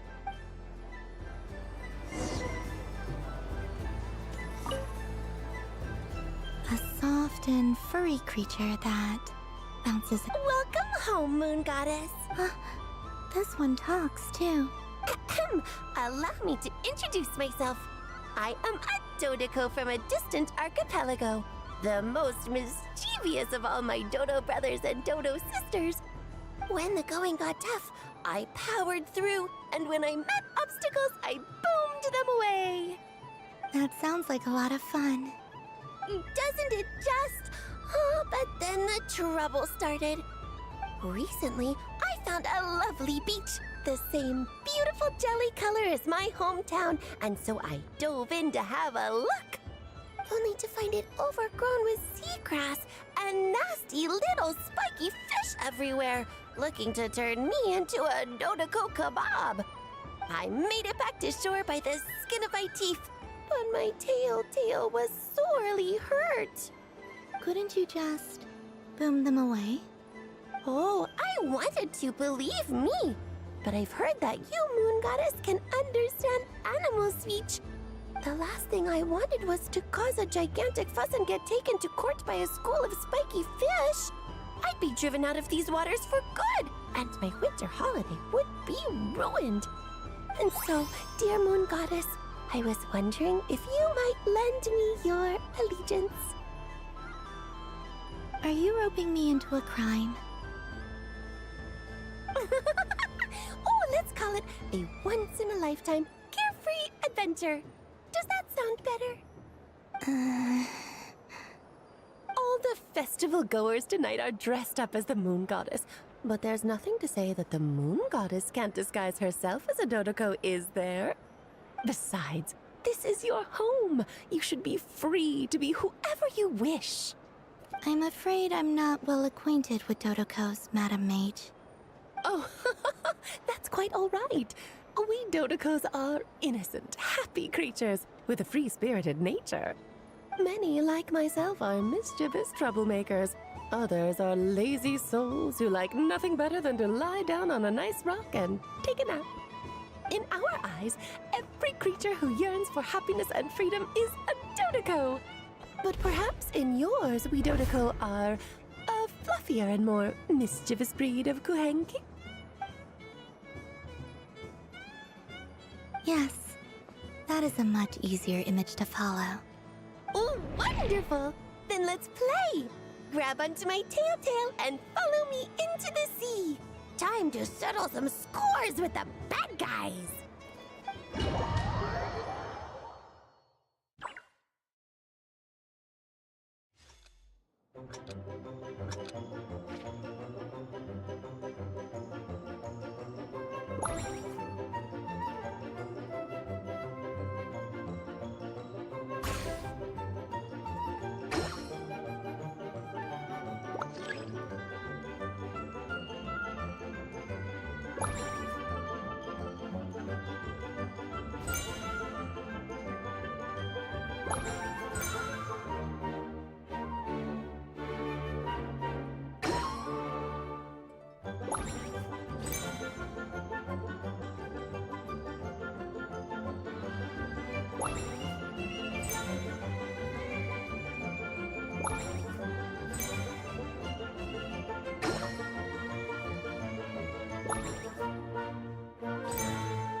So, The use of jumping, I think they call not bad. Any kitten? Oh, wonderful. Lovely. Remember, if you find any... I will.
Dodoko's Whirligig!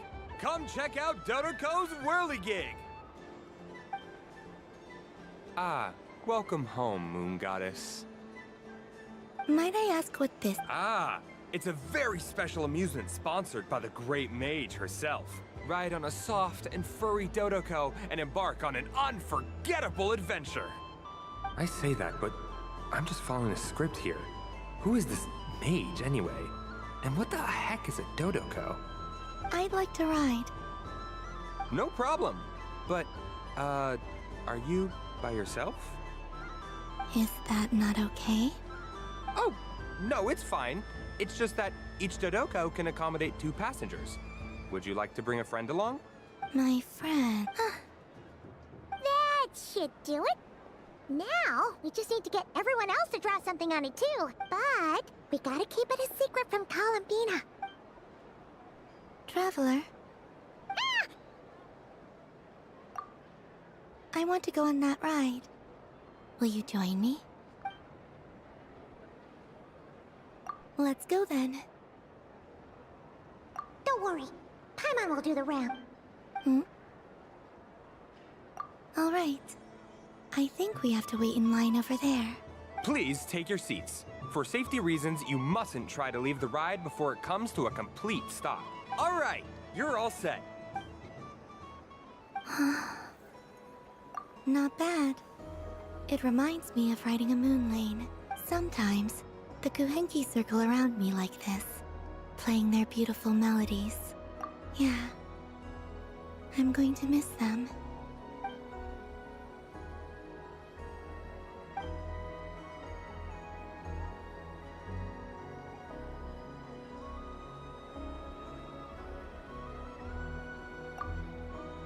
It does.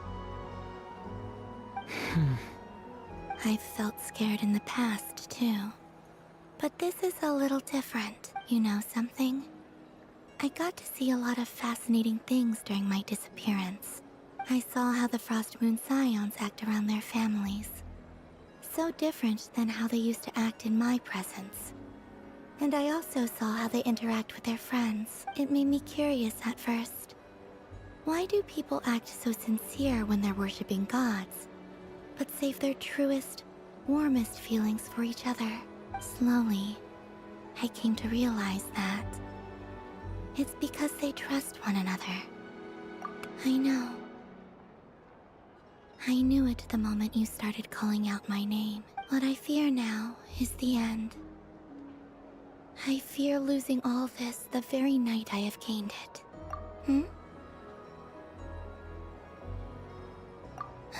Thank you for this conversation. Don't worry.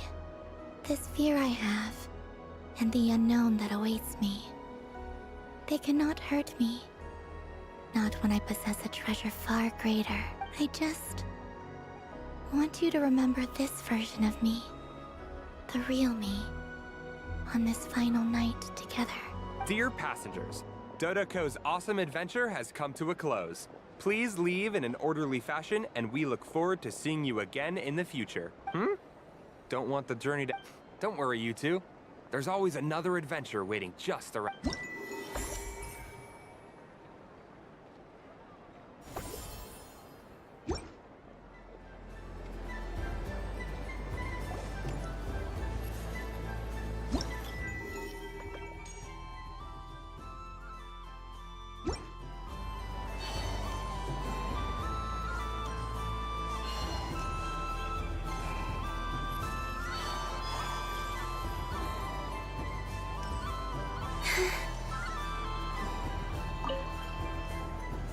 Welcome home, Moon Goddess. Would you like to try on some animal-themed... I always hear Llama saying how heavy her antlers are. Let me give it a... Oh my! It's a little itchy. Should I keep wearing it?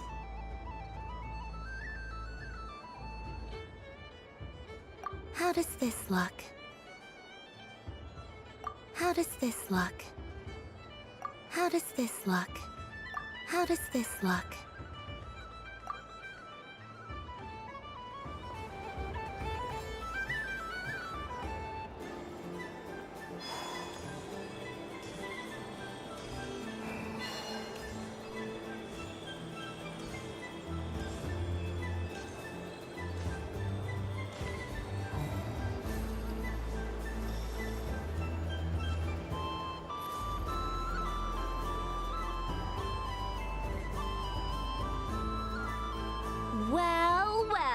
Look who it is!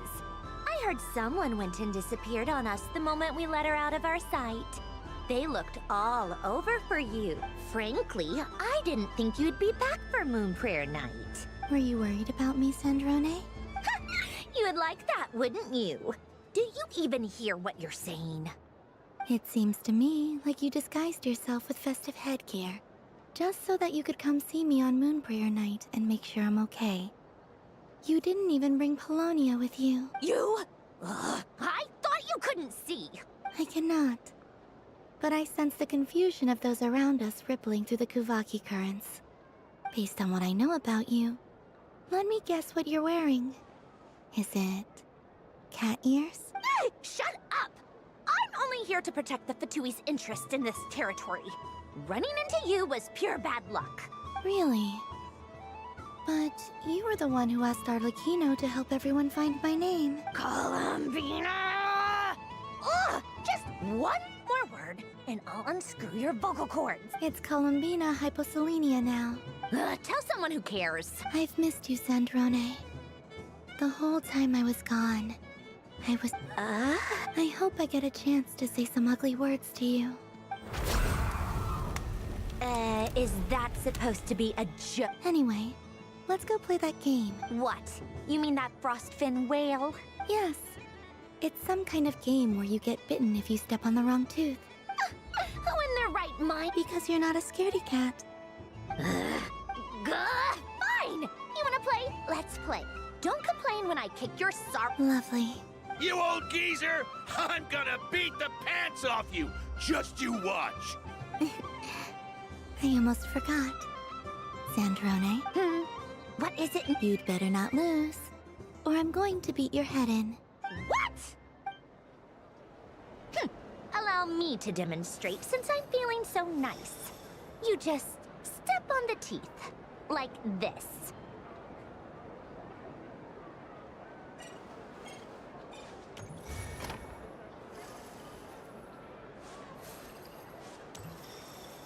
Which should I pick? Your turn, Sandrone.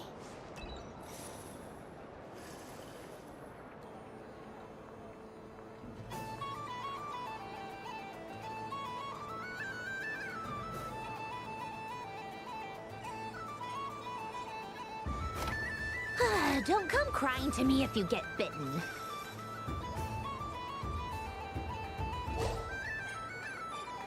There are less and less teeth remaining.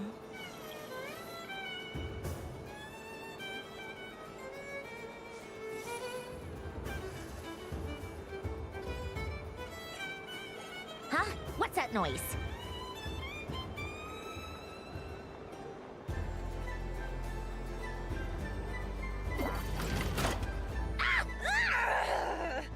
I think you might have picked a bad tooth, Seth. Do you need any help? It seems like you're stuck. No!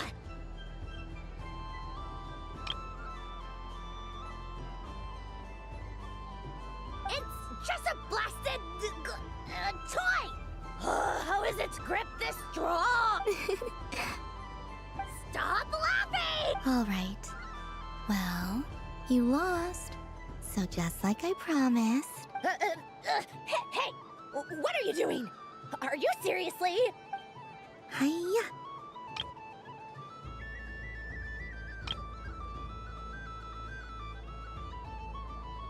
Why, you... Rematch! Are you all right, Sandrone? That was quite a strong bite. Are your clockwork parts? Quit your fussing! I don't need it! All right.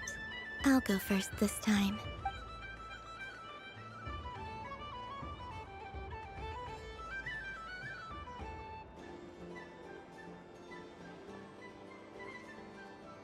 I see it now.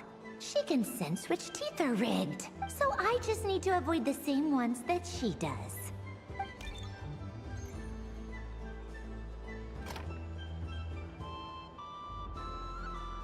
This one... Seems fine. She avoided that one then? Now I've got you. All right.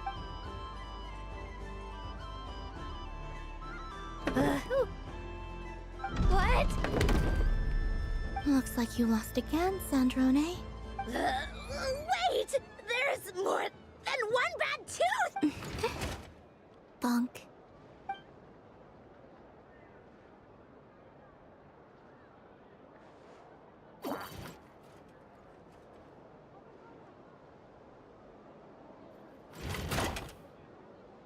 Stupid game! What idiot came up with this?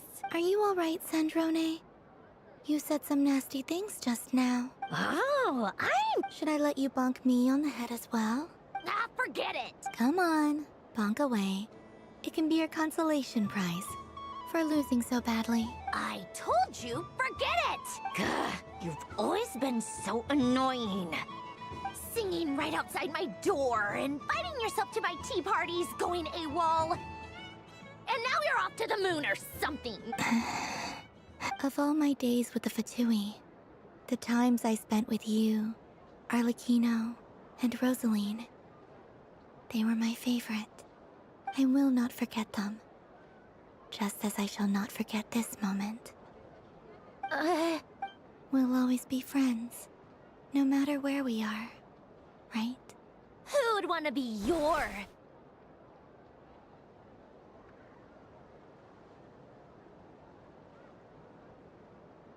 I'll miss you, Sandrone.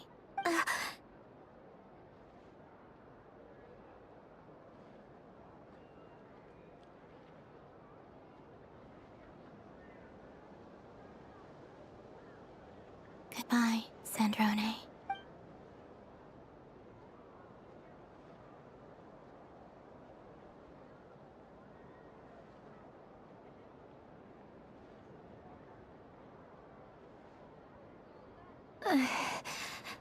I'll miss you too, Columbina.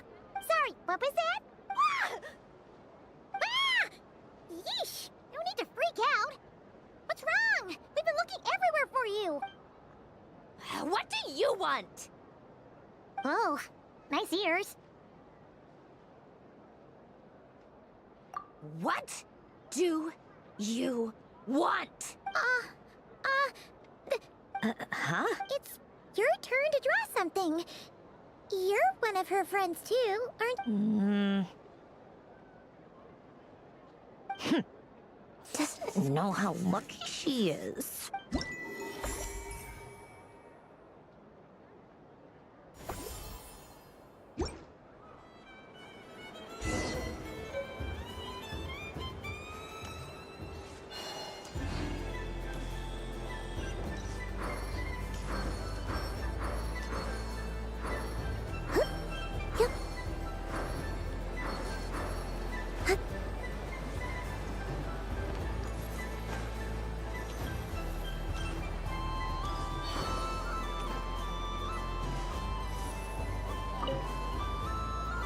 Traveler, Hey there, Columbina!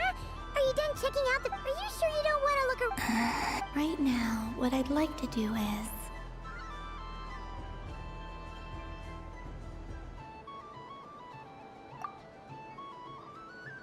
Oh! Candy for us? What about you, Traveler? How does yours... Oh, sounds... Yes. Okay, gotcha.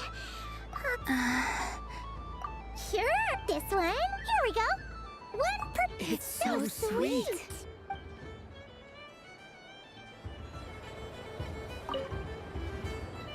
Traveler, Columbina! Finish with... Really? You're sure you don't want to have a little more fun out there? yes.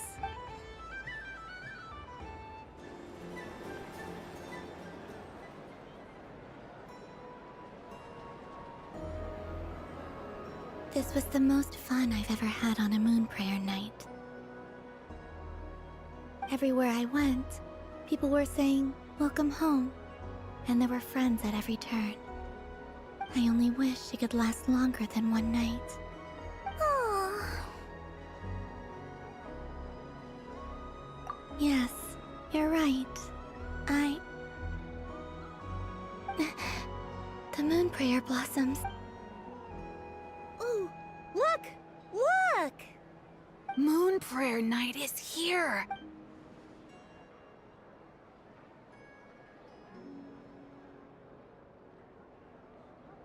The moon. It's so beautiful. Happy Moon Prayer Night, dear. Happy Moon Prayer Night. Happy Moon Prayer Night.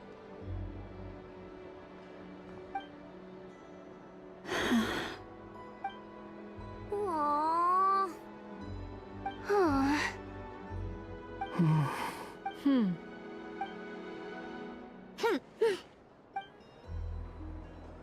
Time flies when you're having fun. Oh, looks like the time has come. Columbina. You'll be heading off now? Yes, to the ruins you mentioned.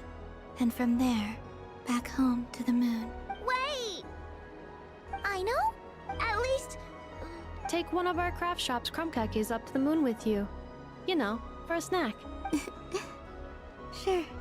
Why not? The Curatorium of Secrets believes in proper farewells. No story should be left without a satisfactory endnote. Never. Farewells are an important affair for the Ratniki, too. We never know when we might meet again. Haha! And here I thought grand farewells wouldn't suit tonight's mood. But I suppose friendly passion is not to be stopped, eh?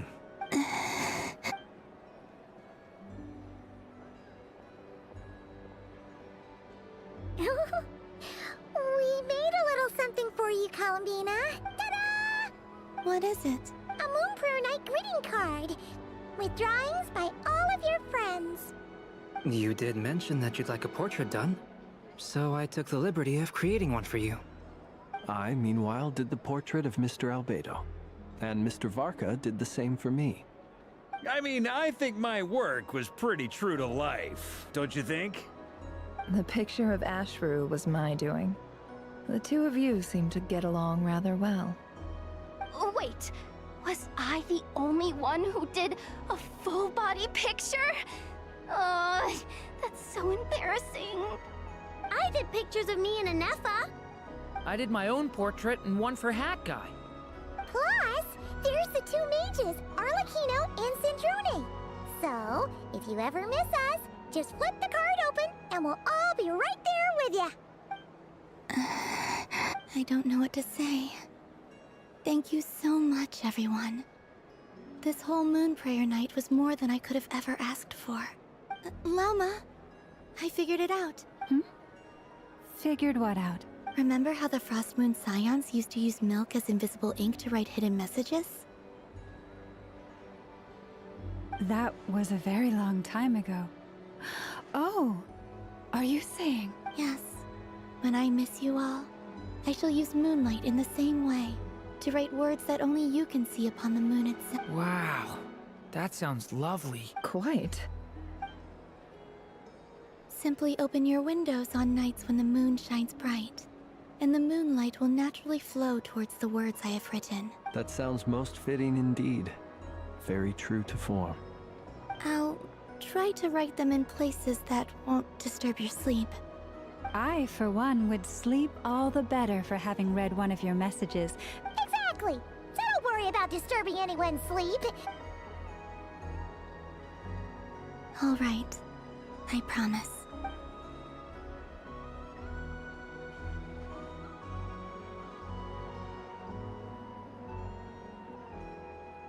In that case, Columbina, are you ready? I'm ready. Very well.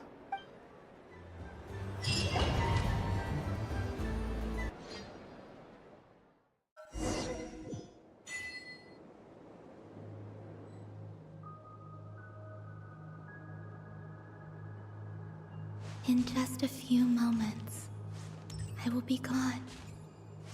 I still don't know what to expect on the moon. Will I really be able to send messages to my friends? The Kuhenki, the animals of Not Cry. I'll never get to see them again. I wonder where I'll be when the next Moon Prayer night comes.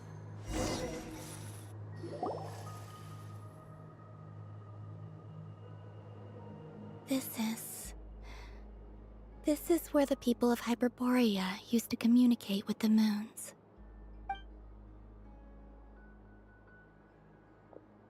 Eternal moon, frost moon, iridescent moon.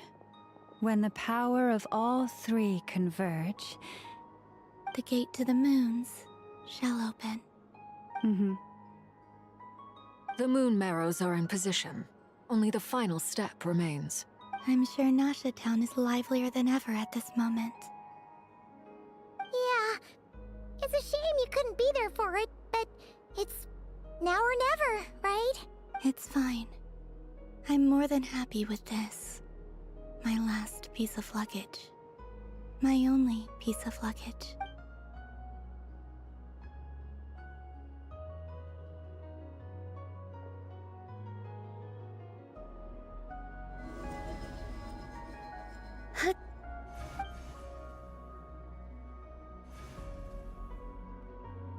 I can already feel the moon calling to me.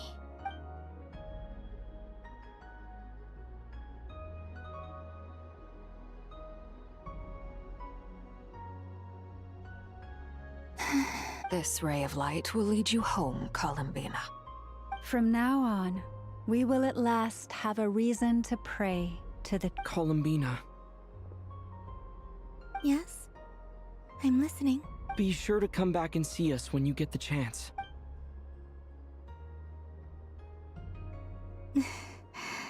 But if that chance doesn't come, then remember that you have friends on this planet. People who will miss Columbina. Yes, I will. Thank you for everything you've done for me. And remember, come night or day, the moonlight shall always connect us. Well then, farewell, my friends.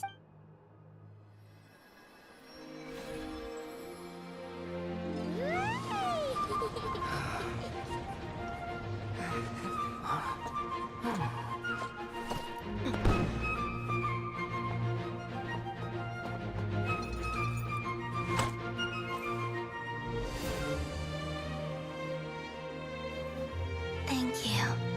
This was my happiest night in Tevat. Farewell, Columbina.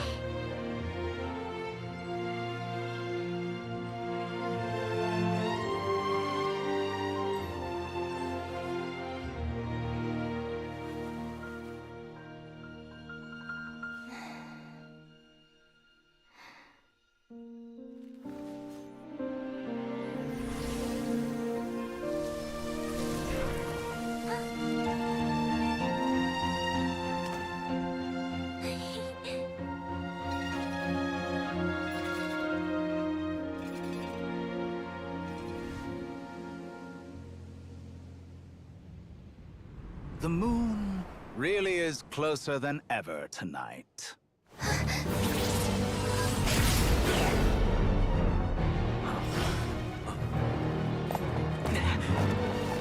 Columbina. All three moons in one place. Time for one final experiment. Reason, life, death, time, and space. They all believed I would fail.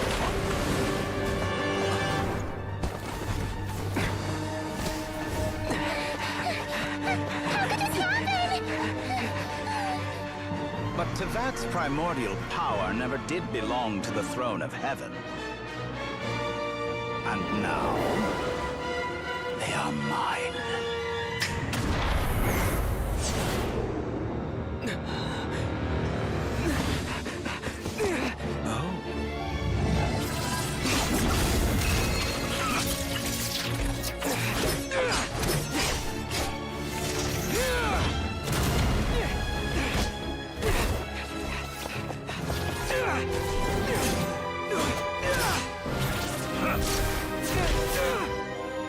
No, as long as I'm here. The Doctor is free to wield the Three Moons' power.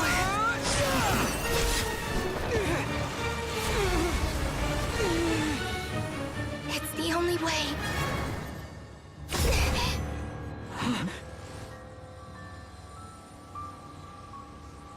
I guess I won't be going home today. Columbina! No!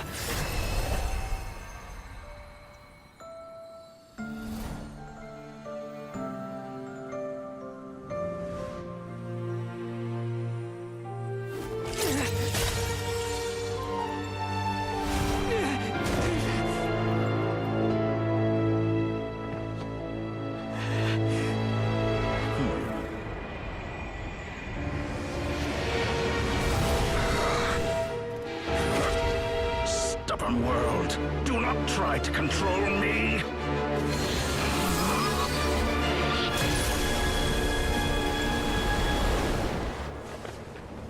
Columbina.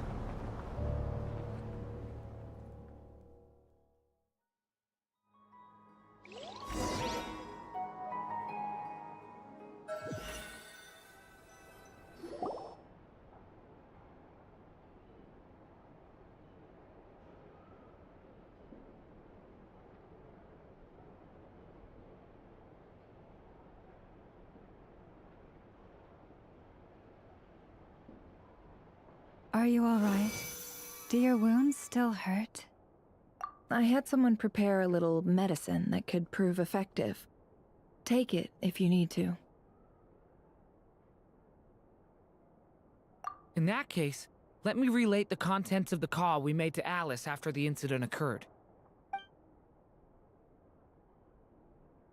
That Dottore is a crafty one.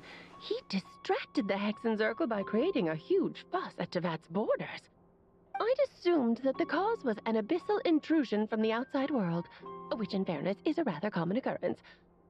But after learning that you managed to influence the phantoms in Nodcry, I realized that perhaps this interference could have come from within Tevat instead. But we weren't able to change their fates. True, you couldn't change how their stories ended, but you did build some variables around yourself. Variables? Yes, things you heard that you could not otherwise have learned, ideas that would otherwise have never crossed your mind.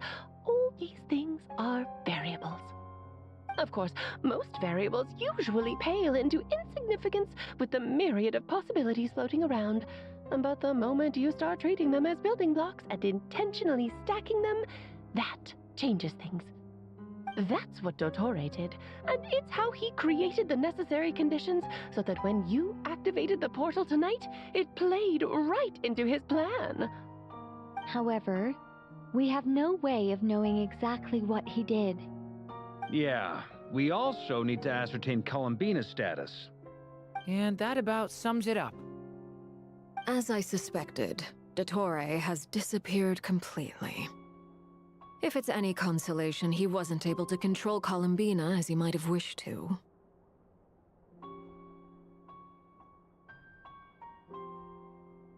Oh no!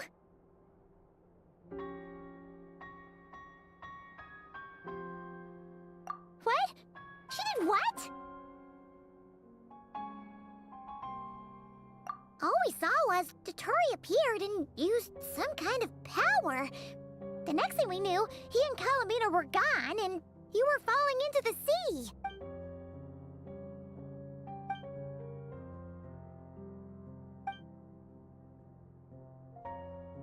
So, Columbina intentionally opened the Moon Gate and escaped into the same mysterious world as Rarier and Thalindus. Sounds like bad news.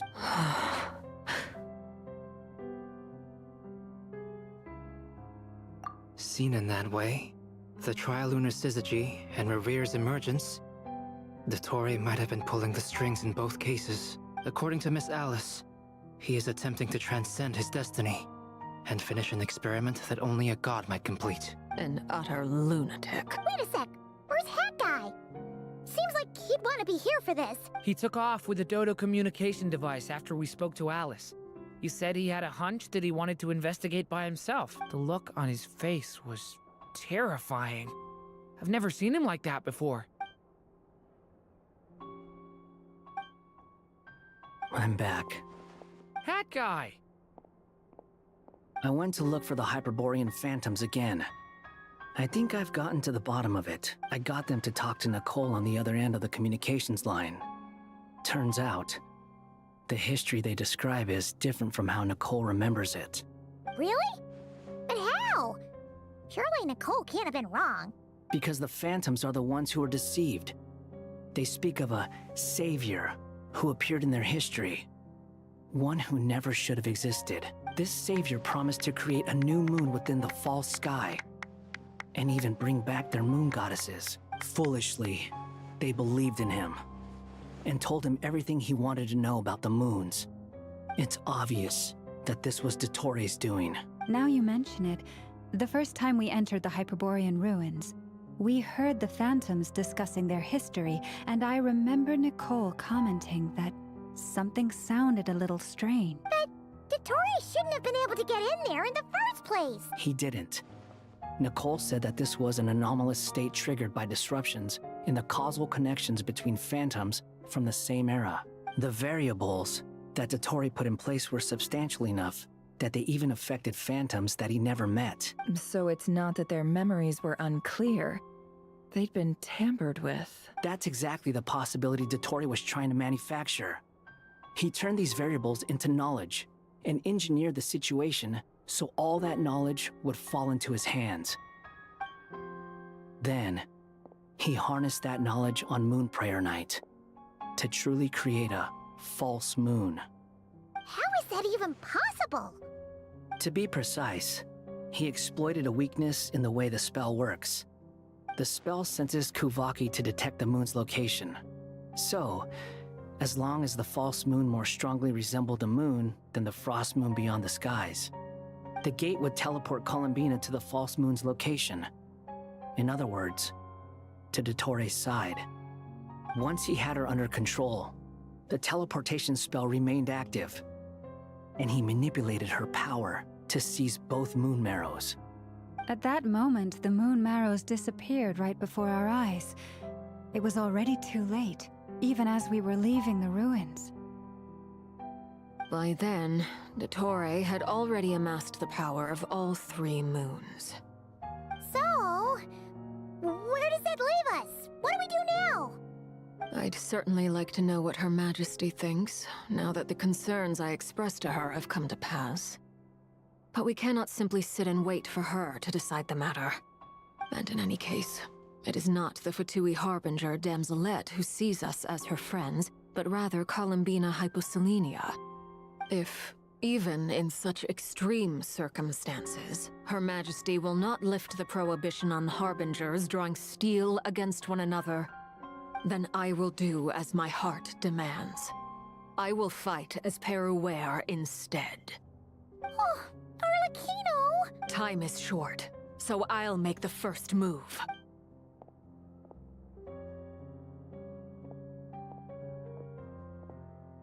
Whew. Even Arlecchino seems to be losing her cool now.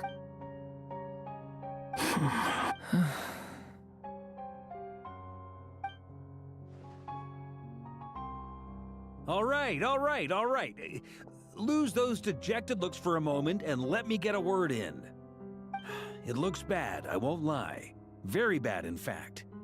So Dottori's pulled some real dirty tricks to gain the upper hand. For now. And yeah, it's to the point where even the mages say that his variables have affected destiny. I'm not so sure, though. Many have told me that Tevat's destiny is fixed, and that does appear to be the case. Well, what makes Dottori so sure he'll be the exception? And since he was able to stack these variables up, who's to say we can't do the same? You of all people should not be discouraged, traveler from afar. This isn't over yet. And you're not alone in that. Everyone here does, whether they've spoken thus far or not. But none of us are the type to sit back and wait for the sun to shine again. That's exactly how a knight should roll. If they knock you down, you get back up and get back in it. Don't forget, Honorary Knight, you're a legitimate member of Mondstadt too. Mark is right. This is far from over. Dottori's already way overdue a butt-kicking given his past shenanigans. And after this, He's earned himself a double dose. That's what I'm talking about. How's everyone else feeling? I'll use Kuvaki to investigate Columbina's whereabouts. Leave the intel gathering to me. Whatever happens within Nodcry's borders, when the Curatorium of Secrets wants to be in the know, we always find a way. Aino and I will do all we can to support you. We will attempt to reverse engineer Dotori's actions and seek a breakthrough that way. Alice and Nicole are busy dealing with an emergency at Tavat's borders, so they can't return just yet. But they're both very angry about this. They've asked Albedo and me to act on the Hexen Circle's behalf and do everything in our power to fight back against Dotori. Are you ready then?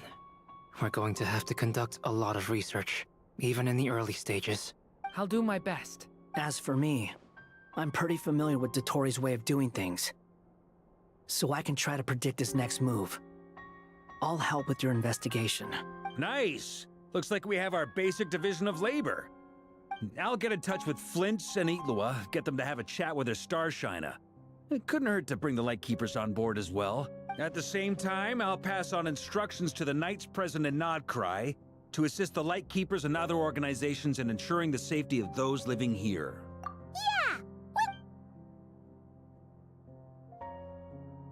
That's it then. Good luck, everyone.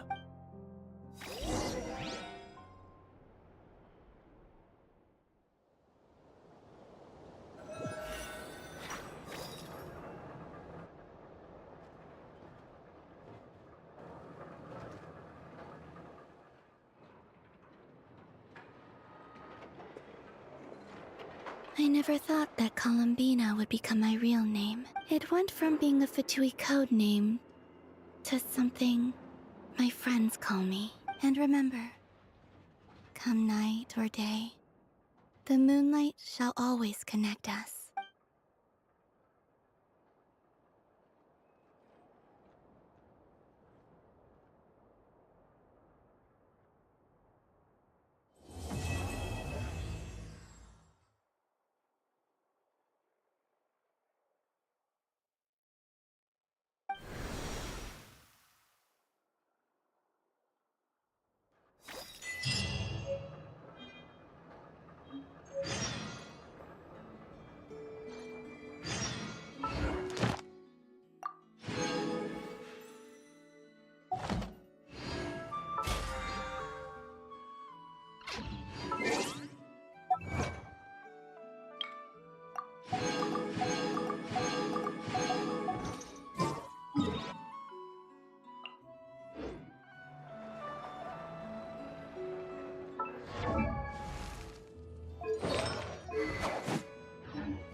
See the stars above shining, guiding you along. This realm is truly beginning to thrive. I cannot help but be stirred. When the nights are getting colder, and when you lose your way, feel my hand upon your shoulder, and remember you're not alone. The scent of summer wine on the breeze, the lantern soaring over the sea, wherever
If you ever have any...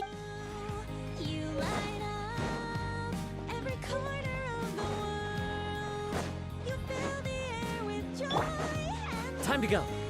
so please, when you feel it's going wrong, just take a moment, come back to our special place, and there the wind will sing to you of how you light up The one before. every corner of the world. Ah. Make us all feel so alive. You know, when the time has come to journey home, every star and every cloud is smiling down on you, traveler.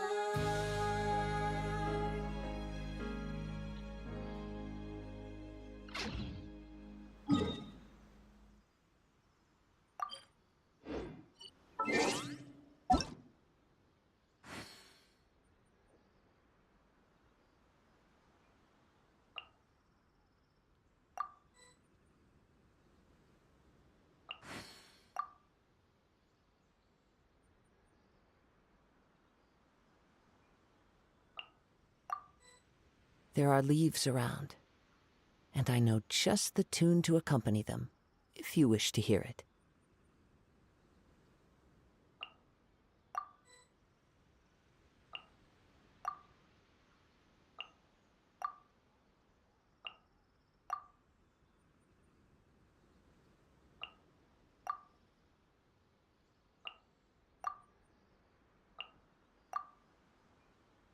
See the stars above.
What shall we do? What is the situation?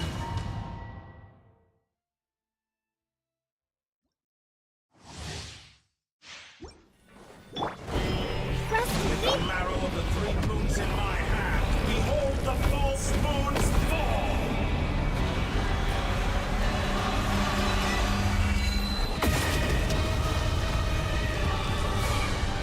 This is order! Right here, emerge. I'm always watching. Right cannot here, face right me. now, right here. Illusion shattered! How dull!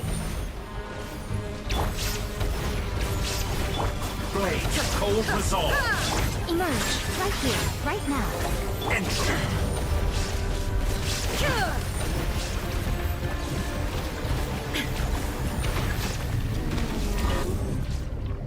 There is no escape. Emerge, right here. Gather. Allow me. Right now. Now you shall perish.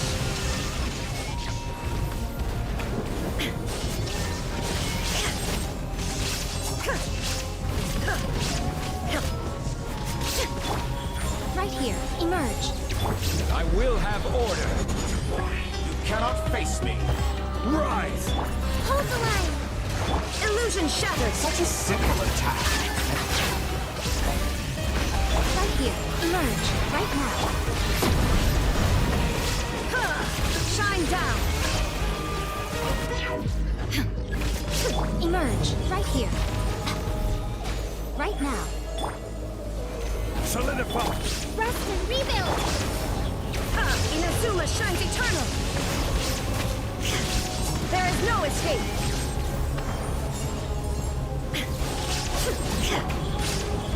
Right here. This is order.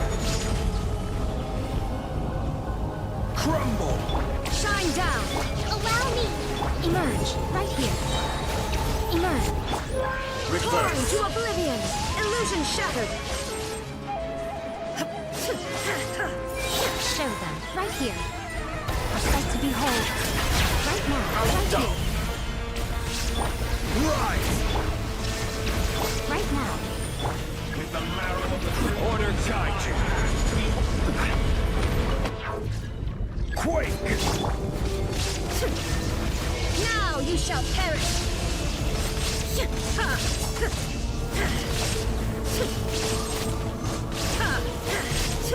Shine down. Illusion shattered. I will have order. Crumble. Hold the line. Shine down. Emerge right now. Illusion shattered. Inazuma shines eternal.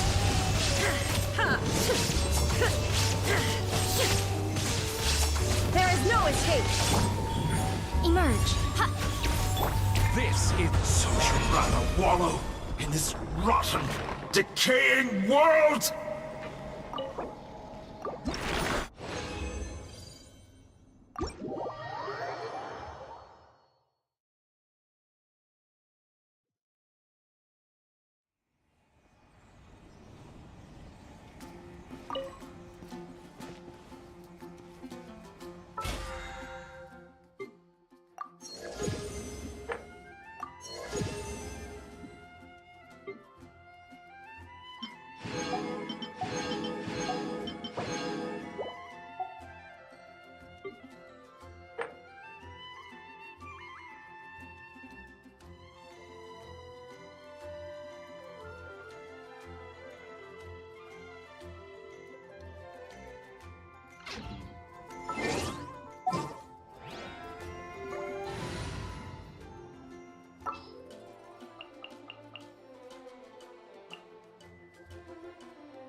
Clear skies grace our onward journey.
Rise! Light compels you! Divine light, shield them! Be cleansed! Light the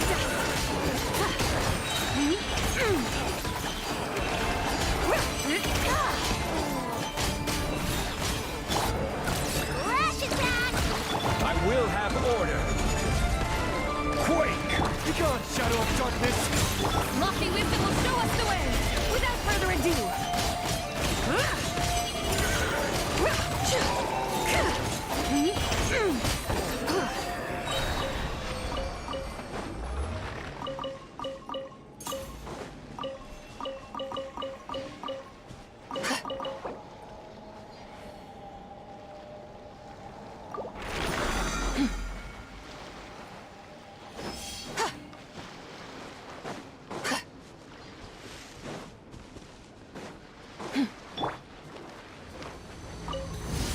Use the full assault. Order guide you.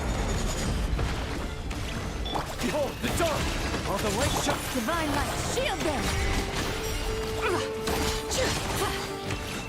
Light the dust! Indo!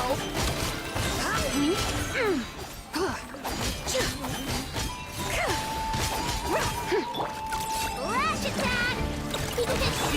Rise! Begone, Shadow of Dark! I will have order!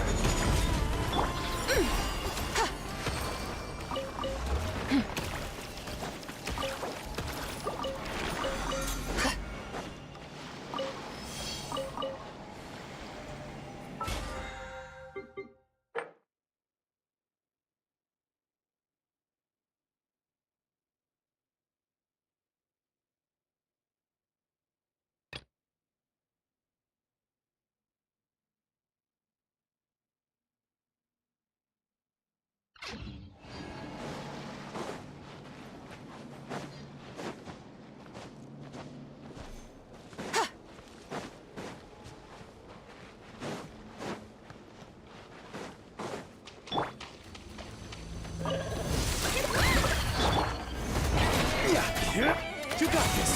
Look, the rainbow! Light compels you! Lofty wisdom will show us the way! Be cleansed!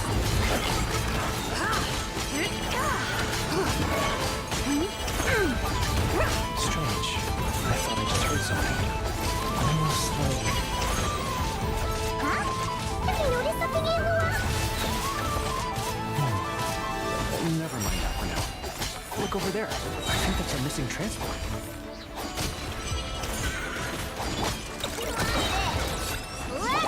Order guide you! Quake! Behold the dawn! The sky clear, the glazed moon shines! Be cleansed!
Stay close and you will...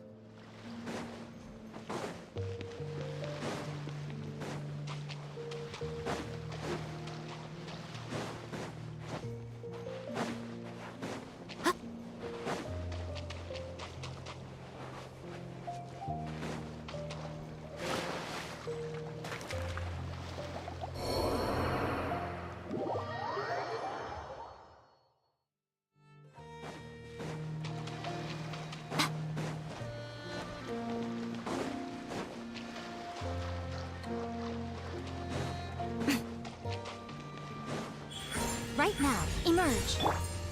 Illusion shattered! The wind knows it. Rest and rebuild! Right now. Right here. Shine down!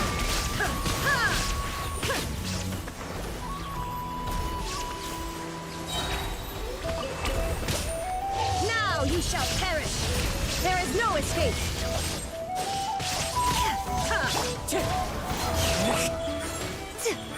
Emerge. Hold the line. Wind strike.